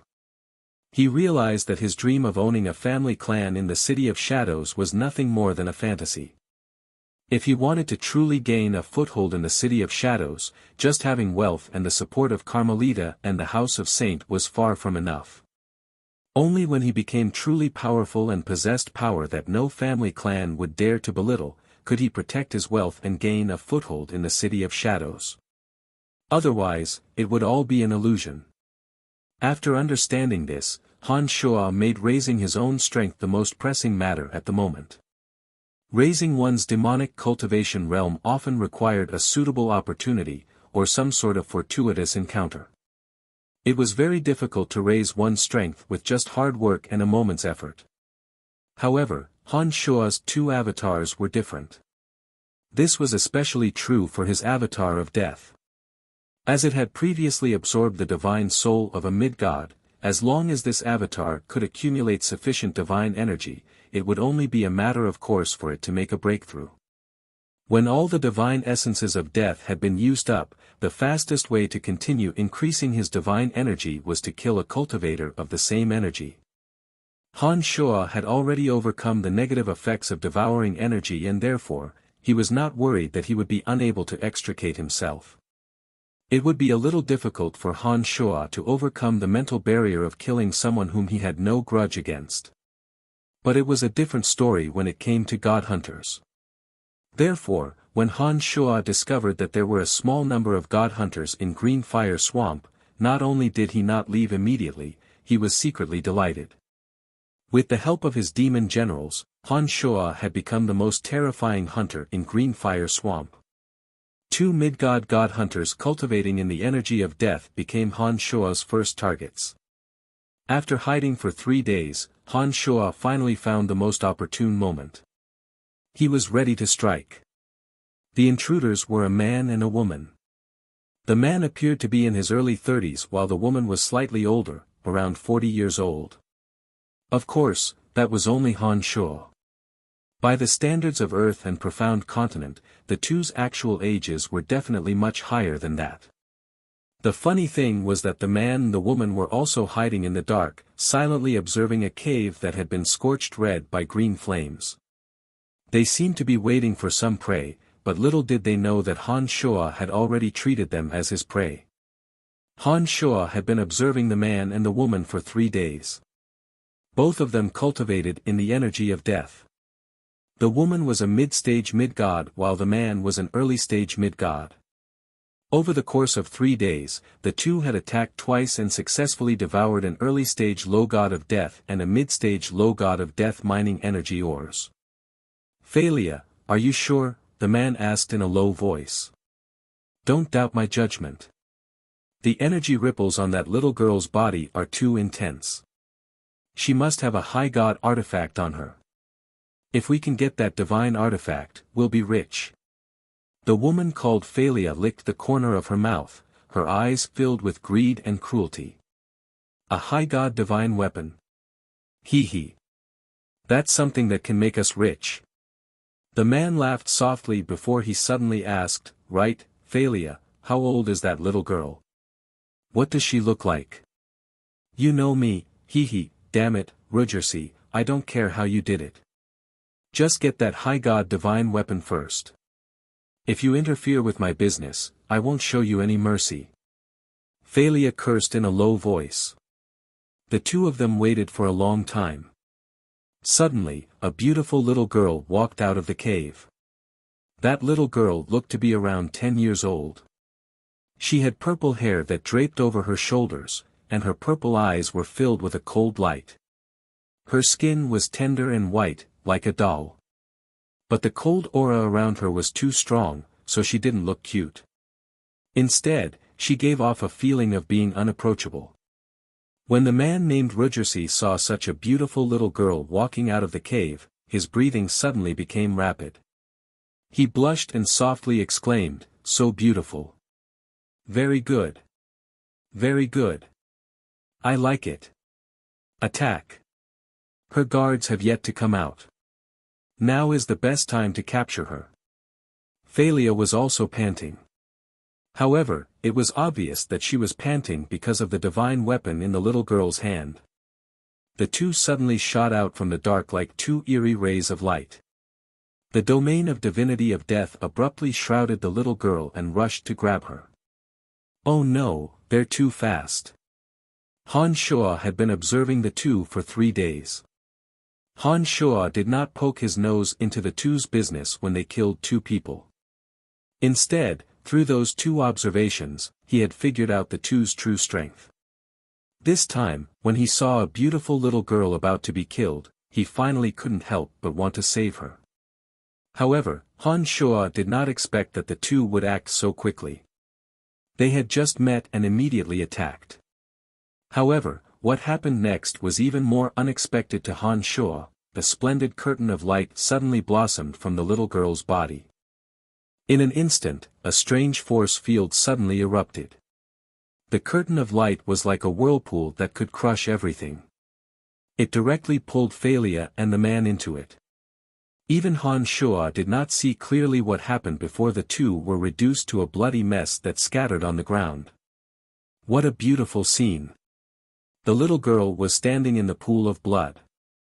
Her body was also drenched in blood. A gentle smile suddenly blossomed on her cold face. She mumbled to herself, "It seems that there's another person, you're tuning into the Han Li's Wuxia Adventures YouTube channel. We're so grateful for your support, and don't forget to subscribe to join us on this incredible journey through captivating stories. Your generosity through donations truly makes a world of difference, as it's the primary source of revenue that allows me to expand and enhance this channel for you. Thank you from the bottom of my heart for being a part of this adventure.